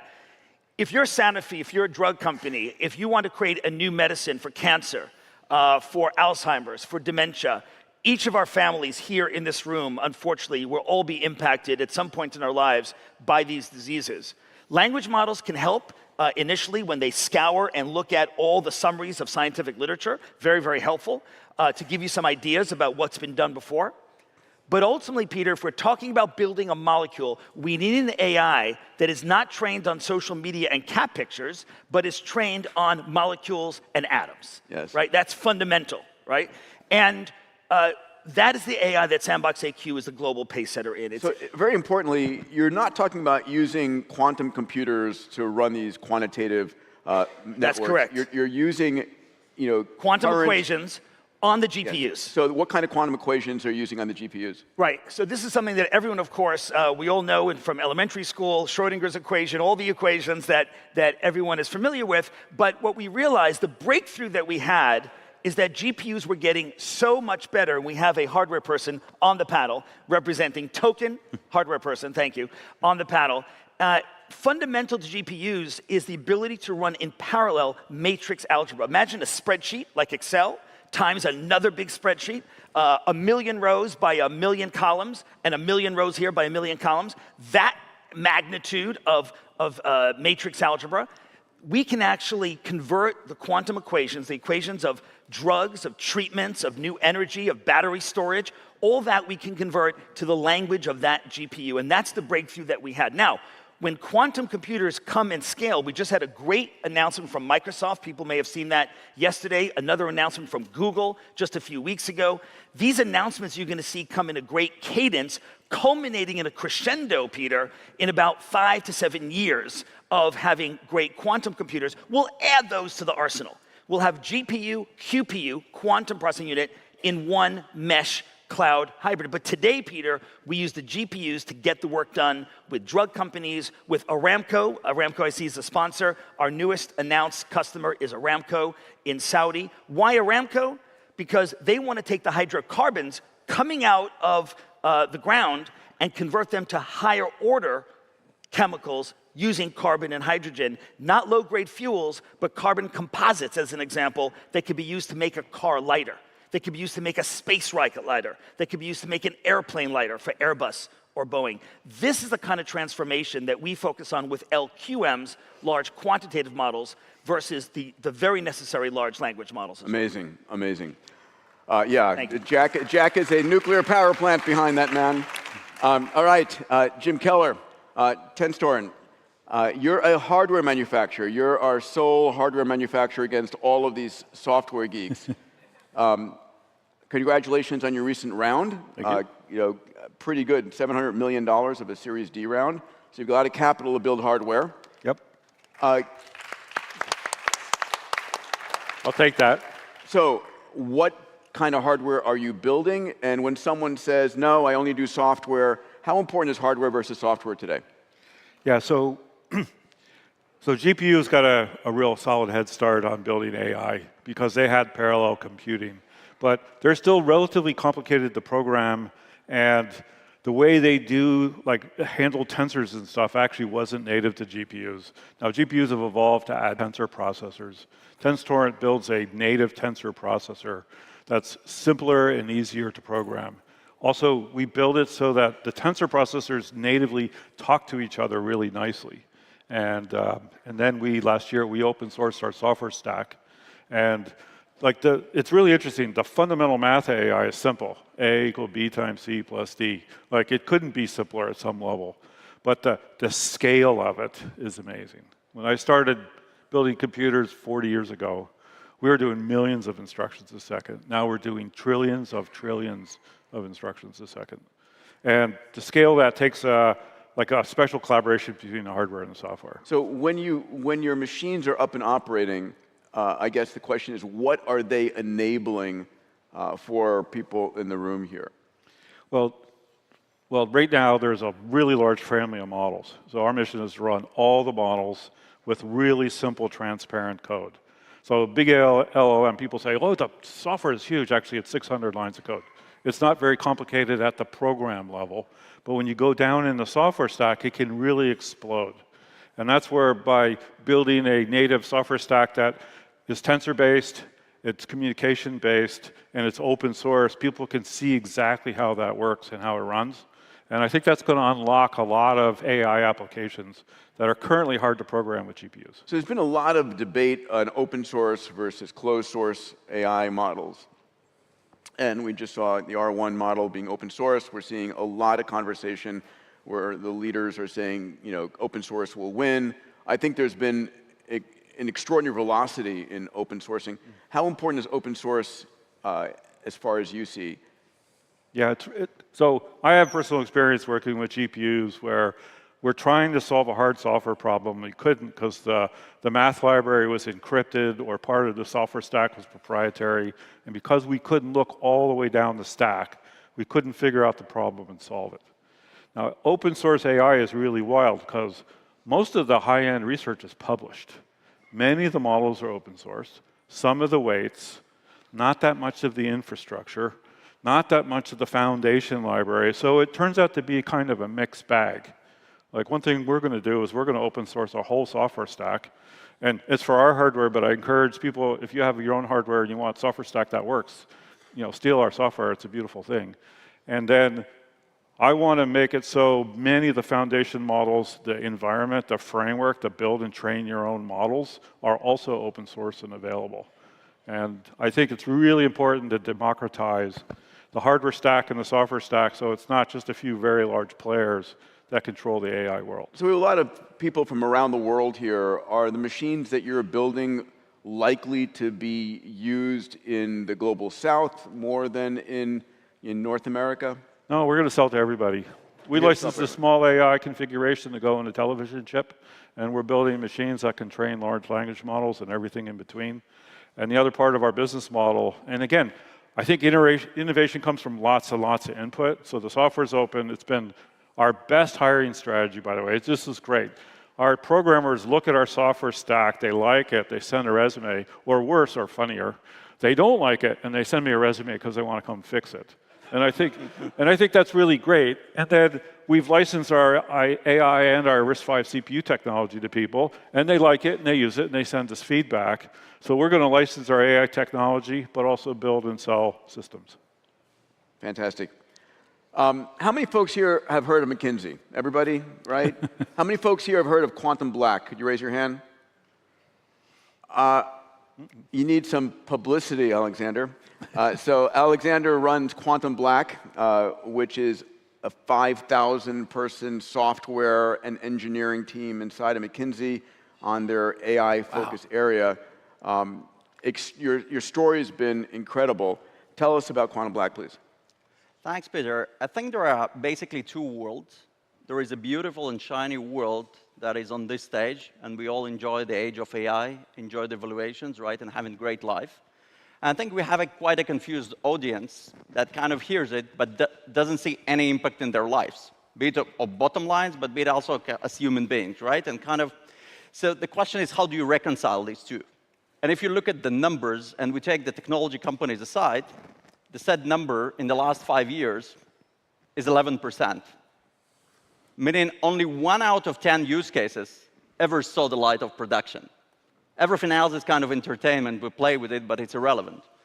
Now, while we're inspired by Gen AI, the success rate is maybe 7% at the best.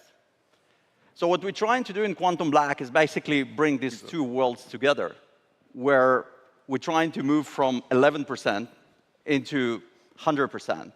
And what we got today, exactly like you alluded to, is 5,000 people working in 50 countries, trying to transform nations and company.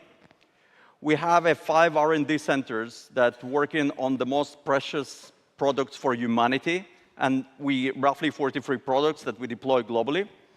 And we clearly work with a lot of colleagues to kind of try to bring their innovation into day-to-day of enterprises around the globe. And kind of indeed, McKinsey is known for producing slides and many other funny things. But also, to be fair, it's reinvented the consulting profession already twice. And this is the third attempt, and humbled to be here and try to reinvent it. You know, one of the things I say is that, by the end of this decade, there are going to be 2 kinds of companies. Those that are fully utilizing AI and those that are out of business. Do you agree with that?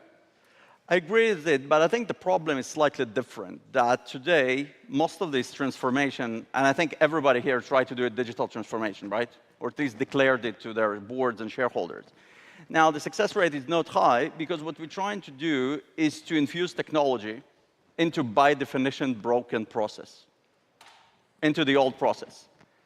And what I truly believe we are, instead of kind of learning technology, as all the colleagues here on the stage, and stepping back and trying to reinvent something, and understand completely different reality that operates on very different cost structure, different social rules, we tries to force it, and therefore it fails. So if anything, I truly believe that we are at the end of age of mediocrity. Whatever mediocre, whatever standard, could be kind of played by machine, but actually beginning of the age of creativity. Because the notion of how do you create something with technology that is a commodity becomes much more interesting. Prem, back to you. Most important thing that the audience here needs to take away from the work Stability is doing, from your perspective on AI as a enterprise creativity tool? Speak to us about that. Sure. So probably everybody's seen so much controversy around AI in the entertainment industry. And there was, even the industry went on strike for over a year. And then they've settled, and all the guilds have cut deals with the studios. And this is really no different than what really happened in 1927 when the first, when movies went from silent to talkies, what they called before. There was a great controversy at that point. They thought everybody in the Broadway, they thought talking was for Broadway, and movies needed to be silent. And obviously that was proven wrong. Color took forever. Color took decades to actually catch on, and then finally in the 60s it did, and now it's unthinkable. You know, it's like an artistic choice, obviously, to be in black and white. And then, of course, in digital transformation, everybody kind of fought it at first, and they're confusing headwind with tailwind. I think is probably the best way I can summarize it. And of course, when digital kicked off in 2000 instead of film, by 2017, I think like 98% of all films were made on digital. So the lasting statement for the film industry is don't look at AI as headwind, look at it as tailwind. And do we see Stability becoming a creative agent so that every individual can become a creator? Absolutely. And we're going to see it in Avatar 3, 4, and 5? Well, Avatar 3, Jim's editing now, so I think it's done. But and hopefully it'll come out in December.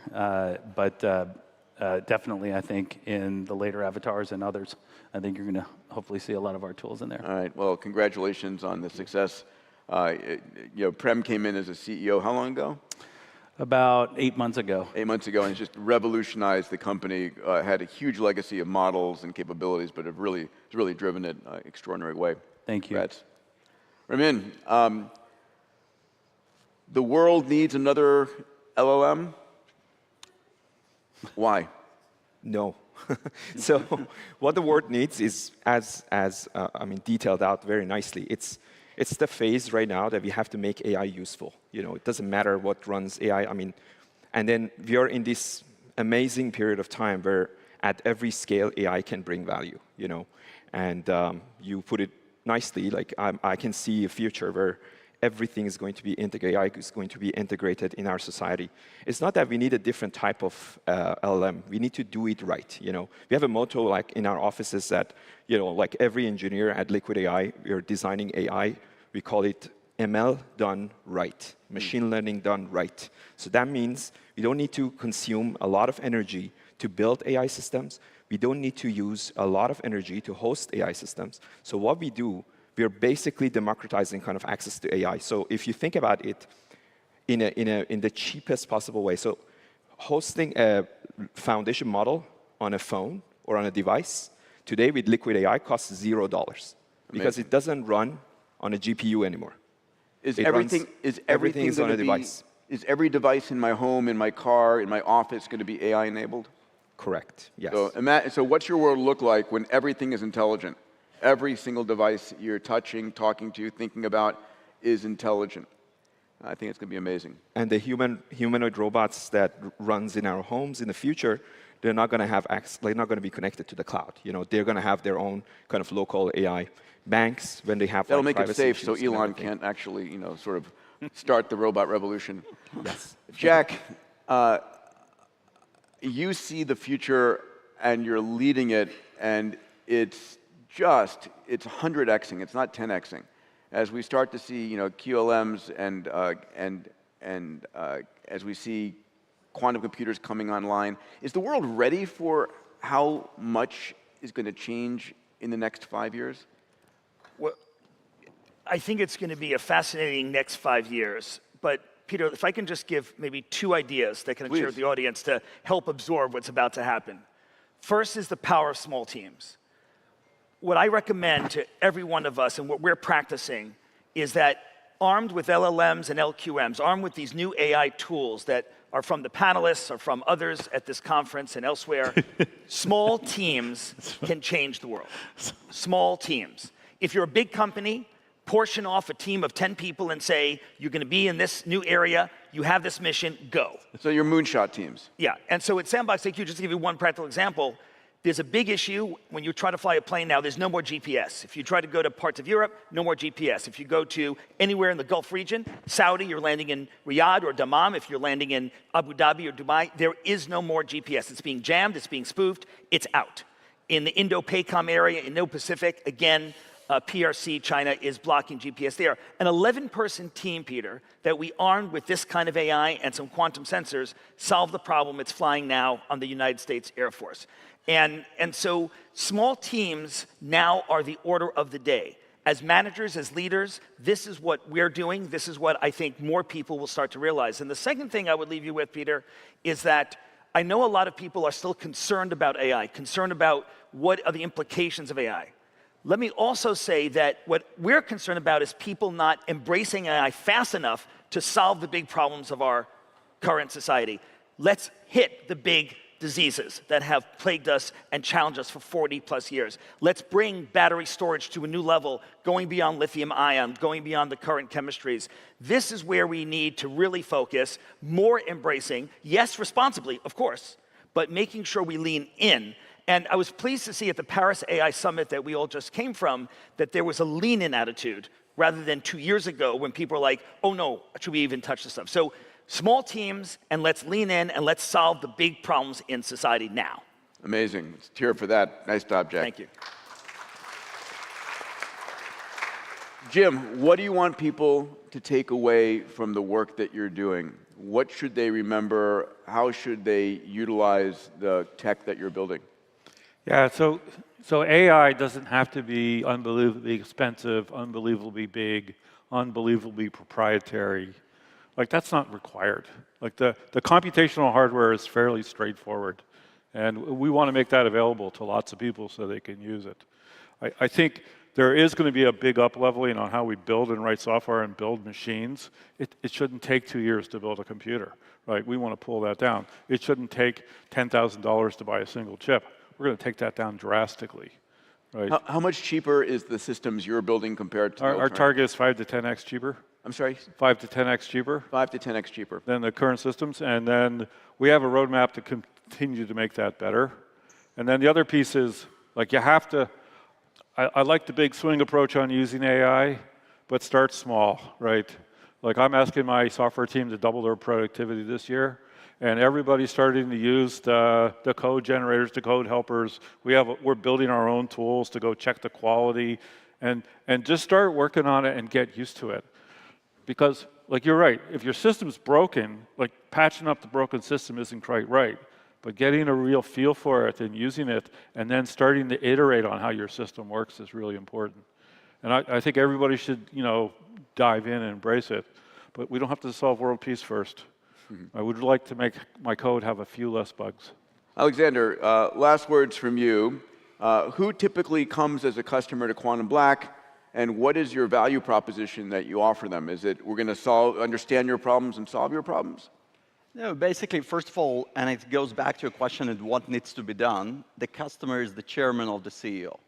Unless number one in or head of the state is really interested in this problem and really going to invest her or his time, don't waste your time. It's not going to work. We're never going to do it, right? I mean, it's so important, right? Unless you got buy-in from the very top of your organization to be prepared to make yourself an AI first. I mean, one of the biggest challenges a lot of companies have here, you're not competing against your other typical companies. You're competing against the startup that is AI native from the beginning. And it starts with your own literacy. Because I think this room, and we grew up under the paradigm that unless I cannot explain you something in 2 minutes, I'm probably incompetent. And it's all right, but we need to speak the same language. And the first thing is kind of go and study language. And while we could claim that AI failed in many things, what you could clearly see the drop of AI during summer. And you ask yourself why? Because all the kids are out of school or university, right? Because AI was the best tutor to this world. So first of all, use AI to educate yourself. That's number one. Number two, why I'm saying it's a leadership challenge, because what you need to do is really to go fully in to transform the enterprise. You need to get the data right, that never is right. You need to change your architecture. That essentially means changing politics within the organization. And we don't like to change politics. Then hopefully you need to hire good people, but then teach the rest of the body of the church what the hell is it and how to ensure you embrace it.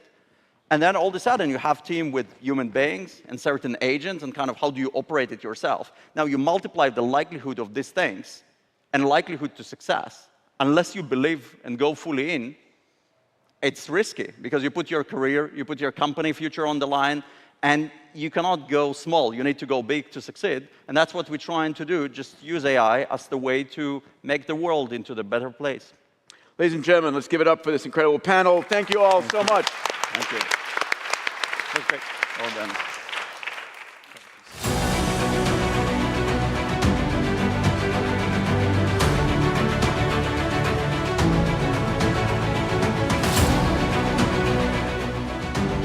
Please welcome your next panelists, Christina Shim, Chief Sustainability Officer for IBM, George Nazi, CEO of Saudi company for artificial intelligence, Sky, Rajit Nanda, CEO of DataVolt, Sarah Fryer, CFO of OpenAI, Sam Engelbart, founding general partner, Galaxy Interactive, co-founder, Galaxy Digital, and your moderator, Sir Martin Sorrell, founder and executive chairman, S4 Capital Group.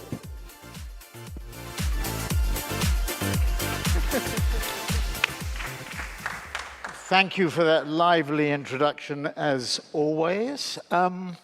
I think we've been introduced. We've got a limited period of time, so let's kick off. George. No pressure. Lots of experience. What is it? Google, Cloud, Lucent, did I read? BT. BT, Alcatel-Lucent. And others. And now CEO of the Saudi AI company. So too much capacity or not?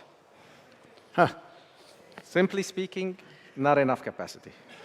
Now, if we could reach a point where we have enough capacity, but all you need to do is look at the trends when it comes to the need for capacity. And I'll use two trends from my background. I'll use telecommunications capacity, for instance. Where, 20 years ago, if you got 64 kilobits to the house, that was good capacity. And with time, you needed more capacity in order to be able to fulfill what you need as you evolve. Two, if you look at Moore's law with respect to how do we evolve when it comes to compute capacity, every 2 years, that capacity is twice as efficient at 50% of the cost. And the reason I'm saying the second point is because you're going to see a lot of evolutions in these data centers. So the infrastructure that you're building, there will always be evolutions from a technology perspective. And that should not be confused with do we have extra capacity or not, because you're going to drive for a continuous upgrade and a continuous process. So I'll come back to the simple question. I don't think it's enough capacity. Okay, you've got a bit of a vested interest there, but let me just turn to Rajat, who's got an even bigger vested, well, no, not bigger, similar-sized vested interest in it as well. Do you want to say a little bit about DataVolt and your investment in Neom and the scale of it? I think a little bit of background, so people maybe not quite au fait with what you're doing, because you're doing it at huge scale. And maybe say a little bit about elsewhere where you're doing it too. I will. Thank you. Thank you, sir. And the same question, too much capacity. Okay. First of all, DataVolt, it's a Saudi company in digital infrastructure, which is right now very busy building data centers at scale, data centers which are sustainable, and the next generation of data centers based on innovation and efficiency. Let me lay out very quickly for my colleagues here on the panel and also for the audience a very simple hypothesis that many of us don't seem to be able to put together. You can, in the world as a country, build the world's best auto manufacturing company or manufacturing unit. But if you don't build the roads for it, those cars, those vehicles will never leave the factory. As simple as that. They will only get exported, but they will never be used. So the first thing that you have to do is to actually build the roads in the country in order to create the ability for these beautifully designed, latest state-of-the-art cars to ply on the road, as simple as that. And that's where is the whole thesis for DataVolt in the context of data centers. In the entire stack, AI stack out there, we are the bottom of the barrel, as simple as that, which is we build the core infrastructure of the data center. And if we don't build enough of that capacity, this entire AI revolution is going to be a missed opportunity for all of us. We can talk about 10 trillion, 15 trillion, 20 trillion, doesn't matter. But all of this is going to get delayed. Here we are, 8.2 billion people on planet Earth. In front of us, the single biggest opportunity in the last 100 years, which is AI, by far. And if we don't build all these data centers, it's just not gonna get rolled out in the way we think. Last week, we have just announced, in partnership with NEOM, in the Kingdom of Saudi Arabia, a 1.5 gigawatt data center, which is primarily going to cater for AI workload. In fact, 100% AI workload. This year, we are committing $5 billion of capital. The construction is going to start. And the whole idea is that so far, Saudi has been going and investing everywhere over the last 50 years, 60 years, because of all the oil wealth. It's now time for the whole world to come to Saudi. And we are the ones who are going to make that happen from a data perspective. We're going to house the biggest data centers out there and make sure, because of the vision of the kingdom in terms of building out all the connectivity through all the undersea connections, all of this data can be processed. So you're saying that Saudi will be the third force? Very much. If you say the West, US, and China are the two forces, then absolutely. Saudi is, I think, already a third force. We are seeing it last 2 days, last 3 days. Some of the biggest challenges of the world, the political challenges of the world are getting solved in the kingdom itself. Okay, so we've had two votes for not enough capacity. I think we'll probably end up with 5, but let me just go to Sarah at the very well-known OpenAI. Maybe you could say a little bit also about the case studies, because one of the things that we see, and we're in just $1 trillion industry, the advertising and marketing services industry, a lack of case studies. And we work very closely with NVIDIA. And I remember this time last year, NVIDIA were saying, you know, where's the beef? Where are the case studies? And this time this year, or the same time this year, they're saying exactly the same. There are very few companies that I think are full on. General Motors will be one. We won't go into the detail of that at this moment, but that's probably the biggest case study in our industry. But can you talk a little bit from OpenAI's point of view on capacity, the constraints that you see, if you do see them, and a little bit maybe go into some of the case studies that you've seen? Yeah, so I'm definitely not going to break the line. We don't think there's enough compute. We make business decisions every day to not roll out models, to hold back features for customers, to not give our researchers the GPUs they are kind of demanding for us because we simply do not have them.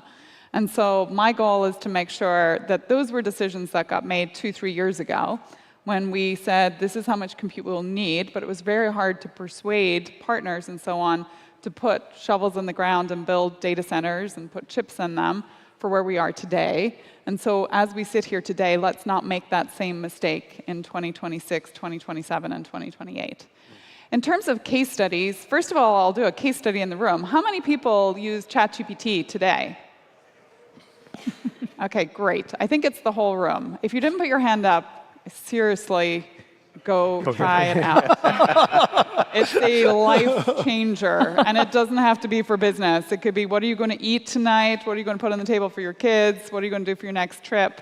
So much goodness, and it's free. A big part of our mission is to make sure AI is there for the benefit of people everywhere. But in terms of usage, we talked this morning, actually, 400 million people are weekly actives on ChatGPT. That's 5% of the world's population. We're just getting started. 2 million enterprise customers today. And in terms of case studies, let me give you a couple. I'll be short. Moderna, using us for something called Dose ID. If we all were to get a flu vaccine today, we'd all get the same vaccine. And yet we're incredibly different human beings, different physiologies, different symptoms, different things we react to. Dose ID, personalized vaccination.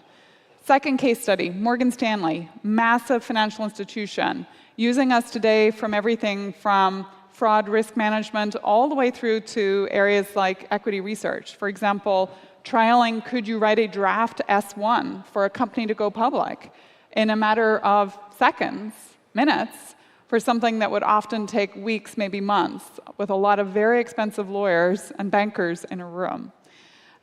Third example, and I'll go to your neck of the woods, Sir Martin. So both Coca-Cola and Publicis have been using our technology to create much more personalized ad formats, to really think about when you want to go test creatives and so on, really fast-paced testing. You can do that with OpenAI. And to make sure that each of us is having an experience, whether it's with an advertising or maybe it's just pure content creation, that really starts to become one-to-one. And people often say, what's that really like? Well, I have a teenage son. He sits on the sofa a lot of nights. He's playing a game.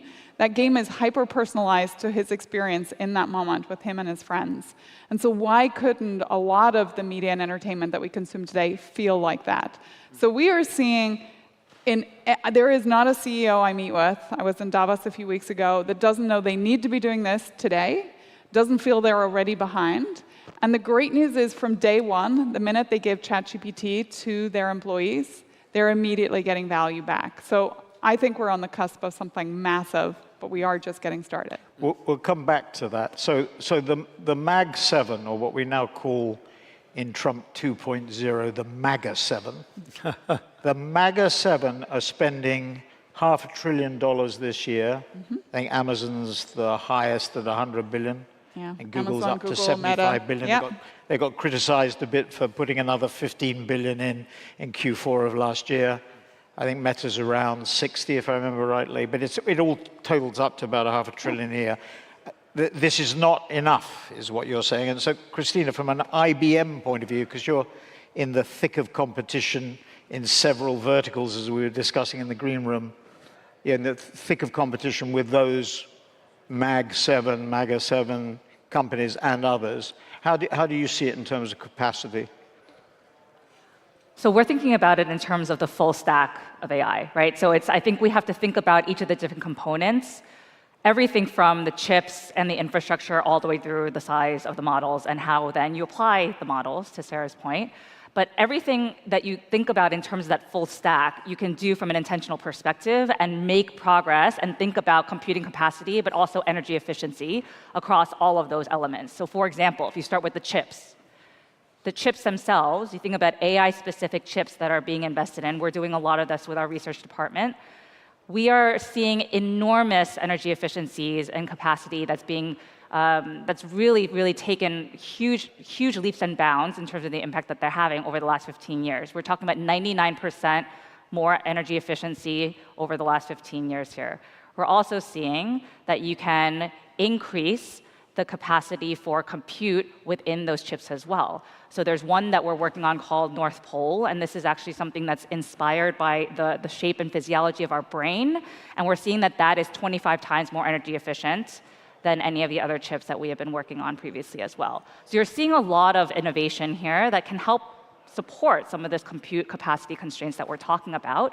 That's with the chips. Then we talk about the infrastructure as well. I mean, you're talking about mainframes and everything that's kind of going into the data centers. Every single iteration of data center infrastructure that you're talking about is more and more efficient as well. You're talking about increases that are increasing exponentially the computing capacity while also decreasing the costs and the energy usage And so I think while there is this constraint that my fellow panelists are talking about that we still have to deal with, the technological innovation of how we think about this across the stack is going to be huge, and it will only continue to get better. And I think, so thinking about it a little more optimistically perhaps, that if the leaders in this room, as well as in the rest of the world, think about each of those different elements from an intentional perspective. How do I think about the chips that are going in? How do I think about the infrastructure that we're using? How do I think about the size of the model? We don't need trillion parameter models to do every given thing. You asked for a case study.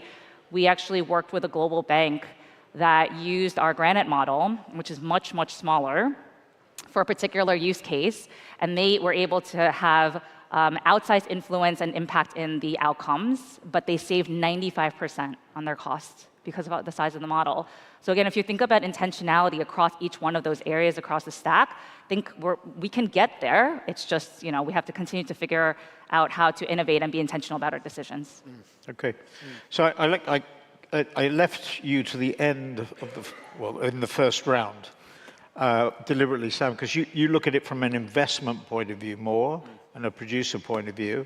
How do you see it, the capacity issue? Do you agree with our they run businesses, you invest in businesses? So. I mean, just for the sake of our audience, I wish I could take the other side of this because it would be maybe a more interesting conversation. But no, I think we are woefully short on compute as well. And I mean, absolutely, we're seeing all sorts of technological developments that are increasing efficiency, and we absolutely need to solve power issues and other things. But I completely agree that I have every reason to believe that we will get there. But I think based on the fact that we haven't scratched the surface yet, and it's like, I mean, OpenAI, it's incredible that 5% of the world is using it now every week, but that's 5% of the world. And we haven't even talked up here about all of the applications out on the edge. And so we're going into this world where, like, increasingly, nearly all of the objects that we interact with in our lives are going to be imbued with machine intelligence and requiring probably not, I would say, almost certainly not, the chips that are powering AI today. I don't think we're going to be in a GPU future in terms of the dominant chips for AI, but we're going to have to create all kinds of technology that enables us to meet the demands of the usage demands, which are going to be, and again, OpenAI is the example, or anybody that's really integrated AI into their lives. Once you start, you absolutely can't stop. I mean, there's no, I wake up every day and really the first thing I'm thinking about is what's the thing I could spend a little time on right now in terms of thinking about how to better engineer my own life with AI to save myself so much time later. And we haven't scratched the surface on this, Martin, and how we're going to power, how we're going to feed this what will be an insatiable demand, whether we like it or not, is something we really still have to figure out. I just want to come back to Sarah. It's a bit of a parochial thing as far as I'm concerned, but obviously OpenAI and, I mean, Microsoft made the first move really with OpenAI in terms of, before Google and before Alphabet, we worked very closely with most of the platforms, particularly with Google. And I just want to come back to search and the impact of the launch of ChatGPT, OpenAI, the impact on search. Because what I hear is that, and this to some extent comes from Alphabet itself, so it's defensive, that the primary demand for search, because of OpenAI and because of the LLM models that are now available in some profusion, are increasing the primary demand for search. And that's their defensive response. Do you think that is the case, or is that just people talking out of their own self-interest? So I think that you need to split it up. There's, first of all, just what are people doing? And so we have seen an incredible uptick as we put search into ChatGPT. And often that's for a little bit more, I would call it almost a utilitarian search. I just want an answer. I don't need 3 pages. Like, who is Sir Martin Sorrell? Like, I just want one little short paragraph. I don't need that would be a very short paragraph. 40 clicks. It's a good one. So a very kind of directed, almost utilitarian search. There's search, though, for things like commerce is a good example, travel, where often actually you do want to see something more broad-based. So the actual how people are searching is changing. Do I think there's more searches? Absolutely. Like even just in my own life, I find it's just really quick to go to my phone and ChatGPT and remind myself, who is someone, what is this place, where am I right now? I find my personal use, like if I'm traveling, constantly asking, what is this building? Multimodal is fabulous there, because remember, search historically has been very, very text-based. The great thing about these models is they are multimodal. I can talk to it and ask a question. I can take a snap of a photograph and say, where is this? Or is this a good bottle of wine to pair with dinner? The commerce, the business model side, I think, is what is really changing dramatically. So Google built its business on the kind of 10 blue links that actually got smarter as people clicked on it, right? This is the algorithm that as more people click, you can figure out what is the best response. And then even underneath that, if you're going to put advertising against it, you can see very clearly. And search is the ultimate advertiser dream because it's so, the person's ready to make a decision. I think that is what's tilting on its axis right now. And I don't think we've really figured out on the other side. You know, today we don't have advertising, and please no one write an article saying we're about to, because I already went through this once in the last 6 months. We think there's a different way to monetize today, but I think it is going to upend the economics of how we've thought about search, of what has been a kind of impenetrable fortress for the last couple of decades. I don't want to make too much of it, but I think it's a really interesting question. Do you think that Alphabet was slow and Google was slow because they were worried about that issue, you know, disintermediating the disintermediator, or was it about hallucination or Geoffrey Hinton's existential issue? I mean, he resigned basically from DeepMind. I think George will definitely have a point of view on this too. But I do think that it is, within larger companies, the innovator dilemma is very real. And I think what OpenAI brings is we wake up every day only thinking about AI. That is all we do. So if you're our customer, we're only going to be thinking about AI. What's the next model going to do? What's the next feature that we can bring? And I think that focus when you're in innovation mode, it's what makes startups go from zero to changing the world. And it's always the thing when you're in the bigger company where you have become more disparate. How do you bring back that focus and speed? Okay. George, you were amused by that. Let's go to DeepSeek and the Chinese. And what's remarkable about the last few weeks is what's happened to Chinese tech stocks, which have outperformed US tech stocks, I guess for a couple of reasons. Firstly, because of DeepSeek. And secondly, because President Xi has made a move towards the tech companies. We weren't quite sure who was in the conference because it was only the back of the head, so we were trying to guess what does Jack Ma's head look like from the back. But what should we be worried, coming back to the capacity issue, that $500 billion is being invested, the panel thinks we're not investing enough or we have blockages. Should we be worried? Is DeepSeek a signal of a different model, a cheaper model where less capacity is needed or not? I mean, two things. First of all, it definitely was an important moment in time. As I said earlier, with technology, there is continuous evolution, but here there was a big jump in how they, out of necessity, and how they came up with the models. We knew these models needed to be optimized. We knew that we could not continue in a $1 trillion, in a trillion parameter model and investing the billions, so there has to be an optimization. You know, there has been technologies that came out, like the transformer technology that came out in 2017 that was disruptive to how we build AI. There's agentification as a framework that's coming out now that's accelerating. But what DeepSeek did was something I think is phenomenal. It is phenomenal, and we should recognize. So it is a Sputnik moment?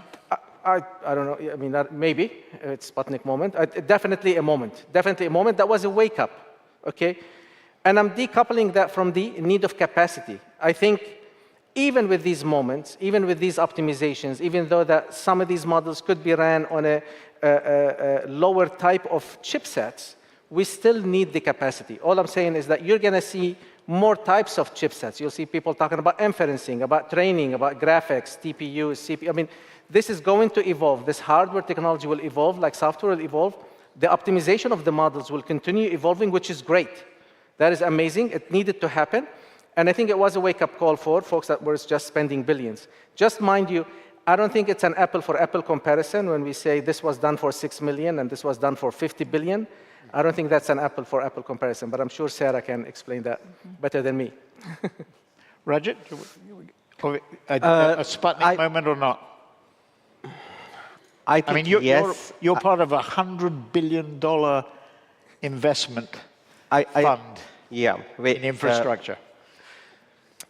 Look, I think, yes, it was a Sputnik moment in some ways, because I think from 2025 onwards, the single biggest challenge in the whole AI stack is the optimization of the cost of compute. There has been a lot of development in the last 3, 4, 5 years in particular. I mean, look at what's happening on the chip in the last 15 years. They have become super efficient. Yesterday, we saw the announcement from Microsoft, another level in terms of where we're going to graduate. So the important thing now is how do you, particularly for the fine-tuning and the inferencing, because that's the wave we are now moving into. The OpenAIs of the world, thankfully, did most of the work on the training, which will continue. It will not disappear. But the important transition that the world is now going to see is towards inferencing. Last year was 50-50, inferencing and training. This year is going to be 75-25, 75 for inferencing. And thereafter, it's probably going to plateau at 80, 85, or even 90. And what becomes fundamentally important thereafter is how do you optimize and create that lowest cost of compute. It's no different from what we saw in the world of energy, in the world of power. We had the lowest cost of energy, LCOE, which was a phenomenon of the world for a couple of decades. Now we need to graduate from LCOE to LCC, lowest cost of compute. And the winners are going to be the ones who will be able to deliver the lowest cost of compute. Okay. Christina, what about the Chinese move? I mean, it's a quant hedge fund that came up. I think it was a Sputnik moment from a communications perspective, right? But it actually just validated our approach from before, right? It talked about very use-specific, fit-for-purpose, smaller models. And that's kind of what they showed they could do at scale. And so that's the way that the industry is going to move, I believe. And I think like they just did a really good job of showing the world that that's something that was really powerful and has just as many applications, if not more, in terms of how we apply this going forward. So yes, Sputnik moment from a communications perspective, not necessarily from a technological perspective. Yes, I'm sure Sarah can go into much more detail there, but I think, if anything, thinking about the way that we apply our models, the size of the models, how we think about the application of that model for the intentional use of all of the enterprises represented in this room and your portfolio companies, I think will be the way that we have to think about this going forward.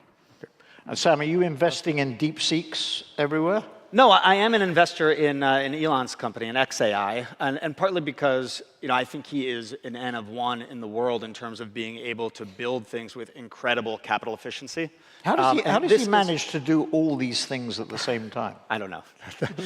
No comment. As a serious point, do you worry about that as an investor? Not at the moment. No? No, I think he's managing to do them all quite well. But I do think he is there any limit to his capacity? Serious question. I hope we don't have to find out. Okay. But do you think there is? But there's a limit to everybody's capacity, and there's a limit. So he's mortal. I believe so. Okay, fine. Okay, carry on. So that's your DeepSeek equivalent. No, I mean, look, I think that AI, however we want to look at it, whether we want to start at an examination of the foundational model level, or we want to think about the power, or we want to think about the chips, like it is going to be an incredibly capital-intensive in industry, and trillions of dollars will need to be spent to build AI in the vision that we all have and in the reality that we're heading towards. So first, yes, I think being an operator that can build with the most capital efficient person in the space or business in the space has a strong competitive advantage. But I think the DeepSeek moment to me was much more about, the importance of it was more about like a wake-up call relatively early still in this process that we need to be open source at the model level. I think that is the thing that the light bulb went off for even the people that were going down a different path and thinking maybe this was going to be closed software. I think it was the reminder now, before we're too far out over the ledge, that at least at the foundational model level in software, we need to be building open source to accomplish what we all believe AI can do for the world. And so I think it was a wonderful moment where it just reset everybody that might have been thinking otherwise to remember, oh yeah, this should be open source, let's focus on that. There's going to be no shortage of value to create from an open source model. Okay. And just one thing, just going back to what we were talking about before, about the Saudi being the third force. Do you see any other forces emerging as an investor beyond US, China, Saudi? Look, I think US and China will absolutely be there, and I think Saudi, this is about having both capital and having the will. And Saudi has demonstrated for years now that they want to be at the absolute cutting edge technologically and in terms of things that are going to make the world a better place. And they have the capital to do it. They have the mandate to do it from the top down, and they're doing it. So I see no reason why they can't be. Right. So I think we're coming towards the end of our time. Now, in our discussion, which was fairly lively in the green room, and Sarah admonished me for sort of going to the pessimistic side of it. And so I have to say that we're all extremely excited, optimistic. Rajat said this is the biggest thing since the wheel or the equivalent there, or the fifth industrial revolution, whatever it is. So take that as read. But the question is, what is the thing that worries you most? And I would just inject this.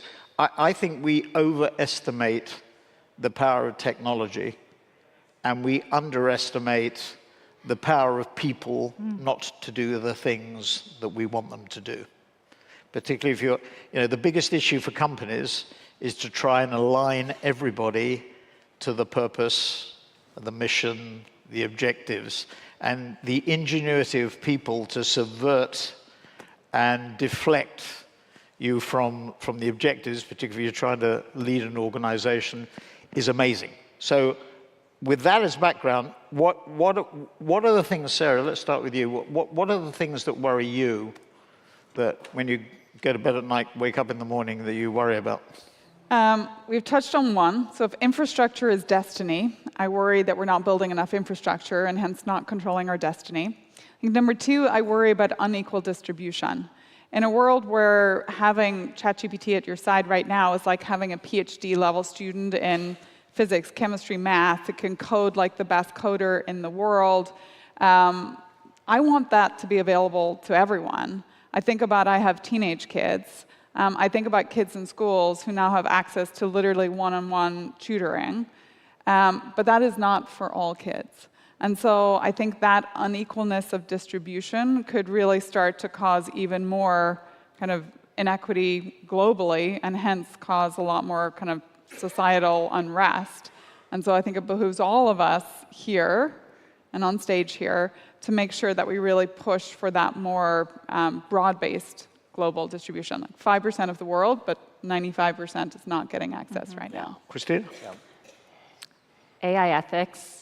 So I'm on our AI ethics board, and we're, our philosophy is we are not regulating technology, but we're regulating the use cases of that technology. And so any of the use cases that come to us where there's questionable ethics involved in terms of how the technology will be used, we all have a very robust discussion on whether or not we support or recommend the use of that. And I think that's really important because, to your point, I say all the time, technology is never the solution. It is an enabler. And if we are going to enable this technology that is fantastically powerful to do amazingly impactful things in a positive capacity in this world, we have to make sure that we think about the ethical use of it as well. Okay. George? Yeah, I would probably similar. I worry about curtailing AI that has that's extremely powerful for a lot of good things in healthcare and digital cities and climate change and all aspects of life, and curtailing it too early from a regulation perspective and putting a lot of guardrails because we're worried that it could be used for the wrong things. So that's, to me, that's the worry, is finding that right balance on how do you really enable the innovation and the capabilities of AI without curtailing it too early because we're worried about that it can go wrong. Okay, Rajat. I would say the democratization of AI infrastructure. I think that, I believe that is the single biggest enabler of bridging the digital divide between the global north and the global south. Okay. Sam, you can have the last word. I'm very much in the camp of AI ethics and bad actors being the thing I'm worried most about. I think these bottlenecks we've been talking about in terms of technology are probably a good thing at the moment, and maybe it's slowing us down a bit from moving too fast in a way that we're really not ready for the implications of this. And I don't think that means superintelligence and all of the most horrible sci-fi examples of what AI might eventually do to humanity as a species. I'm talking about what AI is capable of doing now at scale in the wrong hands. And I think we need to really be way more focused on how to address that and how to be aware of when we're interacting with content that was created by AI and is misrepresenting what's actually happening So in the world. you think Geoffrey Hinton is right? Well, yeah, and he's also talking about the most extreme view and concern. We're out of time, Sir Martin. We're out of time. Can we please give our panel a big round of applause? That was a fascinating conversation. I didn't want to interrupt it, but we have to wrap up. I'm going to ask everybody to exit this way, please, backstage. All right, ladies and gentlemen, we talked a lot about trust in that last conversation. And an industry where trust is essential is, of course, air travel. We're going to move on to the aviation industry as it soars into a new era of cutting-edge technologies. And before I introduce our panel, let's watch this video.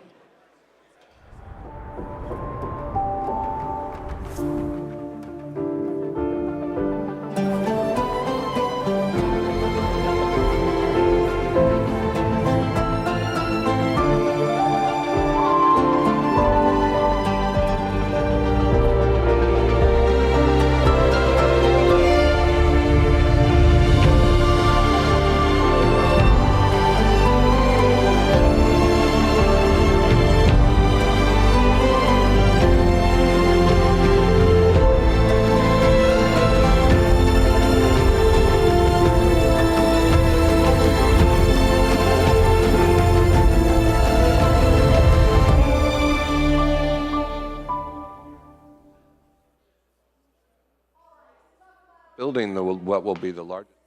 Sky, I'd like to welcome your moderator, Philippe Lebeau, auto and airline industry reporter for CNBC, and Tony Douglas, CEO, Riyadh Air. They're going to be in conversation. Thank you so much.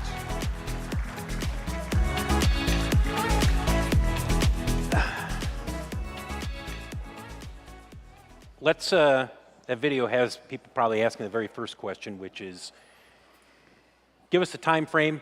I know it's the third quarter this year when you're supposed to begin service. How are we looking for that actually happening? Phil, thank you. Distinguished guests, ladies and gentlemen. That was Jamila. What does Jamila mean in Arabic? It means the beautiful one. And of course, with our soundtrack, the sonic brand, the sound of Riyadh. The brand is Riyadh, the brand is Riyadh, the brand is Riyadh. And it's a super, super busy year this year. So already, we've announced that soundtrack. We've brought Jamila to the Kingdom of Saudi Arabia for the first time. We signed up as the global airline partner with Live Golf only 3 weeks ago. But it's all about the build-up now to go in live. And by the end of this year, you will see Riyadh Air in the skies. And for the Kingdom of Saudi Arabia, for the traveling community, we absolutely can't wait to serve them. First of all, I love the livery on the plane. Did you play a role in that coming together? So yeah, we love an attention to detail. We call it an obsessive attention to detail, and it tries to play out in everything we do. It's about the brand again, our incredible cabin crew on the front row, haute couture, glamour, refinement, style. And if I just use that as an example, I remember when I was young, the impact of TWA and Pan Am. You see those cabin crew go through a terminal. It was a statement of beauty and glamour. And what we're trying to do with this brand, with Riyadh Air, is bring that glamour, bring that grace, bring that excitement back through attention to detail. You've got an advantage as a startup that you have a clean sheet of paper and you can say what works and what doesn't work when it comes to air travel right now. And that means incorporating technology and not just doing it the way others have done it and benchmarking the best, but thinking outside the box. How are you trying to do that in terms of taking down the friction and the barriers to travel? So I think digital is absolutely the key to it. I see the theme, obviously, throughout this conference is AI. That's a big part in what we're doing as well. But for the audience, I know some of you will have seen on the app that originally this session was billed for Ed Bastian, the chief executive of our partner, Delta Airlines, and myself. And I was present in New York, it was actually in Las Vegas, when he did the 100-year of Delta speech and his vision of what the next 100 years are. Now, regrettably, he can't be with us today because of the incident in Toronto earlier this week. Understandably, he is 100% focused upon that. And like him, our thoughts go out to the people who've been involved in that particular incident. I'm sure had he have been here, that question to him, he would have talked about digital, and he would have probably used a word like concierge, the Delta concierge, which was part of his speech in Las Vegas. Now, for us, we use the same word, and it's probably important that I explain what we mean by this. If I go across the road into Faina's concierge, I go there to ask a question. If I go to the concierge in the Dorchester in London, I ask a question. The concierge will give me an answer. But if it's an experienced concierge, they'll normally then, because they've got the context of what I'm interested in, say, you might be interested in A, B, and C as well. Right. And if the concierge has been around not just for a year, but maybe 20 years, he's going to give you a lot richer content. The power of digital is exactly that. You say you want to fly from here to Riyadh. The minute it's got the context, it will say, through the Riyadh Air Concierge app, you might be interested in a sporting event. Atletico Madrid are present in Riyadh this week. I didn't know that. I add it to the shopping basket. There is a fine dining experience in Riyadh. Fantastic. I didn't know that, like the concierge suggestion. I add it to the basket. Once I'm content with the transaction, I show my face, I double click, and it's as easy as that.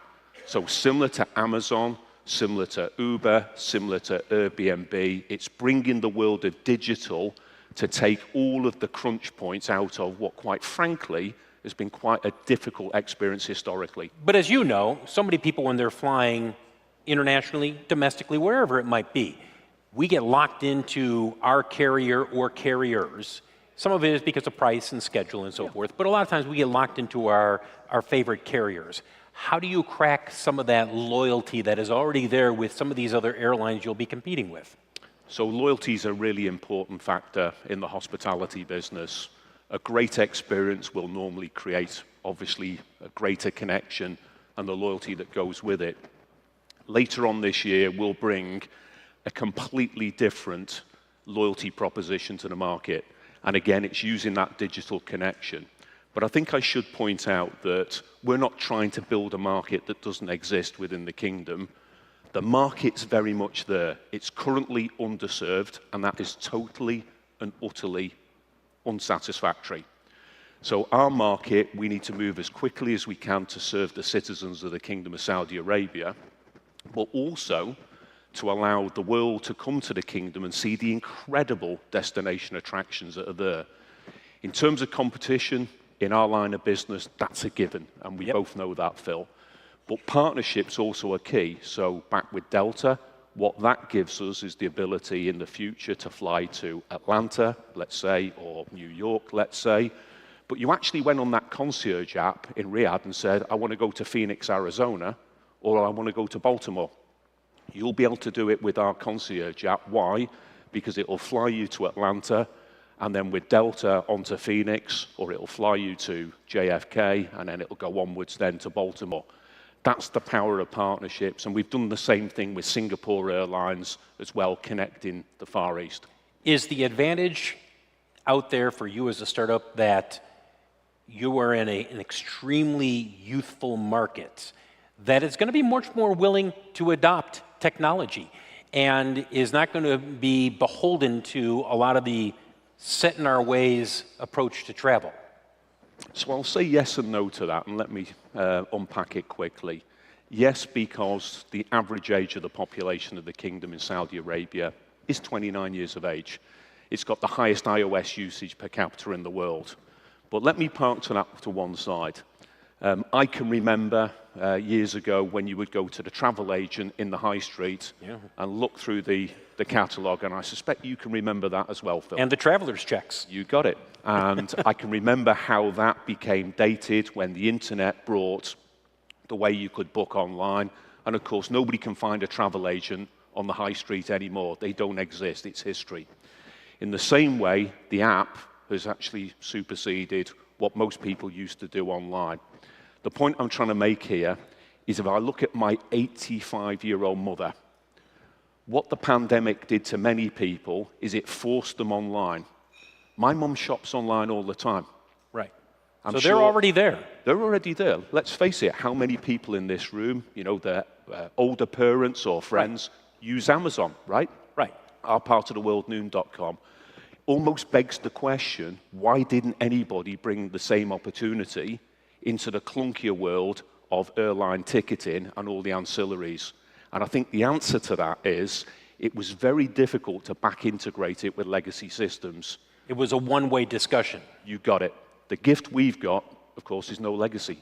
And it's an opportunity too good to miss. I have to ask you quickly in the few minutes we have left. Aircraft, you have orders both with Boeing as well as with Airbus. How do you feel about the supply chain? Because both of them are stressed. Slightly different reasons for Boeing than Airbus, but they're stressed with a supply chain that has been struggling to meet the demand that's out there. So we have orders in place for 72 Boeing 787s. We announced FII in October in Riyadh, 60 Airbus A321neos.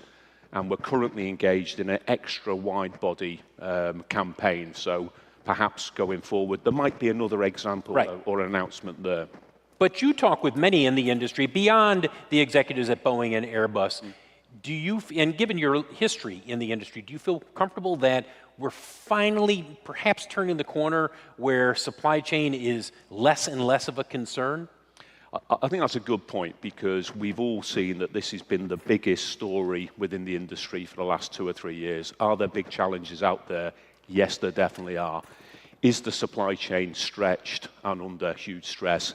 Yes and yes.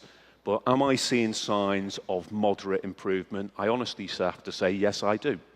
You know, even the president here, Donald Trump, yesterday, absolutely incredible. He was making the point. Air Force One, the new Air Force One, and the second one, Air Force Two, they're running late. But that's the challenge the industry's got. It'll be a slow recovery, but they will recover. I say this on purpose because I am delighted to be here in Miami, in the United States of America. Boeing will come good. There is no question whatsoever. You know Kelly Ortberg. He's the man for the job? He is absolutely the man for the job. And I think, you know, Boeing will come good. Airbus are still good. Yep. The supply chain they've got, one level down, is pretty much the same supply chain. So we're working very closely with them. We embrace the challenges they've got. And as a startup, we can't wait to take those aircraft into our fleet. Final question. What excites you the most with a startup?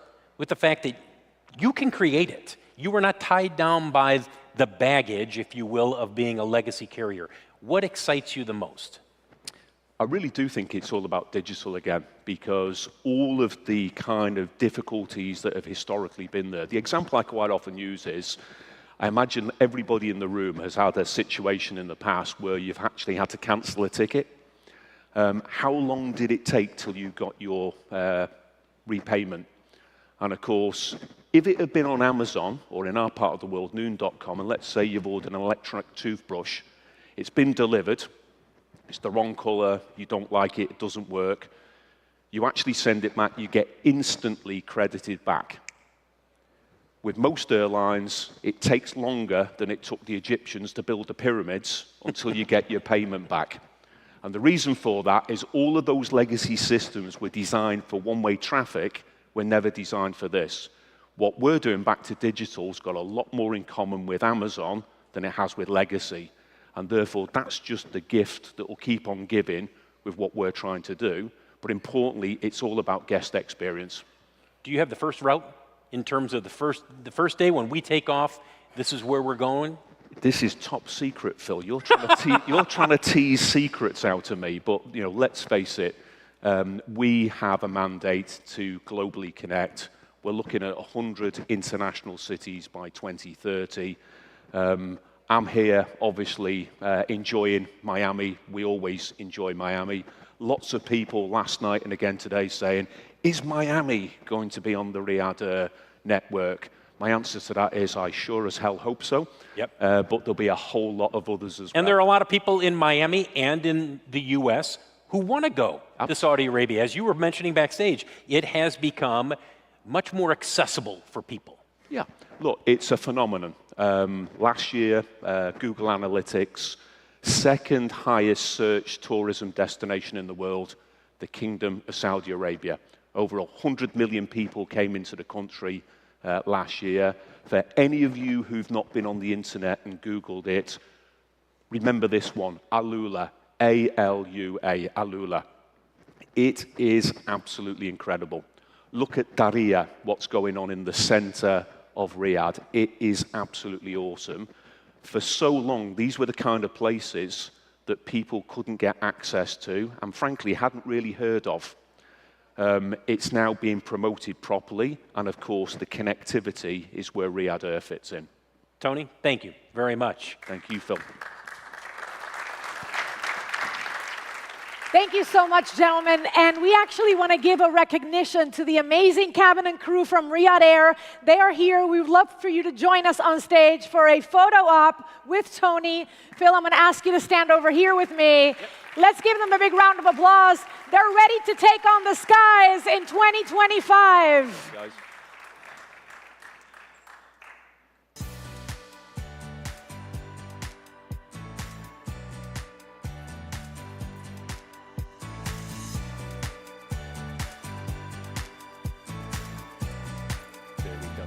All right, thank you very much. I'm going to ask you to sit back down. And Tony, if I can ask you to exit backstage. Thank you so much, Phil. All right, we've talked so much about trust, security, AI, and our final conversation is going to wrap everything up, talking also about the vulnerabilities, but about the solutions of how we can tackle those. And it is a conversation between John Quinn, chairman and founding partner of Quinn Emanuel Urquhart and Sullivan LLP, in conversation with none other than Orlando Bravo, founder and managing partner of Thoma Bravo. Big round of applause for our final panel. Gentlemen, the floor is yours.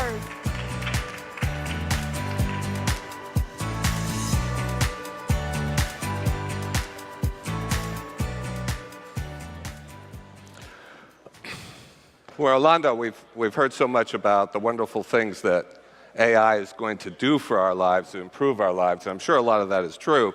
But I think it's useful also to think about there are some risks, including particularly security risks, that AI introduces to the world. And who better to talk about this than Orlando Bravo, who has acquired over 250 billion worth of software companies. This is the largest tech private equity fund in the world, manages over $170 billion under management. If you put together all, as I understand it, if you put together all the security companies that you've acquired, you'd have the largest cybersecurity firm in the world. Can you believe it? We actually do. Well, we've known that there were cybersecurity issues for decades now, and tell us a little bit about your experience. Before we get to AI, just to set the stage and the background, tell us a little bit about your experience with cybersecurity. Well, John, first, thank you for interviewing me. I want to stay on your good side. You definitely are. You run the largest litigation and best litigation firm in the world, so I want to stay as your friend. We're friends. And you're totally safe here. And we want to thank the hosts of this conference. It's just been incredible, and I'm really happy as a relatively new Miami resident that you're all doing it here. So we appreciate that. Look, I can see in the crowd there's some experienced investors and also some younger investors. Cyber has also always been a really, really tricky place for private equity because it's very expensive to get into. It's very fragmented. So the way we got into it, we were lucky. In 2008, there was a financial crisis, and we were able to buy a cyber company called Entrust for $2 a share, an identity company. We got very lucky on that deal. We made 7 times. We bought another company for $550 million called SonicWall. We made 4x in 18 months. So we said, let's do more. We bought Blueco for $1.1 billion. We made money. So we built our business and our cyber business one deal at a time, which is an old school way of doing it. But there came a point about 5 years after we started that we had so much cyber in our portfolio that I remember asking Carl Thoma, who is the GOAT of investing since 1980. He started private equity. I asked him, do you think we have too much cyber in our portfolio? And he's not a tech investor, he's a generalist. He said, you could never have too much cybersecurity investments. And boy, was he right. It's been kind of one of our best fields. Well, let's turn to AI. And how has AI made cybersecurity different? What particular issues does AI present for cybersecurity, the cybersecurity world and the security world generally? You're part of at the forefront about writing about this and analyzing it from a legal perspective. And the one-liner I would give everybody is AI just makes the bad guys worse from a cyber standpoint. You take a very rudimentary use case. You take email. Email is your #1 threat vector for cyber, right? You get all this training, people click on the wrong email, and somebody infiltrates your network. Our fund owns a company called Proofpoint. They're a $2 billion company. They're the #1 cybersecurity vendor in the world. And what they have seen since Gen AI has taken off is the number of email cyber attacks has increased 4x from what it was before. We received about 1 trillion emails a year on our servers, and then we determined, based on an AI algorithm that the company has, whether that email should go to the customer, whether it's safe, or whether we hold it. And that's without ever even opening the email. Without ever opening the email, because a lot of cyber companies are AI companies. It's very important that people understand that. That's the way they were started, because cyber threats became so complicated that you needed machine learning in order to be able to deal with them. But on the flip side of that, to make everybody happy, is you have companies like Proofpoint that have exceptional technology. So then they use Gen AI themselves. And in the case of Proofpoint, we stripped Google's LLM. We trained it on about 10 trillion emails that we had received over 10 years. So we have access to the data for training the model. And now Proofpoint can tell the customer not only whether the email is safe or not, it can tell the customer the intent of the sender of the email. A lot richer functionality, a lot more important. And that's what customers really appreciate and pay for in terms of a cyber vendor. So can AI actually help identify attacks, responses, vulnerabilities, and help make sure there are timely responses to attacks? In all kinds of ways. And look, beyond responding to an attack is kind of setting your company up in the first place to be safe. If you ask any strategic buyer right now, the largest strategic buyers of technology companies, including cyber companies themselves, what is your #1 priority in cybersecurity? What would you like to buy? They would say identity, identity management. And we're lucky that our team has 2 of the most important identity companies. SailPoint, which went public last week. It's about a $15 billion market cap company. And Ping Identity.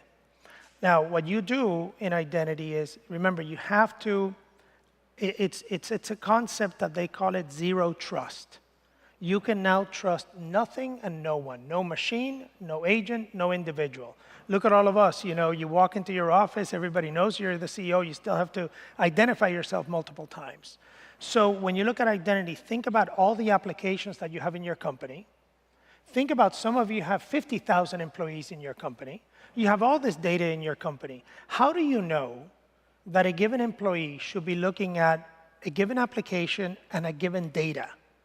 Do you want certain people to be looking at employee information and employee compensation and bonuses? Yeah, if they're in the HR department and they have the governance to do it, but not in other areas. So there's this whole field that matches up the individual identity with the machine identity with the data or the application that they're supposed to grab.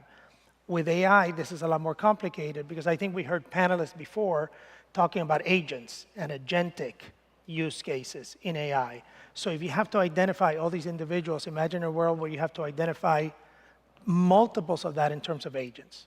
Yeah, I mean, you told me when we were talking earlier that AI can permit almost anybody to appear as anybody else, that it creates such convincing cases and information and content that it can fool people and fool machines. That's what happened in the case of Proofpoint, right? When you look at email and email attacks, somebody can write an email pretending that they're your bank, the bank that you always work with, the bank that you use, that they know you personally. But now with Gen AI, they can make that almost to perfection. I mean, they can look like your favorite Bank of America in a transaction you're about to do, and that's really risky. That's why you need these great cyber vendors to counteract that. And once again, the attacks are now more frequent. They're using complicated AI algorithms as well to attack their nation-state attacks. They're well-funded people that commit fraud, that look at transactions, that do all kinds of things. But at the other side, you have an industry that's really good as well. You just need to invest in it and stay ahead of it. Regulation of AI is a hot topic. In recent years, it's been controversial. Should it be regulated? Are we having too much regulation? Is it going to hold back innovation? The pendulum now seems to be swinging, especially under President Trump, kind of against or rolling back regulation. Is there a role for regulation or lawmaking in AI security? Look, we always debate this among our partnership. And I really, one of the things that I'm the most proud of in our firm is I have the best partners in the business. So people do come up with different opinions, and we all have our own. Luckily, we don't have to be too involved in those aspects of government and regulation, right? We focus on our partners, who are our LPs, on buying great companies and improving the performance of those companies. Now, from time to time, buying these number one players and market leaders, we may get involved in things like, should this be regulated, or this new technology, or this AI algorithm that you're producing? Our view currently is that AI and technology should not be regulated. That most people don't actually understand really how these systems work. You may get an explanation, but people, when you look at deep learning and the outputs, people can't really figure out how that output was developed. Now, if you have a society that disagrees with the output or there are unintended consequences on that output, then deal with that and regulate the outcome of it. So we don't want this to be all gloom and doom when it comes to the security threats coming from AI. We no doubt have a lot of business leaders here. We're going to go back to their offices tomorrow. Do you have some suggestions about what they should talk to their IT people, their security people about concerning AI? What kind of things should they be thinking about in terms of protecting their own infrastructure and their own companies? Can I market some of our companies? Can I sell some software? So look, when you look at cybersecurity vendors and you're talking to your IT department, or in cases that you have big organizations, your chief security officers, make sure you're buying the number one. Don't think about being cheap and buying the number 3, 4, 5, 6 vendor in a given cyber protection area. Because the number one player, and most of these companies are machine learning, deep learning companies, get the advantage of all the data from all the customers.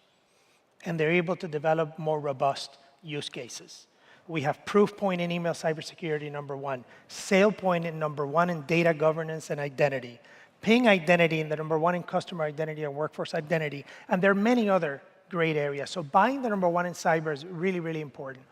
Overall, for all the leaders that are here, I would ask your IT department or your chief security officer 3 things.